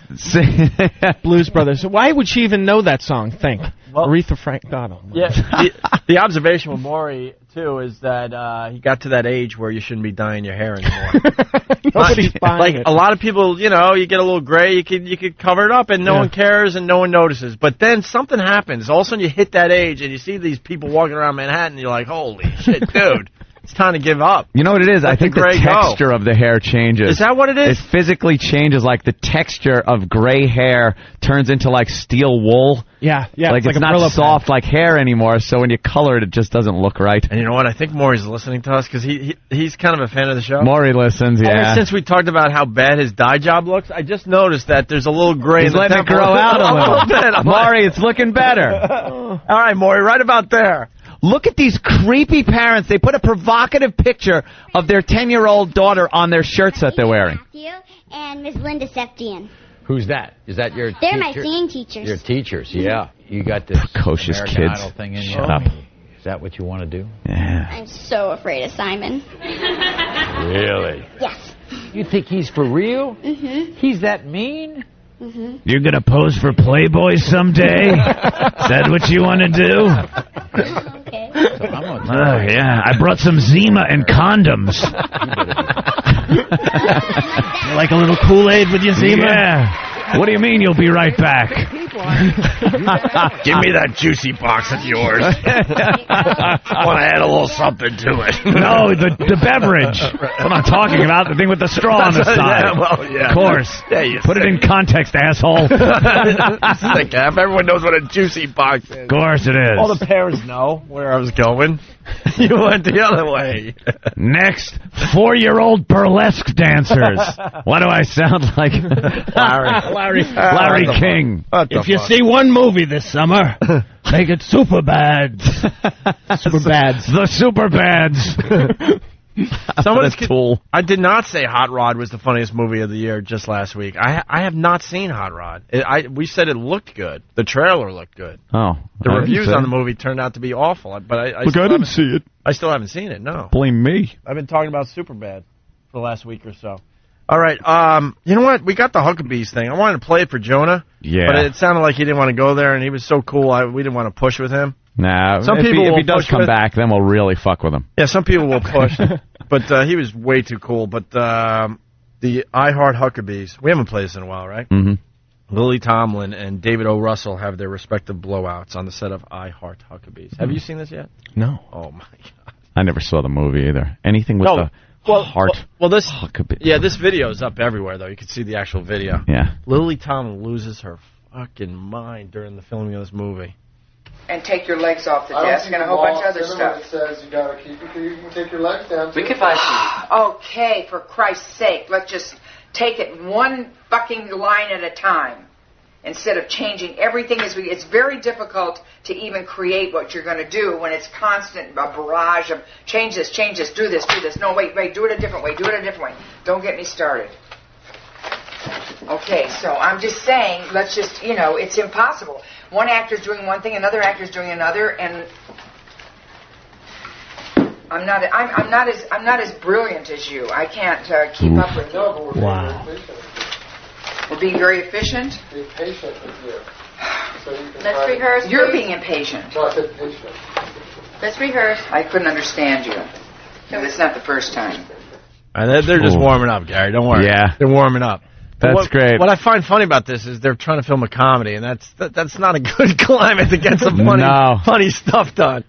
Action. Bring the funny. Yeah. This is where it gets good. There's a scene where Lily's in a car, and she's sitting in the car with Dustin Hoffman. Dustin Hoffman has to sit there and listen to this shit. Leave me the fuck alone! Do you know what the fuck is going on? Period. Fuck you! I've had it up to here.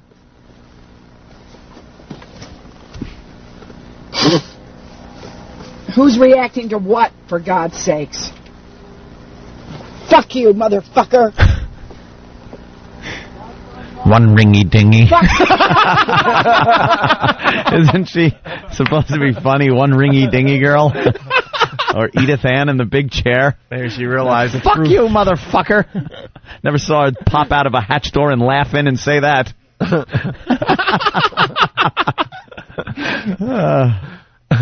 All right, someone saw it your way, Anthony. Damn it, Opie. For the love of God, I didn't think of box of juice until Aunt said straw. All right, yeah, geez. The parents know what I'm talking about. Trying to protect us here, Henry. Juicy box. It's called juicy box. Yeah.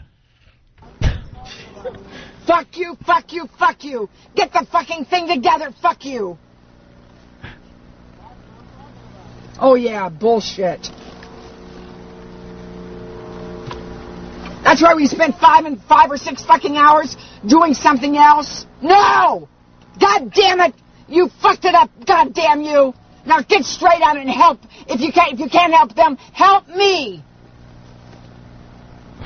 She doesn't improv well. No. That's right. Fuck you too. No, I'm not. I'm sorry. Don't get out. I'll break the fucking set apart. I don't even give a fuck. That's on that because you're there. Oh, shut up. You shut the fuck up too. I will, but you're still there. Shoot the fucking thing right now. Oh, yeah, you'll get I'll be angry as she's angry. That'll be good. Dustin Hoffman. Let's just shoot this. Hoffman. Yeah. Yeah, Hoffman. Yeah, exactly. Excuse me. Yeah, it's Dustin Hoffman. Exactly. You might remember a few movies he's done. Yeah, and he's got to sit there just like any of us. It wasn't the Incredible Shrinking Woman, where she walks around with giant props for the whole movie. So I wonder why she doesn't work more. Yeah, right, exactly. It's like, well, she's supposed to be very brilliant and everything. Why doesn't that girl work more? That's My God. really amazing. Fuck you. She's just thankful for any morsel she can get at this point. Yeah, She's I guess so. She's appreciative. She's very down to earth. Yeah, Nice. she sounds it. Oh, my God, Lily. This last clip, the director gets back at her. This is the There's a complete set. meltdown, yeah. There's a set with doors and stuff, and the director just loses his mind. He's had it with Lily Tomlin, and you hear him like yelling at her, and then he goes through one door, so now you hear him in the background, then he comes through another door and continues yelling at her. Yeah, because it's a set. He walks out a side door and then comes from behind the camera. Fuck you! I'm just trying to fucking help you. Do you understand me? No, you're not. I'm being a fucking collaborator. I was trying to help you figure out the fucking picture. Hey, bitch, I'm not here to be fucking yelled at. I worked on this fucking thing for 3 fucking years. Not to have some fucking cunt yell at me. I'm trying to fucking prove when I'm trying to fucking help you, bitch. Figure it out yourself. Well, I have to figure it out. Yeah, fuck yourself. Fuck your whole movie. For you. Why don't you fuck your whole movie? Because that's what you're doing. We better get some insurance against the director.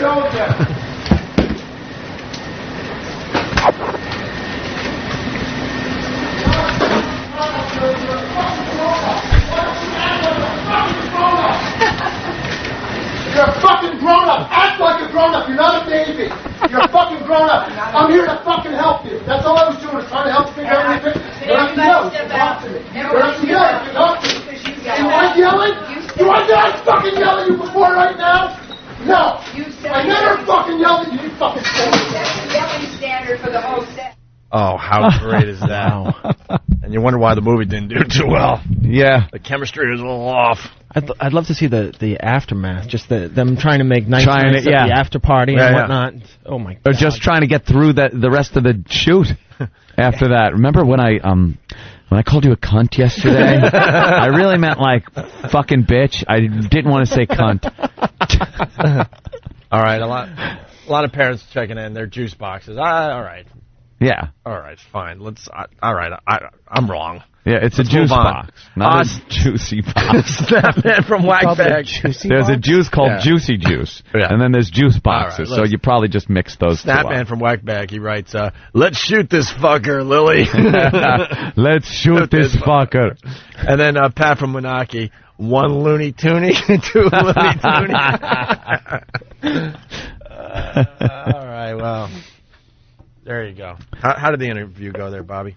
Oh, is that where you was doing an interview? They know you guys, so that we were just talking about Jimmy's book and talking about some stuff. Well, that's always nice to go on a radio show and talk about another radio show. Because I'm in the book, but I haven't read it yet, but I'm in the Oh. book. So everybody goes, have you read the book? And I'm like, no. They're like, oh, you should. So Oh. I'm just dying to see what I'm sure he's just what calling you names a he called me. And By the way, degenerate. Yeah. You're barely in the book. Yeesh. Are you in the book more than me? No. Oh, okay, good. Am I in the book at all? You're, no. Really? Fuck. I mean, it says Opie and Anthony. That's it? That's it. There's no, like, little... The only reason I'm in the book tidbit is about because me?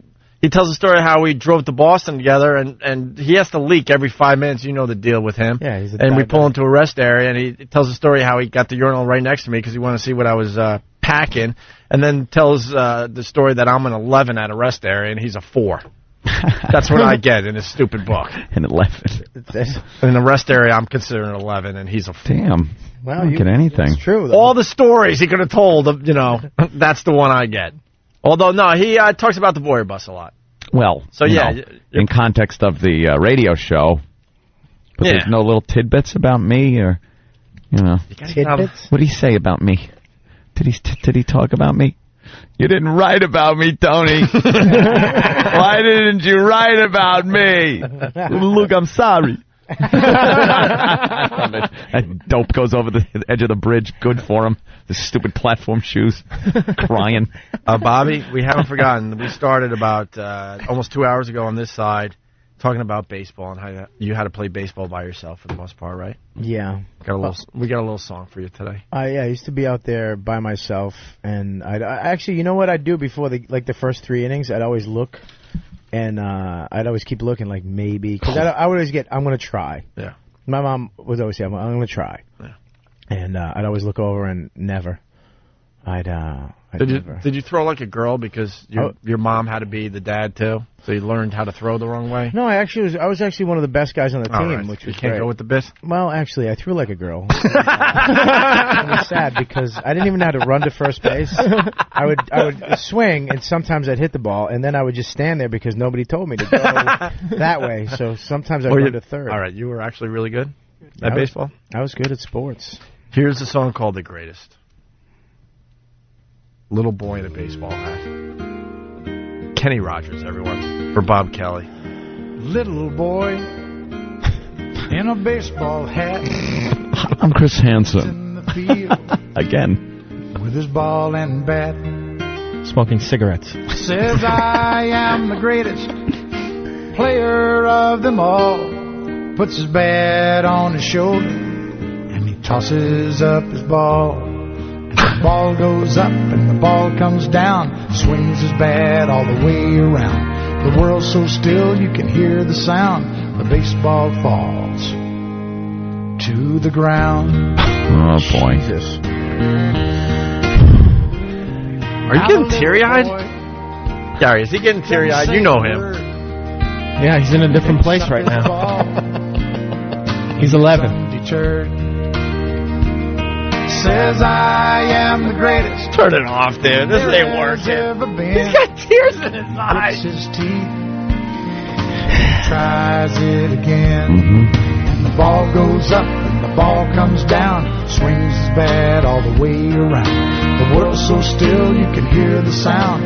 The baseball falls to the ground. Aw. Oh my God! I can't Strike two. Stop this fucking song! He's got tears in his eyes. Keep it going. Tears in his eyes, I guess. And listens to the Very sad, man. Jesus. Little boy, this guy's an asshole. He adjusts his hat, picks up his ball, stares at What's the count? Says I am the greatest. Game is on the line, and he gives his all one last time. And they still didn't show. And the ball goes up like the moon so bright. Swings his bat with all his might. And the world's as still can be. The baseball falls. And that's strike three. Oh, boy. Now it's supper time. And his mama calls. Little boy starts home with his bat and ball. Says I am the greatest. That is a fact. But even I didn't know I could pitch like that. Oh. See? I am the greatest. He was pitching. That is understood. Yeah. But even I didn't know I could pitch that good. We get it. We got it the first time, Kenny. You didn't have to do the line again. We understood. Right. That's great. So the kid's retarded? Is that what I'm... I think we all got a little choked up at the end of that. We're all kind of looking down at paper like... I guess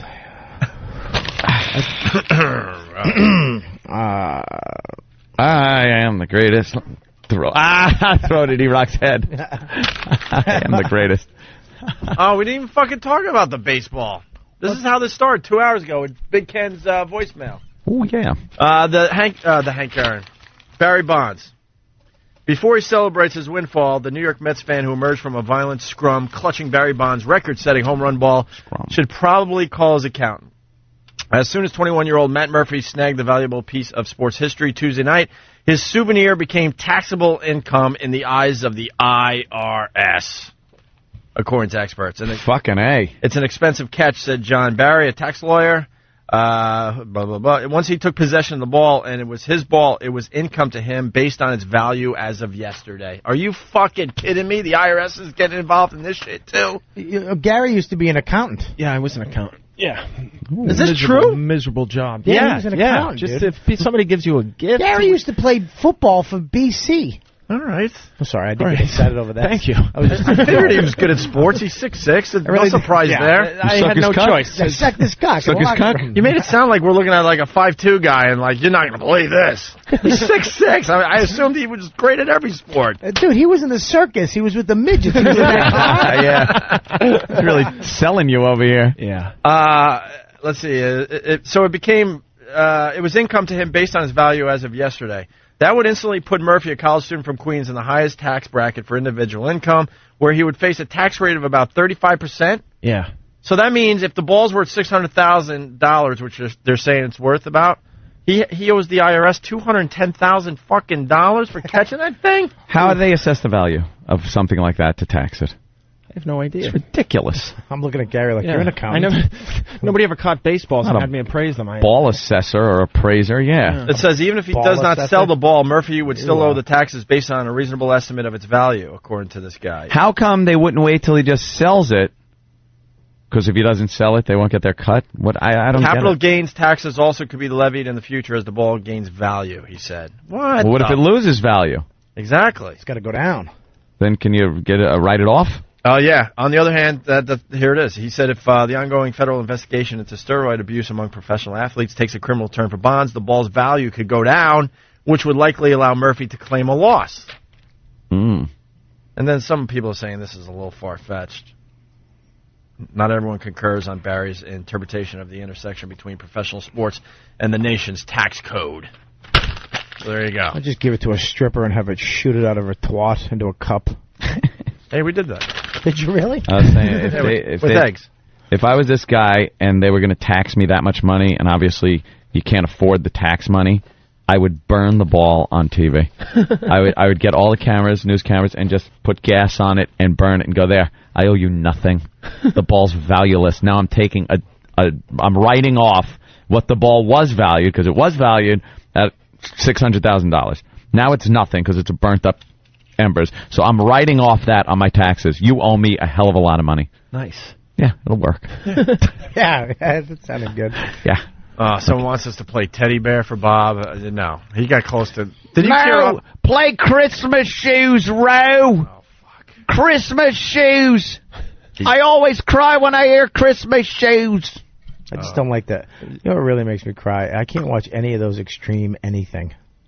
What, when they'd make over a house? Oh, they get the dad and the mom died, and they did a mural in the baby's bedroom of the mom's face, and the kid comes in and cries, and the whole family's crying. Did you see the one where they actually did the house for the people that, like the kids that have no arms and legs? Oh, my God. And they just made the house so they could walk around? Hell, they need a house bigger than a closet. Where are they going? Dude, I love that show. I do love the show. They pull the bus sensible. away, and the family sees the new house for the first time, and everyone's crying. I start laughing my ass off because I'm thinking, you know, now all the film crews and the construction people all go away, and now they have this huge mansion in the middle of the ghetto. It's like, you know damn well people are like, oh, damn, man, well, they got some shit in there. They never leave the house. That's like Pimp My Ride. Same like, fucking thing. It's like, yeah, that's great. Like those 8 plasmas aren't being stolen tonight. Right. You're basically showing everyone, the make and the model of the car, and what town they live in. Hello. And then you paint it apple green, right, and give it a cookie horn. It's not like it blends in with other cars of that type. What other car has a hot tub on the roof, you know, with a fucking flat screen TV as the windshield, you know? And an espresso maker in the front. Right, I saw that one. Fucking idiots. Just setting up these people for disaster. Oh, God. Because these houses, they still have single, you know, one-level houses all around them, and then there's this 4-story mansion in the middle of nowhere. Their backyards aren't finished. It's just like tubs and bicycles in their neighbor's backyard. But while they're at it, they have a carp pond. Right. While they're at it, they should build like watchtowers because they're going to need them. and to help you survive in this new home, we've actually given you security for a year. Right. That's great. Welcome to the Alamo. That's why I laugh. I'm like, are you insane? What are you doing to these poor people? This is Opie. Everybody watches that show and cries. Opie looks at it and goes, This is fucked. dangerous. Look at all these people around. All the neighbors have blue shirts, but you can't see like they have like guns and machetes waiting to take over as soon as the bus is gone.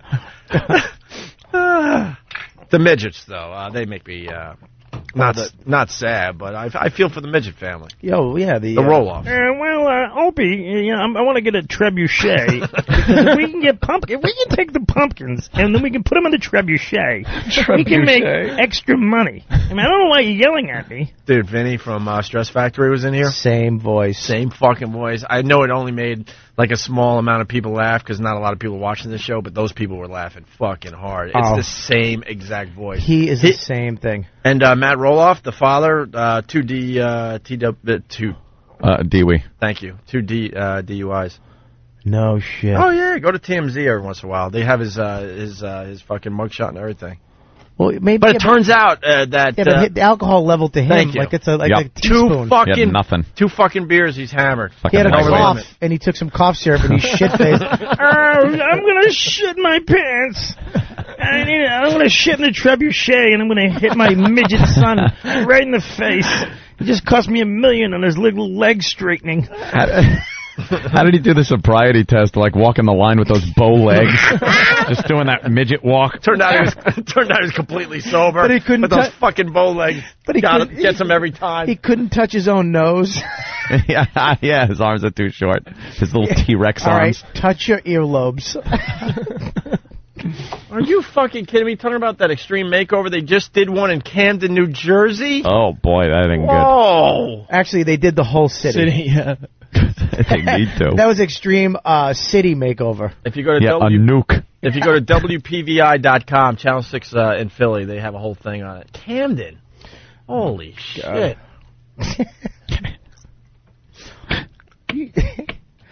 That place is rough. Camden. We got to go there. I know. When are we going? September 15th is the big show. September 15th. Yeah. That's a big one, too. Huge. Oh, yeah. We got 3 to go. Hey, Helicopter J from Farmingdale, that's a $10 baseball. You can buy it at any sporting goods store. The IRS is out of its fucking mind. That's what you should say. Hey, just start playing fetch with it. The value will go down. Well, the thing is, the material things, like if you look at the Mona Lisa, it is but canvas and paint. But, you know, oh, fuck, man. The literal value of it is probably not all that much. Do you want to go home and get your sword to give this speech? Your big leather. I'm going to the Renaissance Festival Saturday. No, you're not. Yes, I am. Oh, my in Tuxedo, New York. You're not wearing outfits. I might this time because I'm going to videotape a lot of it and put it on the web. Yeah, I think it'll be funny. What are you going to wear? Huh? All out.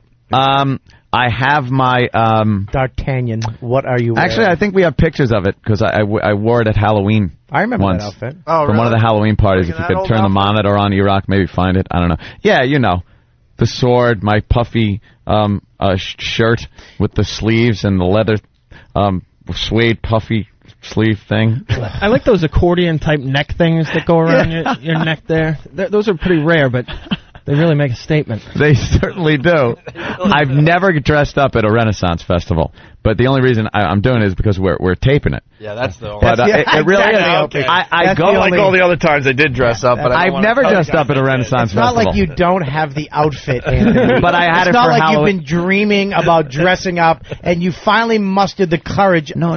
See, you're just smart enough to make it sound cool, like dude. You know. You want to dress up at this thing. You want a sword in one hand. But in your head, you're like, I'll bring a whole group of people, and we'll say we're filming for the internet. Then it's cool. Then it's the thing. I know he's wore going it to for sit Halloween. under a tree with a chicken bone in one hand and a sword in the other. It's a turkey leg. With big turkey leg. You've never been to one of these? And a yard of mead. Right. And talk about ye good old days. And the privy. Yes. Are you going to steal from the rich and give to the poor? Yes. I would buy a pickle from the pickle man. And then watch the jousts. You know what aggravates me about those people, though? You can always see, like, halfway through the day, you look and you can see, like, their regular underwear, like Fruit of the Loom. It's like, if you're going to dress up, don't wear underwear. Some of them don't go all out either. They wear, like, the upper half is all ancient England, you know, type outfit, and then they're wearing jeans. Gap jeans. It's like, come on, in sneakers. With Reeboks. I'll admit it. I got a picture, maybe I'll put up on the website, from when I was living in Rochester. I went to a Renaissance fair, and I got some kind of wacky hat on, and I'm throwing axes. Do you do the axe toss? I've thrown the axes, but never a wacky hat. And I've done the archery thing. Excuse me. The only way to throw the axes, you had to put on the wacky hat. No exception. No, see, I didn't have to wear the wacky hat. The archery thing was interesting because we grabbed a shitload of arrows, gave them a shitload of money, and they were so busy that when they weren't looking, we were taking the arrows, pulling back as far as we could on the bow, and shooting over the house that had the targets on it into the woods behind it. And you just feel like wondering if we're hitting anything. Hitting some idiot taking a piss back there. Hey, honey. All right. We got to get out of here. We have meetings. No! No! What meetings? You forgot already the trick. Yeah, I know. All right. Jesus. I'm like, runner-up line of the day. We got a couple of these today, or a few. I don't know. Here's one of them. I want to do it. You have sweats on today? No, I don't have sweats. You always wear sweats. You could fit in jeans again. Congratulations. Can I address two things? No. I cut off your laugh. Sorry. Ooh. That was good, though. That was yours. That was yours. I love that he actually gives him. He says gold star, but he actually gives himself a gold star. I get gold stars if I get in on this thing. He was sincere when he said that to you. He was. Hey. All right. Hey, good for you. You can hear it, right? Yeah. Gary, how long have you known him? 13 years. How many times in the last 2 years? All right, 3. 3? Have you seen him wear nothing but sweats? It was about 50-50, I think. Yeah, I did wear a lot of sweats on Tourgasm. Yeah. I went to Walmart every night and just bought a new pair of sweats. Wardrobe. $9 sweats. All right, here's another runner-up line of the day. Leave the intern alone. What am I doing? I'm not doing nothing. She's a girl. Leave her alone. I whispered something to her, and she brought me the wrong thing. Oh, really? I whispered something, and she thought I said I want gum. Oh, my God. Why would you want cum? No. Forget it. You're taking it in another direction. Yeah. What is? I didn't say I want cum. You said, yeah, but if she misheard you and you had said something that sounded like I want gum, you must have said I want cum. Why am I crazy for thinking that? Yeah, but I want to gum isn't funny. Yeah, no, you said. See, that's the line. I want to gum. She thought I said I want to gum. What? Oh, I want gum. Thank you for sticking up for me, cum? What do you mean, thank you for sticking stick up for you? You have a radio show together for the last 10 years. It's inevitable. Like I'm going to stab him in the back over this. He's going to go, fuck you, Opie. I'm sick of your shit. Just fuck give it you to and him. your stars. All right? I'm going with Bobby on this one. Yeah. He said, I want to gum. How important is the board? Here's another runner-up line of the day. Why don't you have children now instead of when you're 80 like me? I'll never see my kids skateboard. That sure ain't happening. The boys are spreading the wealth today. I like that. Gary Gorman, Gotham Comedy Club, starting tonight, right? Yes, Thursday through Sunday. And thanks very much for having me on, guys. 212-367-9000. How'd you feel, your first appearance? I was 0 for 4, I think. No, you were fine, bro. When Bobby left the room, I hit a fly ball to left field, and it was, didn't reach the warning track or anything like that. But, I felt good, though. Gary is hilarious. Your religious stuff that I told you to your face. Oh, yeah, your religious really stuff nice. when I saw you at Westbury. The old Westbury was hilarious. I was an Asian guy. Yeah, you're thinking of Jay Davis. He had all the religion stuff. And it was really, really, really good. For those playing at home, I was actually here during the Jonah interview. I just didn't say one thing the entire time. Soaking it in. Choked. Intimidated by a 21-year-old actor. I wouldn't have said anything either. The only thing he said, hey, I've seen you perform, and then it gave me some type of courage to chime in. No, but Gary, that's the smart thing to do, though, on this show. There's some people feel like, well, I have a mic in front of me. I got to talk, I got to get... You just hang, and then it comes around to you. And you're like jumping in, you jump You know what? People would say, good eye, Gary. Right. See? You know what? A lot of that was close. A lot of people would have swung at that, but you laid off it. Don't be bothered by it. I think I earned a walk today. Aunt and I have been doing this for 13 years, and there are times somebody comes in, and Aunt interviews the guy for 20 minutes to the point where people are like, is Opie even there anymore? That's just what you got to do. That's because you're about to jump over the console and strangle them. All right, good point. Valid point, sir. Valid point. You were about to ruin everything. No, I've been... Yeah, what you... I'm better. Yeah, you have Bob Kelly's going to be at Mohegan Sun this weekend. Mohegan Sun all weekend, man. All right, here's your line of the day. Oh, nice to hear Jimmy's voice. Line of the day. Line of the day.